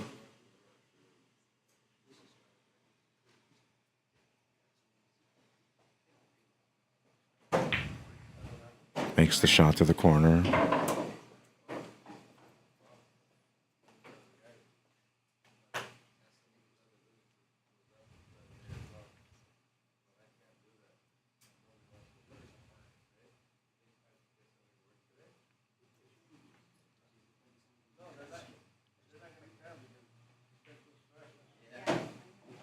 Makes the 3, bumps over the 4, which could have been a problem, but it worked out pretty good. It's giving him the setup here to get set up for the finish. He just has to work it out.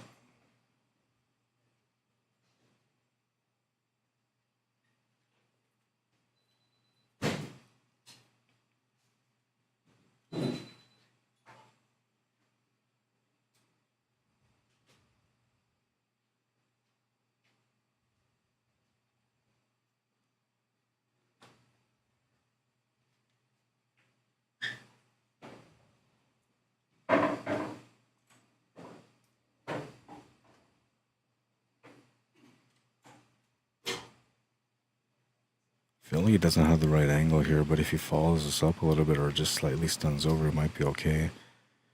But I feel like he's got the wrong angle. We'll see. He was able to force it over just a little bit. Just enough to give him the shot. The stripes being all over that left side corner is going to allow him to have a lot of protection from scratching. That's going to allow the shot to be a little bit easier on him. He's not going to have to stress over anything except for just making the shot. High percentage that he's going to be able to finish the table here on this 8-ball shot right now. And yeah, he'll make it. All that protection around them definitely guaranteed some safety. 5-4, the final score, and we move into the championship match. Brad Burns coming up next, A-side winner, against Dennis Wong, the B-side winner. Couple of hill matches so far. And we'll have to put Brad Burns on the left because he won the A-side.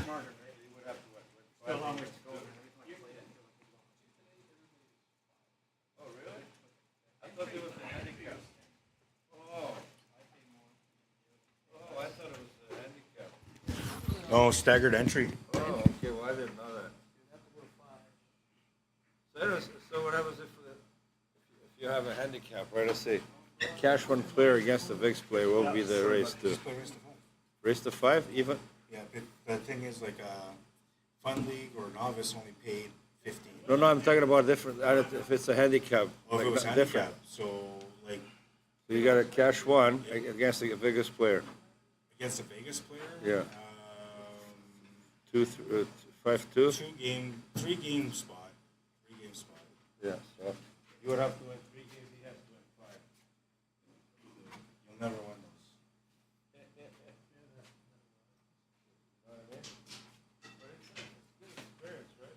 Yeah, and that's how you get better, man, by playing and like measuring yourself, but also by watching the higher level players how they play, so you can learn from them. And you don't get that unless you play it. And if you play decent, guys will like you and they'll start teaching you. So as long as you can play. So that's how you find masters and coaches.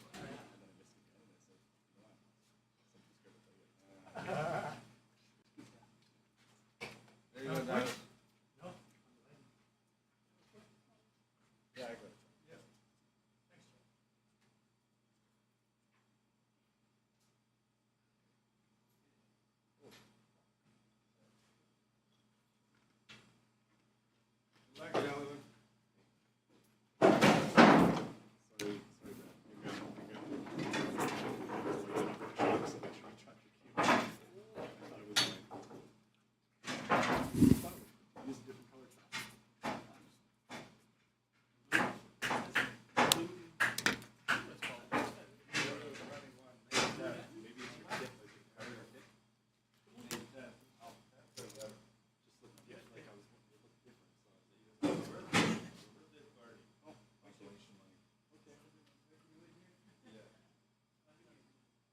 Don't scratch. It's still okay, but scratch. That was the only problem. I shouldn't even have checked with him. I should have left it. Yeah. It was like, I thought maybe like 9:15. I guess it didn't go. I was trying what he's asked. I could have done something there, but then I'm losing the cue ball. You gotta be precautious too. If you can tell, I was playing pretty conservative. Yeah. Even your last break, like if you took the second ball break just to make sure, which created that big mess, right? But then again, if you go for the big break and then you come up dry, you regret it. Exactly. No regrets. Oh yeah.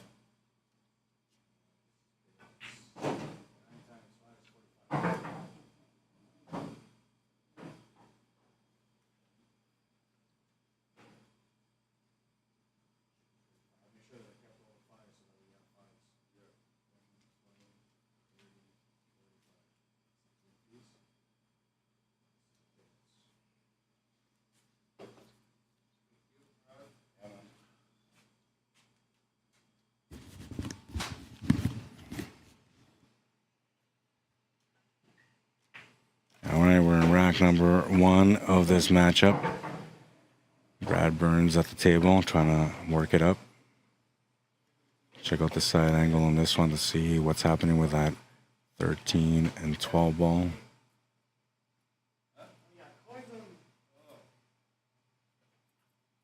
Oh, no combo there.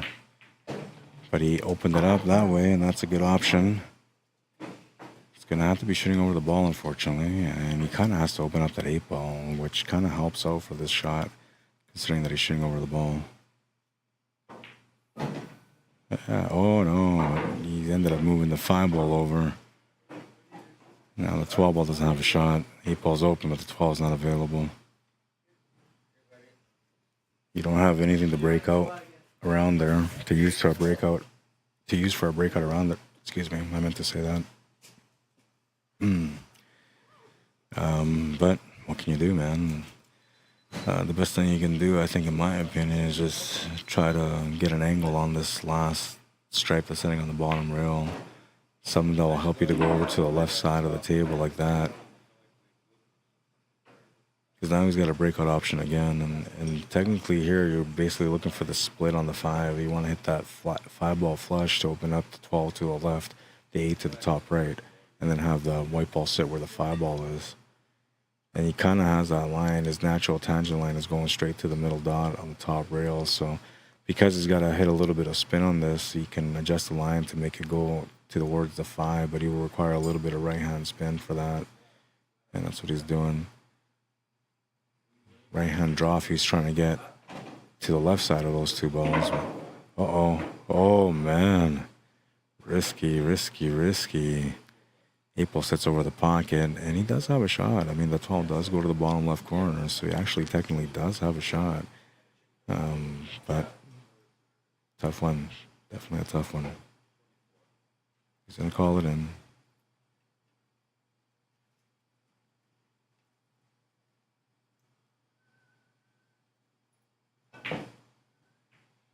He's going to come up short on it. Turns the table over to Dennis, who's going to get a chance to get going now. He's got to figure out what to do with his 5 and 7, and that's about really all he's got to really figure out. And he's got a lot of different options around this 1 ball after he makes the 1 ball, so he can definitely get into that area to figure this out and open it up some more. He doesn't have to break it out, he just has to get behind it somewhere in the top left corner where he's standing, and that will give him the shot to the 5 or the 7. Once you get one, you'll have the other as long as you got the right angle for it anyway.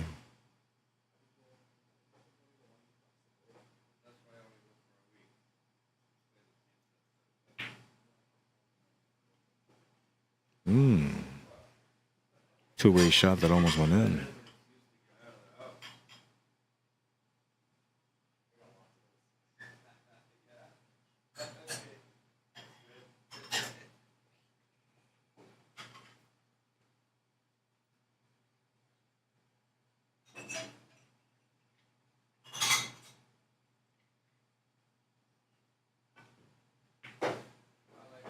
Great hit.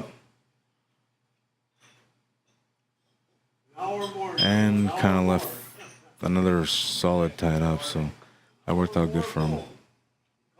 This is getting good now.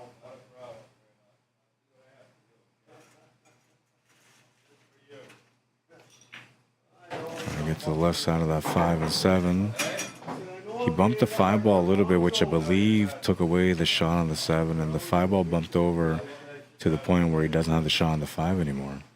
And now he's got to do something different, which a couple different options here, but I'm thinking I'm going to the right side middle pocket, trying to get the cue ball to go off the right side cushion, the top cushion, and get back into that area where the 7 ball can maybe go to the side pocket.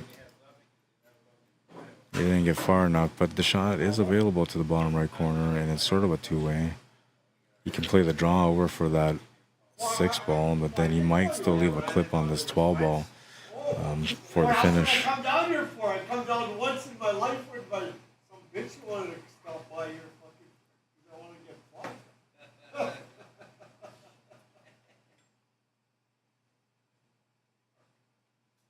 The only reason I'm coming, that's why I phoned to ask you. You had that food fight.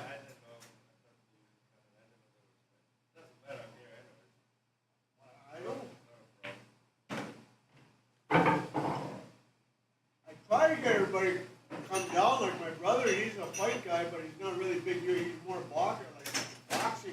Two-way shot, maybe. Not for UFC. I don't know. Maybe just play a safety here. When it started off. That's what I'm saying. I was playing the safety. Almost went too far, though, I think. Or did he? Yeah, it looks like he went too far. He's left the shot. It's a tight one, but it's available. So the reason he would have booked it. He was all in for the game and the fights and everything. He's both like, yeah. Hockey and fight guy. Oh, and he's going to come up short. It was a tight shot, but he did have an opportunity to make it. Like he had to call, but I know he had to call, so I'm just assuming family came in. And it's still in a difficult spot here on this table. Nothing is that serious from ever.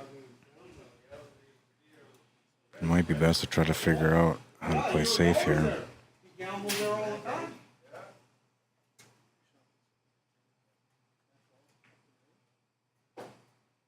Good shot. That is good too.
All right, I'm back. Had to get a water. Brad won the first game.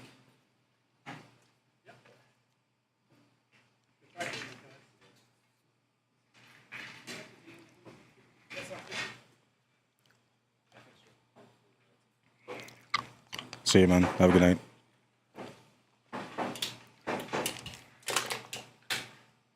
Let's go down. It says Frank O'Brien. What's up, Frank? How you doing, man? Matt Aslan says, this is riveting. How you doing, Matt? Trying to get banned again, man? Just kidding. Welcome to the stream, man.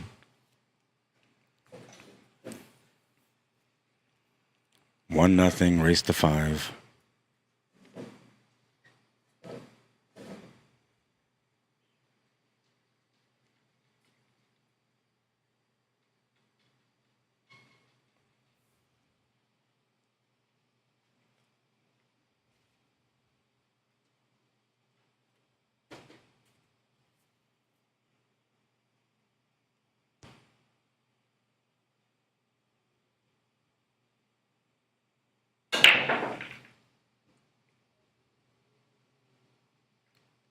No friends on the break.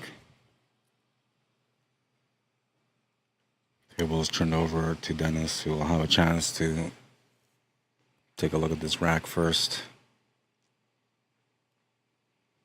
Always a bit of complications on the table as expected, but he's got a pretty decent table right now.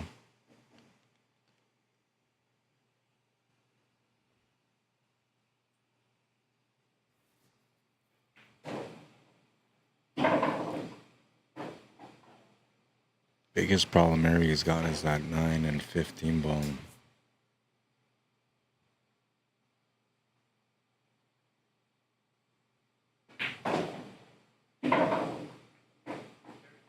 Didn't mean for that to happen, but the ball still goes to the corner, so he's okay.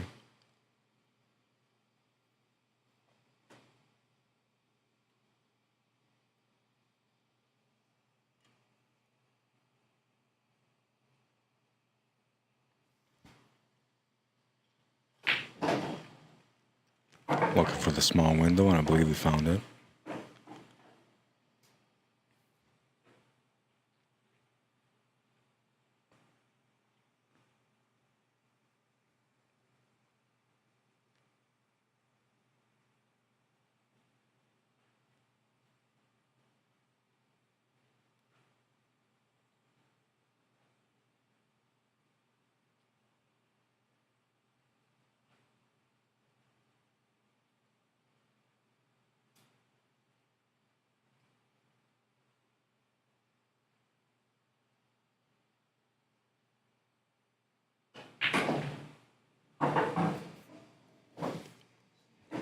I don't think he got what he was trying to get to, and I'm not sure what it was he was trying to get to. Maybe onto the 14, but maybe he's seen something there with a 15 and 9, which I can't see anything available there.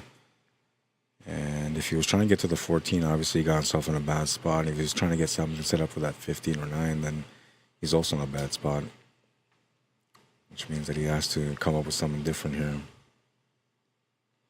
Limited angles, limited contact, so even the safety is going to be challenging. It's going to do okay, though. Created a little bit of a mess on the right side.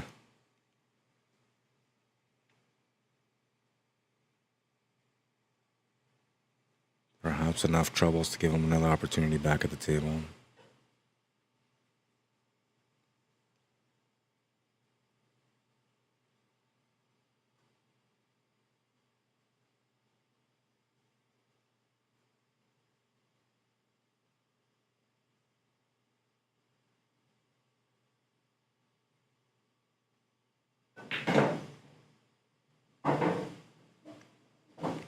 Almost got the perfect angle on the one ball to break out that 5-8 right now, but doesn't quite have it. But I think you're still going to probably take that one ball now. Sean and Jason was there. I don't know who went between Carell and where is it?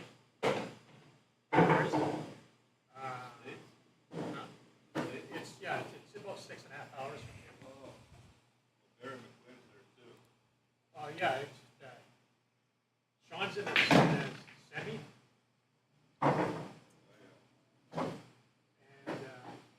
Jason Clatt and Tyrell Blowers and Corey Duell. 4 guys in the finals. Well, Clatt and Sean Monkman's from Winnipeg. Yeah, I know. Steve Holmes is still in there, isn't he? I thought it's be over by now, or it was like as of last night, it was 4 guys.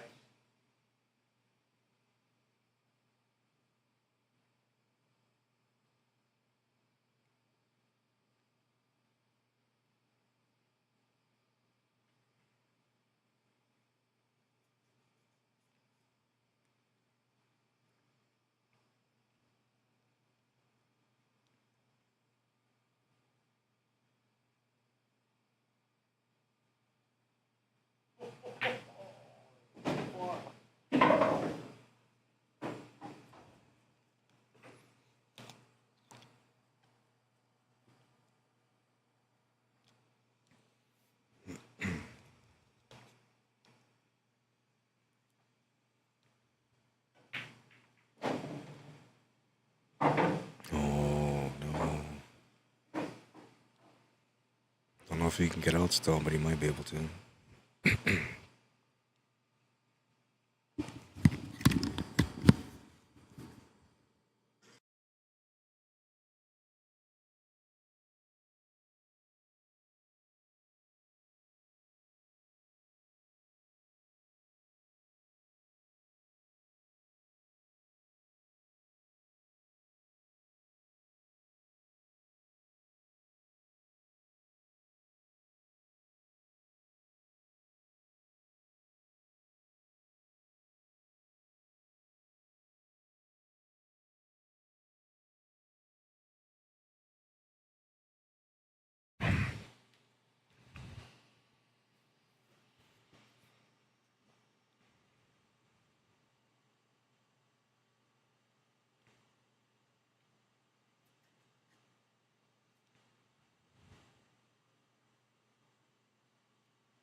good shot. Just avoided the scratch, but that didn't really do much for him as far as shape goes. Eating a candy and it's, I don't know, not agreeing with me.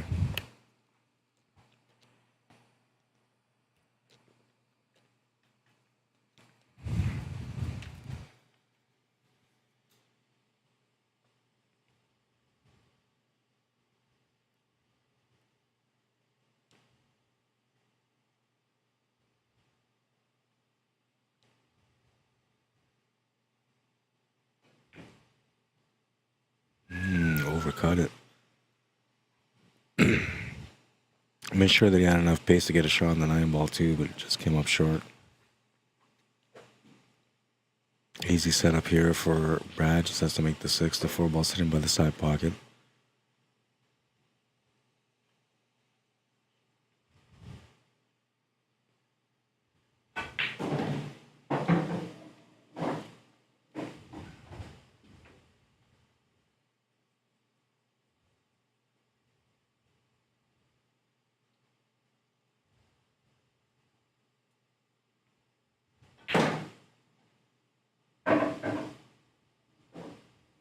Nice cue ball control.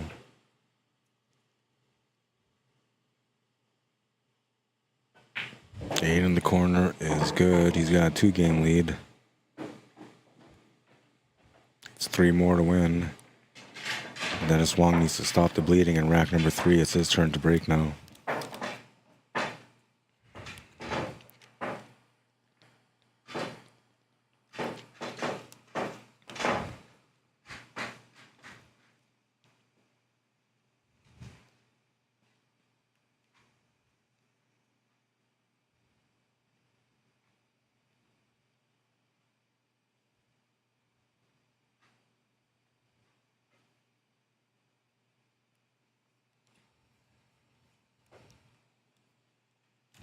Looking for a good break on this one.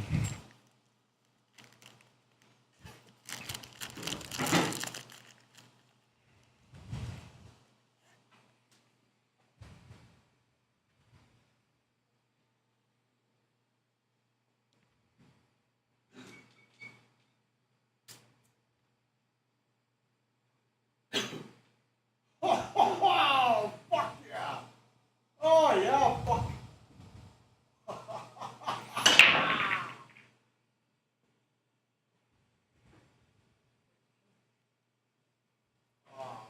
Don't stop, buddy. It's your last shot. Dry break.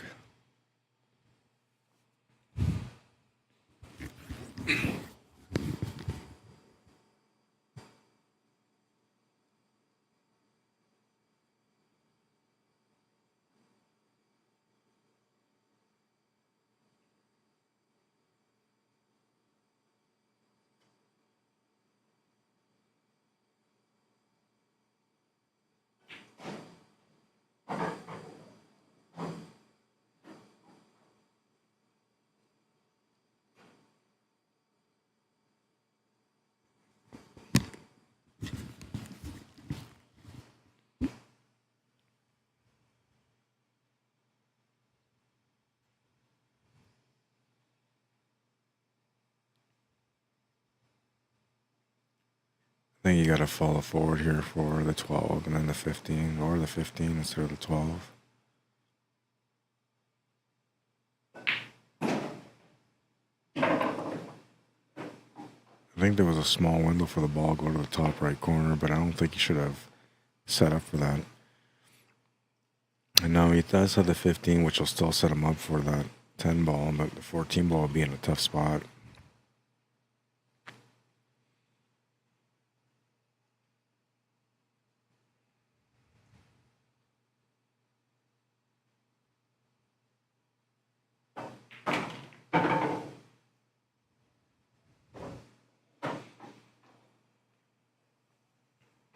It's creating a side shot angle here now.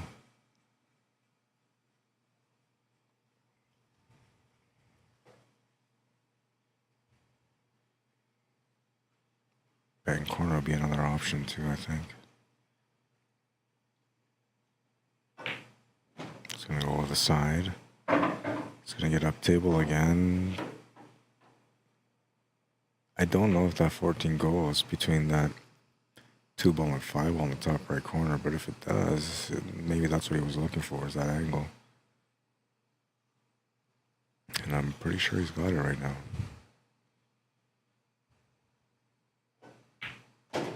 Oh yeah, no problems there. A bit too much pace on that shot, which is going to make it really tough to get shape on the 10 ball. He just has to find a spot, anything that gives him a higher percentage.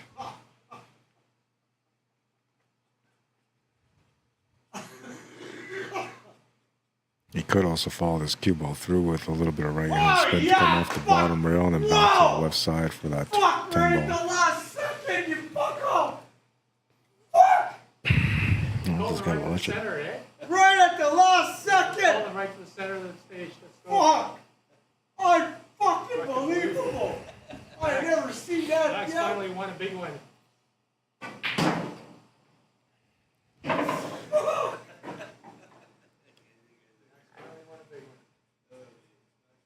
Well, here's a champ before. Well, yeah, but not this weight class, man. Like this is going against. No, this was he was a champ before. No, he's never been in this weight class, man. Max Holloway? Yeah, he's fought once at this weight class, right? He lost to Corey. Okay, Yeah, sorry. he's champ at the lower weight class. Okay, Not the same competition, man. Okay, These guys are killers. This is the most stacked division out there. Yeah, like, I agree. But God, knocking out Gajay, fuck, that's Yeah, unreal. not yet. He was a Not yet. heavy He favorite. has a fucking beat, man. But right at the last second, He called him the center of the stage, dude. So let's go. right, that's not a fucking D, that's a right knockout. He knocked it fucking straight out. The fuck you playing pool for if you know that shit, man? Why? I thought, yeah, you're right, now that you say that, you're right. And Holloway was a featherweight.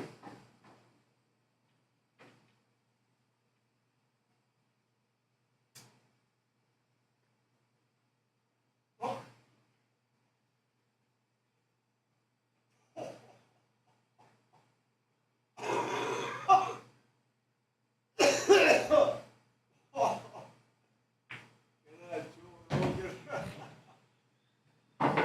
A bit too far for the 1 ball to go to the side, but he has a shot on the 5 still.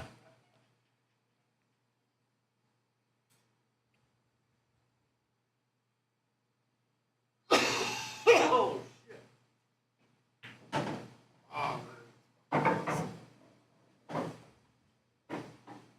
That table has a bit of a funny roll around that side pocket.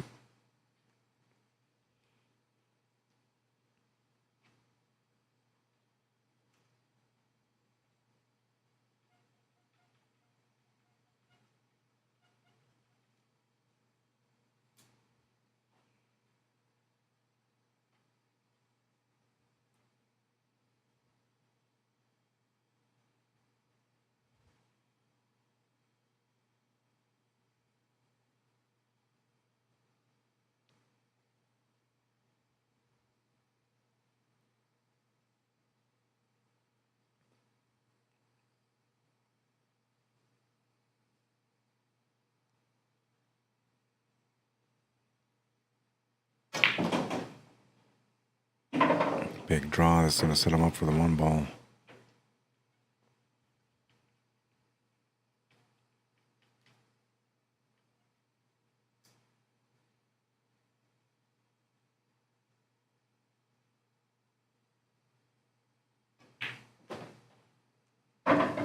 Nice pace, good angle here. Has a shot on the 7 ball now.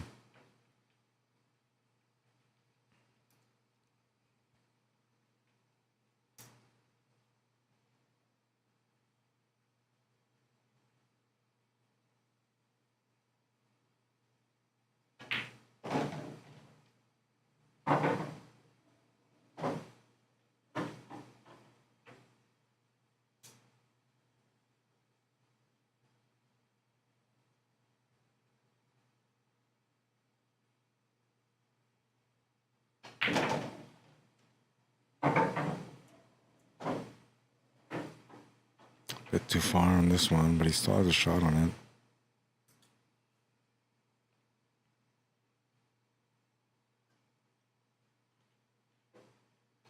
it. Shot is good. He's on the board, 2-1.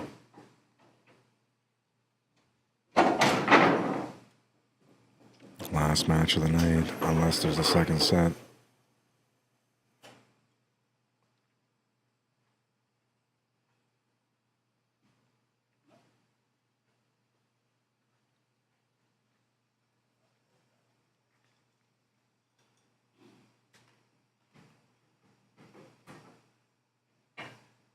Now that division's getting interesting again.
Oh, just came up short of making a ball.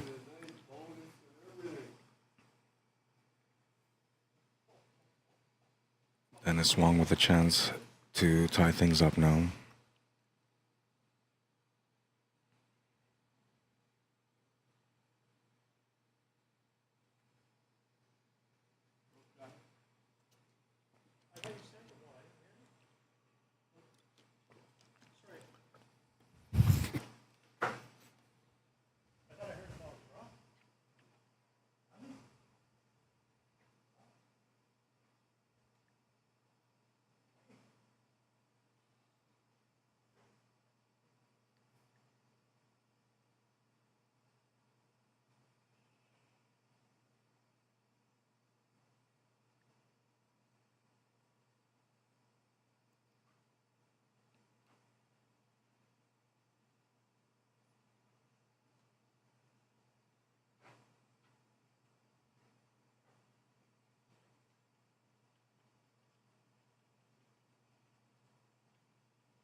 Obvious miscue, huh?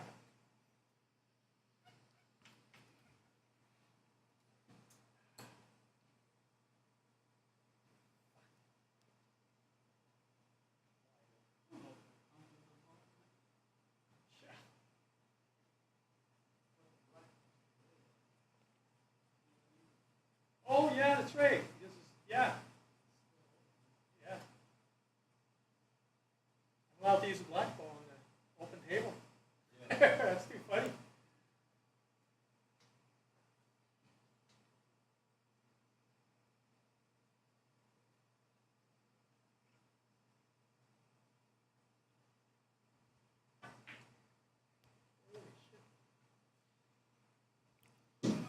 Couple of interesting shots at the table. Table's turned back to Dennis.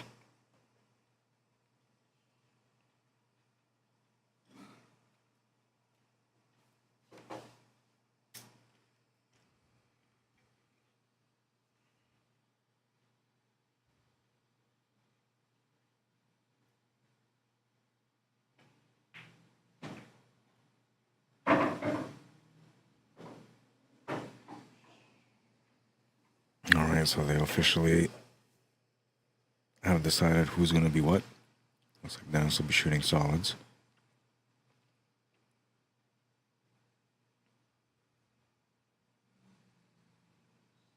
biggest trouble ball basically would be the 2 ball, but it has a few different pockets to go in.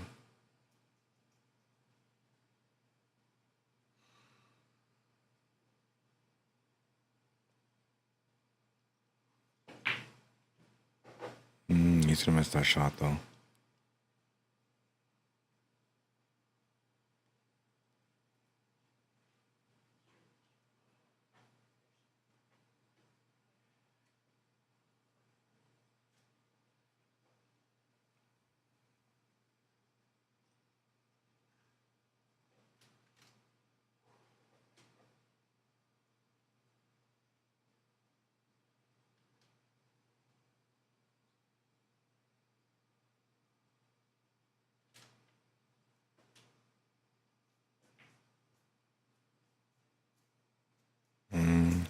I think the only reason he came up short on the shot is because he was trying to make sure he didn't scratch. So he kind of let up a little bit just to focus more on the shape.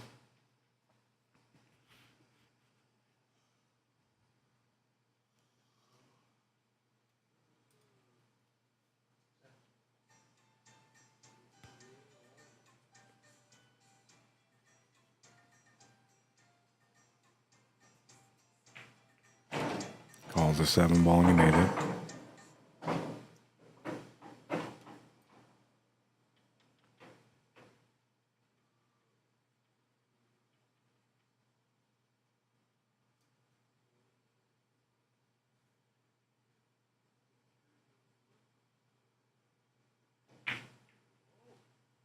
Good shot on the 3. Went a bit too far for the 6 on the 1.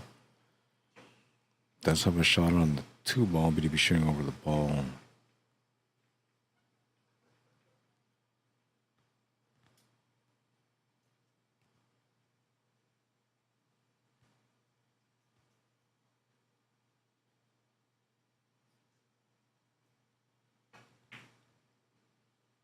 Takes on the tougher shot on the 4, and that's going to stay over the pocket.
Good try, man. Would have had a follow up there on the 11 ball, too.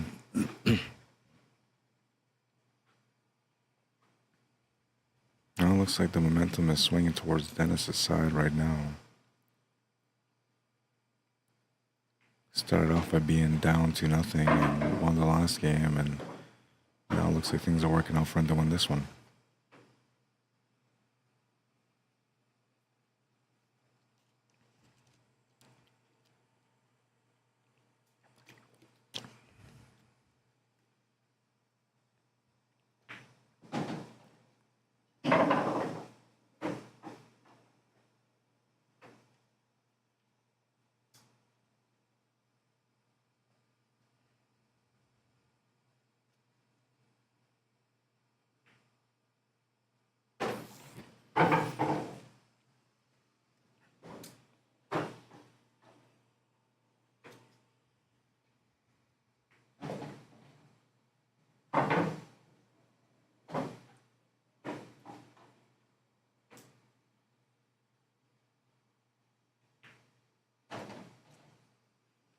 Tied at 2.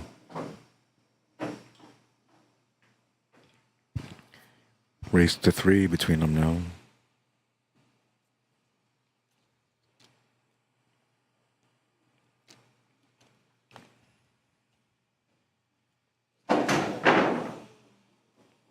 I gotta go to my car. I'll be back.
What's up, Elaine? Says late night action pool. Gotta love it.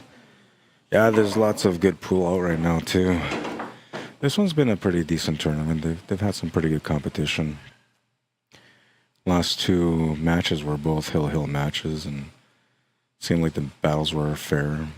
This one here looks like it's got signs of going to the hill as well, which my prediction was that it would be over in the first set on the hill. And it kind of looks like it might go that way. Anybody could win that first set if it goes to the hill.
Oh, he bumped the 8-ball a little bit, but that didn't open things up for him. Does he have the shot on the 3?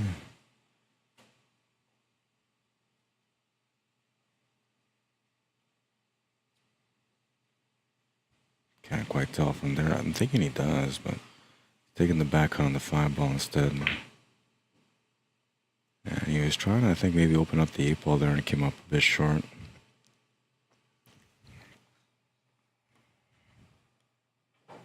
What is staggered entry? Never heard that before, Rod. So it's instead of handicapping the tournament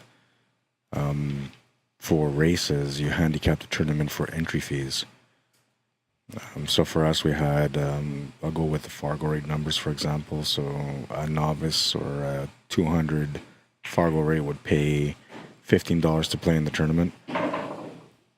A 350 and under would pay 25.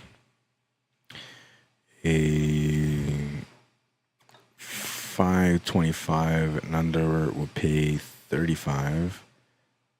525 to 620 roughly will pay 45, and then anybody that's a 625 and up would be paying 60, something like that. So then what happens is that you stagger the entries according to skill level, and then you set the races at straight races. Takes away the handicap in the race, but it allows them to pay less to play and a chance to still win more money, so it kind of works out okay for them.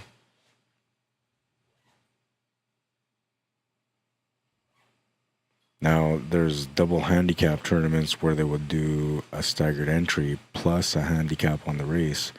Those are the kind of tournaments where like all the lower level players just love to go to them, because in those ones they have a true chance to win. They pay for a little bit less, and they also get that extra handicap bonus, and it just gives them a nice, comfortable competing scenario for them to be able to come up with a little bit of a win financially.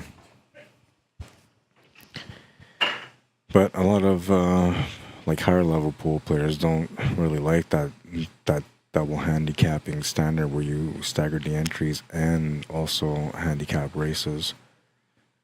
Usually they want one or the other. And I feel like for most like intermediate and up players, like that should be fine. But intermediate and lower, like they should always have some sort of handicap. And yes, I know that top players are always, worried about the handicaps being unfair. But the reality is that the higher level players are usually winning the tournaments, no matter what happens, no matter who's playing and whether they're a sandbagger or not. In the end, usually the most experienced, highest level Fargo rate player is going to be the one that wins the tournament. As long as they're having a decent day at the table anyway.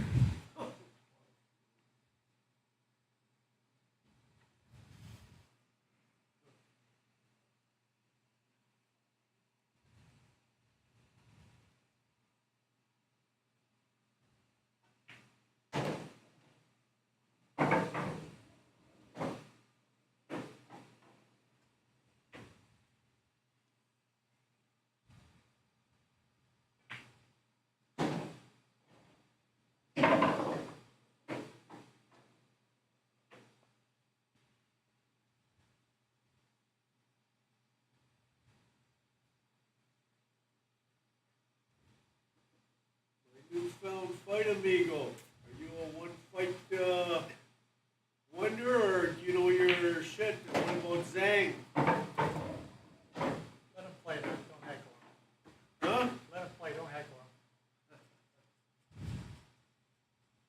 You don't know Zhang? Of course, everybody knows. Your God, is she gonna do it and win it?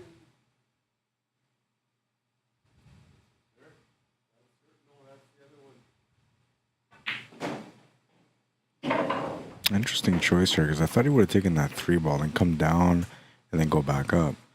The way he's playing this, he's leaning on the pace of the shot to hold the shape for the 8. A little bit of room for error here.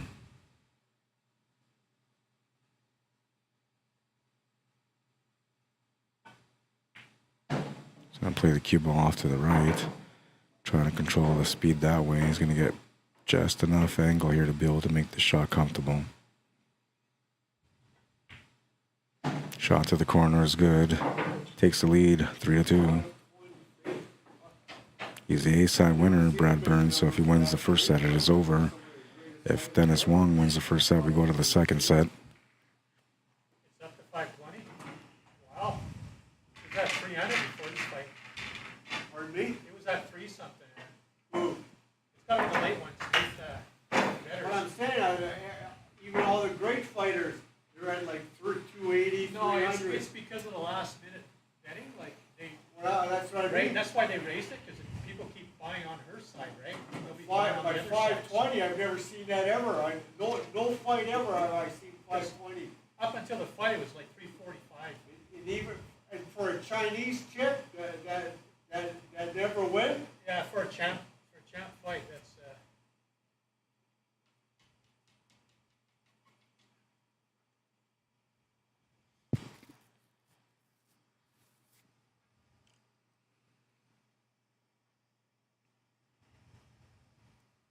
No, if she folds, a lot of people are going to be rich.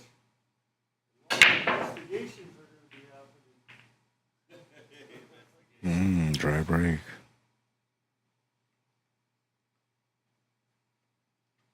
Chance for Dennis to try to tie things up here.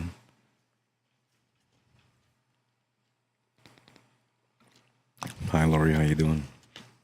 And I gotta apologize, guys. I'm in a bit of a mellow mood, but I didn't have a lot of sleep. I woke up and went straight to coaching somebody that was looking to get lessons, pool lessons for me.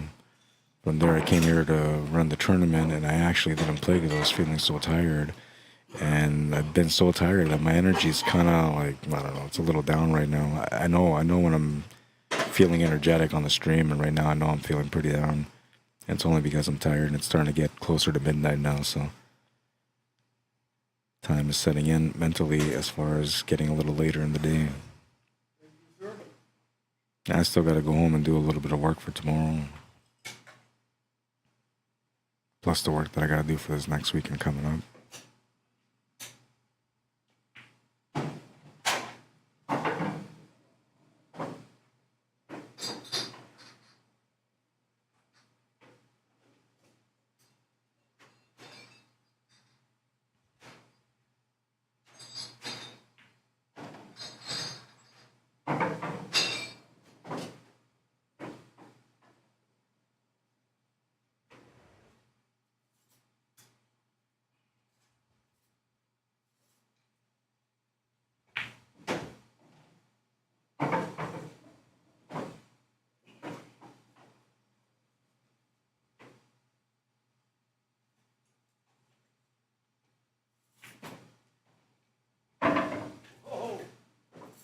Choice is the 12 or the 13 ball here.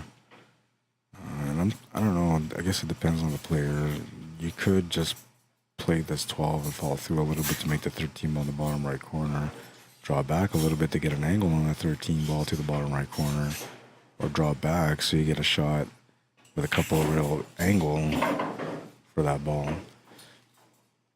Looks like he played through. And he didn't really create much of an angle here, but he's got a shot anyways. He's got to be able to create something here for the 8 ball. I'm not sure what he's going to do. I'm not sure what I would do if I was in the situation. I do know that the 8 ball does go to the top left corner just barely past that 3 ball, so that might be the way he's trying to get shape, is to get to the right side, just above that too. He's going to run to the 4 ball. That's going to take away that option for the 8 ball now. There's no cross bank. There's no kick shot available that would make the shot go anywhere. So I feel like he's stuck in one of those situations where he's got to come up with the best safety that he can. And that's going to be tough to do because all that's left at the table right now is solids, no only stripes to lean on. 2 bang corner for the win. Wow. Just said, you know what? I'm just going to go for this big shot. I don't care. If I make it, I make it. It's 3-all. That was a beauty. 2 real bang shot right in the heart. What a shot. Definitely the highlight of the day. 2 rails on the corner, says Stephen Roberts. That's right. That's the way he played it. Efren Reyes style, says Nathan Wood. That was pretty. It's pretty. Wow, nice shot.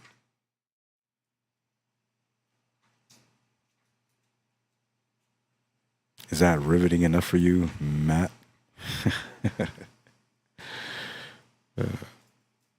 Chris Mailing, says Stephen Roberts. Yeah, Mailing would do something crazy like that. Well, so would Efren, though. Efren had a lot of crazy shots like that, too. That was a nice, very nice shot. We'll look at it again. Not much room to get past the 5, but just enough room to make the 2-bank corner, and he nailed it.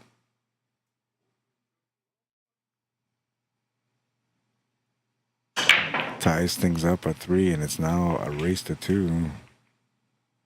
And he's going to come up dry and turn the table over.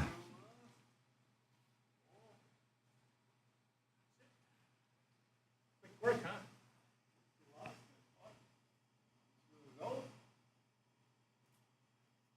What the hell was that, says Brad Burns. He's watching the replay. Yeah, that was wow, I don't know, man. It's like, he's like, you know what? I'm just going to go for this shot. Didn't care, made it straight to the pocket.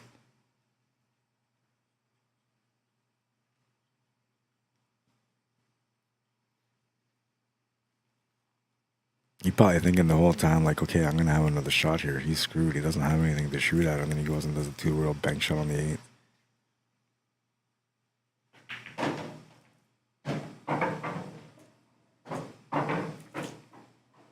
Great chance to reply here. The 3-1 combo is available, I believe. Go back down here and take a look at this camera angle. It's close. I'm not sure if it goes, but it's close. There's no separation between the 3 and the 1, so there's no real room for him to make any kind of spin adjustments on the shot. And he's also going to want to try to get that 5 ball opened up.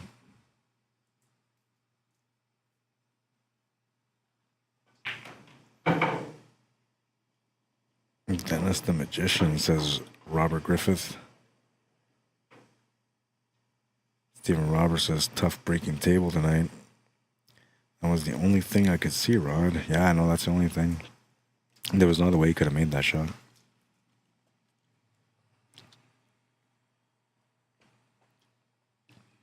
And like perfect, right to the middle of the pocket. I was impressed.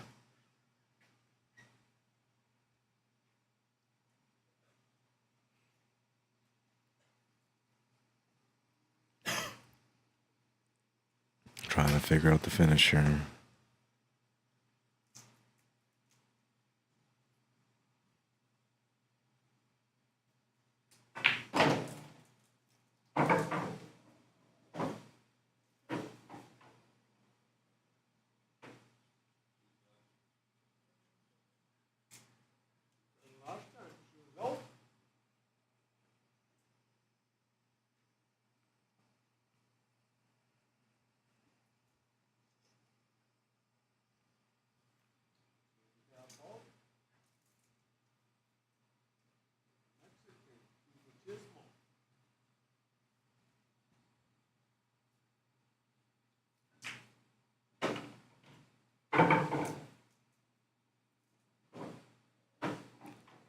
Almost at the moment of truth on this rack.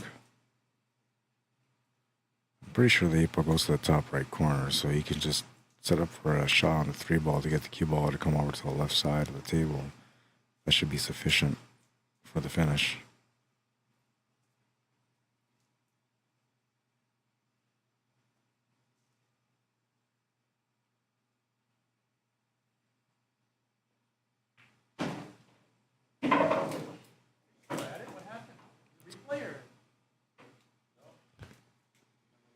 Gonna opt to keep it the other way around instead and made the 3 ball. Now, I'm curious why he did that, because like now I guess he can still make the shot, but now he's got to more or less be at the mercy of the table and the cue ball to get perfect to the left side middle or the bottom left corner.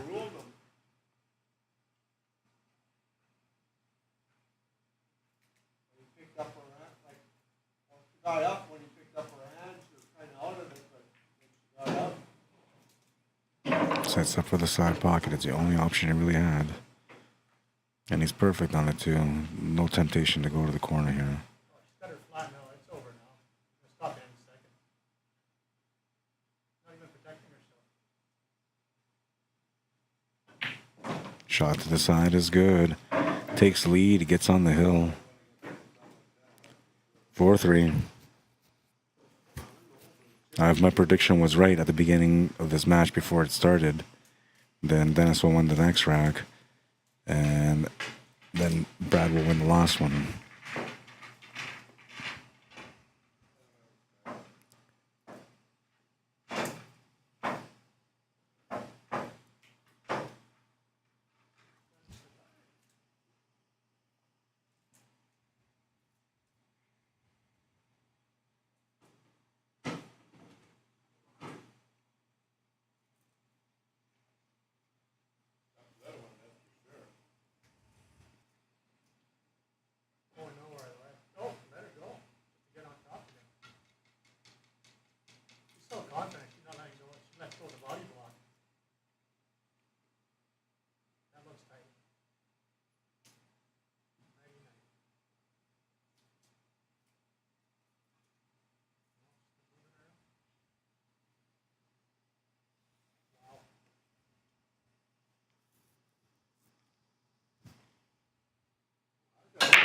fuck, you got, fuck, you got game, man. Fucking Made a ball off the break. under shit.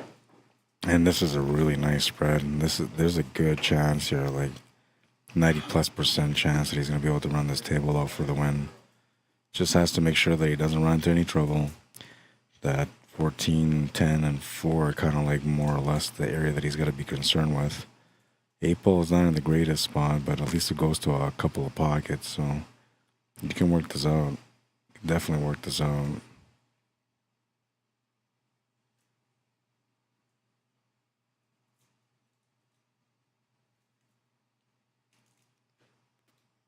I like that when the Brazilians and the fucking Pakistan guys, they're always wrestlers, and jiu-jitsu. Those are the best ones.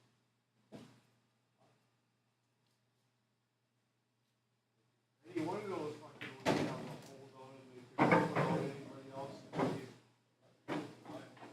Huh?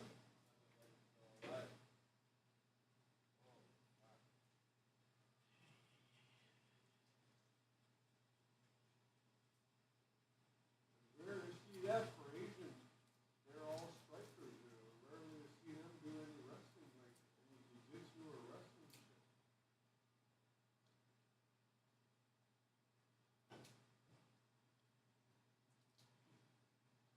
Not sure what that was. Did he just not like the shot on the 9 ball? Not sure what that was. Kind of left me puzzled here.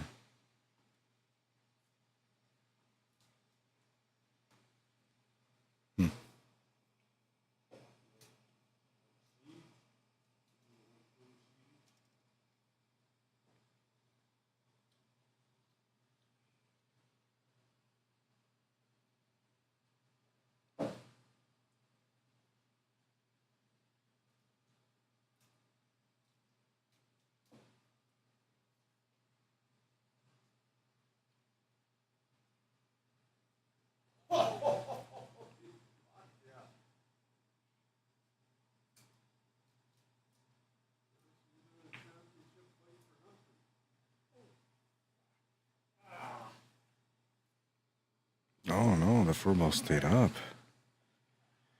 Now that's something I didn't expect to happen, but I also didn't expect Brad to take the shot that he took last time, so I don't know, these guys might be getting a little fatigued now, long day of playing. Tournament started around 5 o'clock today.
Oh, my little guy's not feeling good, so I'm gonna have to rush back home after this. It's done. Oh, it is done. All right. Brad won it. Sorry, I wasn't even looking. I was messaging my wife because she's telling me my little guy's not feeling good.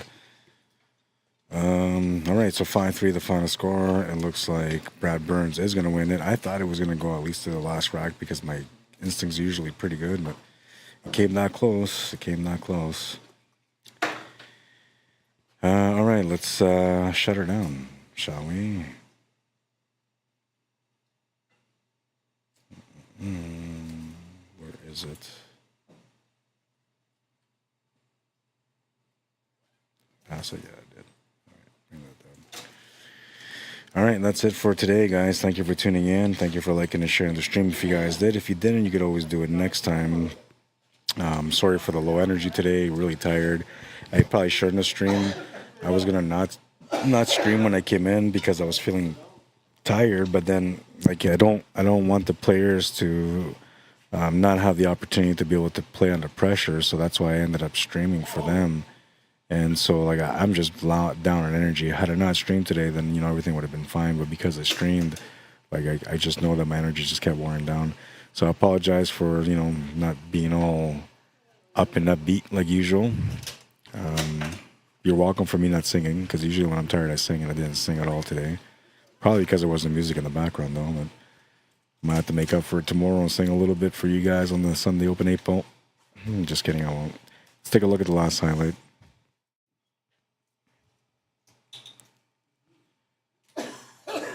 Beautiful, beautiful shot from Dennis, man. Highlight of the day right there. I gotta pay these guys. Give me a second, then I'll close out.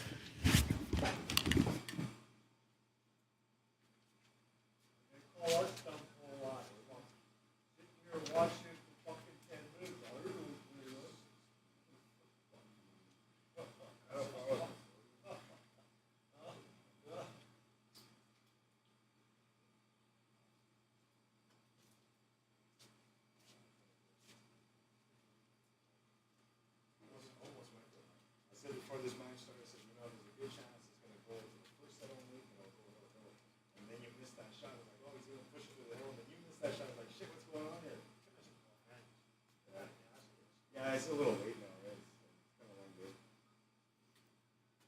It's kind of well, and you had like to wait like 2 hours before your play, so you must have been totally dragged out. Hard to get back into action when you're sitting for so long, right? I think it. Yeah, I seen that. Yeah. That table wasn't that bad. All right, that's it. Thanks again. Ross says Robert Griffith. Have a good night. Rod says Stephen Roberts. Thank you guys. And yeah, have a good night too, Stephen. And you're very welcome, Robert. Comments on YouTube were good. All right, so that's it for tonight, guys. I will see you guys again tomorrow when I start streaming the Sunday Open 8 Ball tournament at the hangar. Pool Wisdom. We gotta see that last highlight one more time. It was a nice highlight.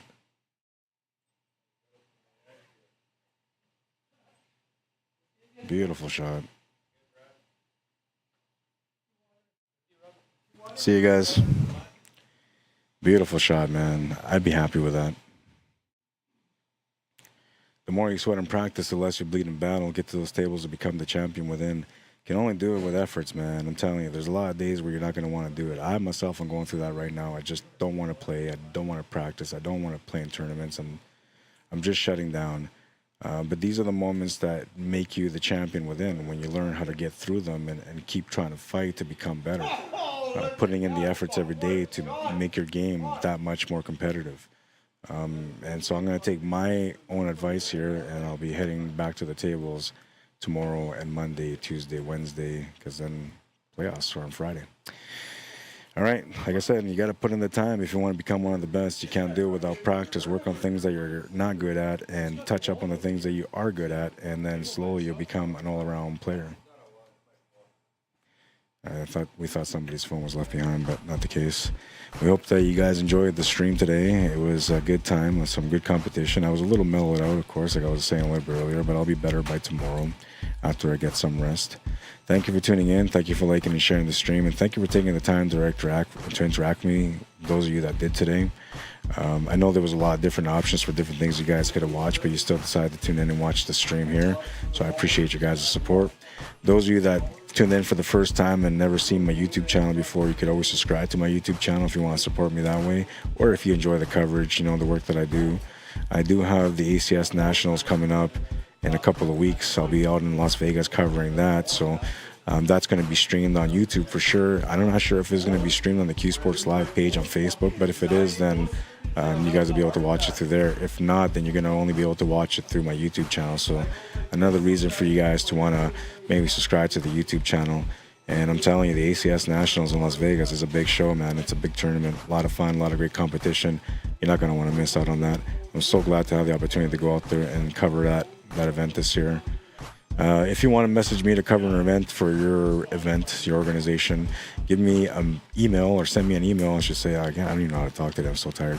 Send me an email or message me at CSLMANITOBA@gmail.com if you want to support the work that I do with a donation, or maybe you're looking to partner up for some bigger plans in the future. You can also message me at CSLMANITOBA@gmail.com. Anything that's for supporting my work financially, you can do so through PayPal or e-transfer at CSLMANITOBA@gmail.com, or also through the super fan options on YouTube, which right now they're not on, so I gotta figure that out today and get it activated again, because they were going for a little while there, and I guess there's something I haven't completed that takes away that option, so I got to get that all set up tonight. Hopefully it'll be set up by tomorrow. But those of you that are taking the time to support me, whether through subscribing or financially, I really appreciate it, more than you understand.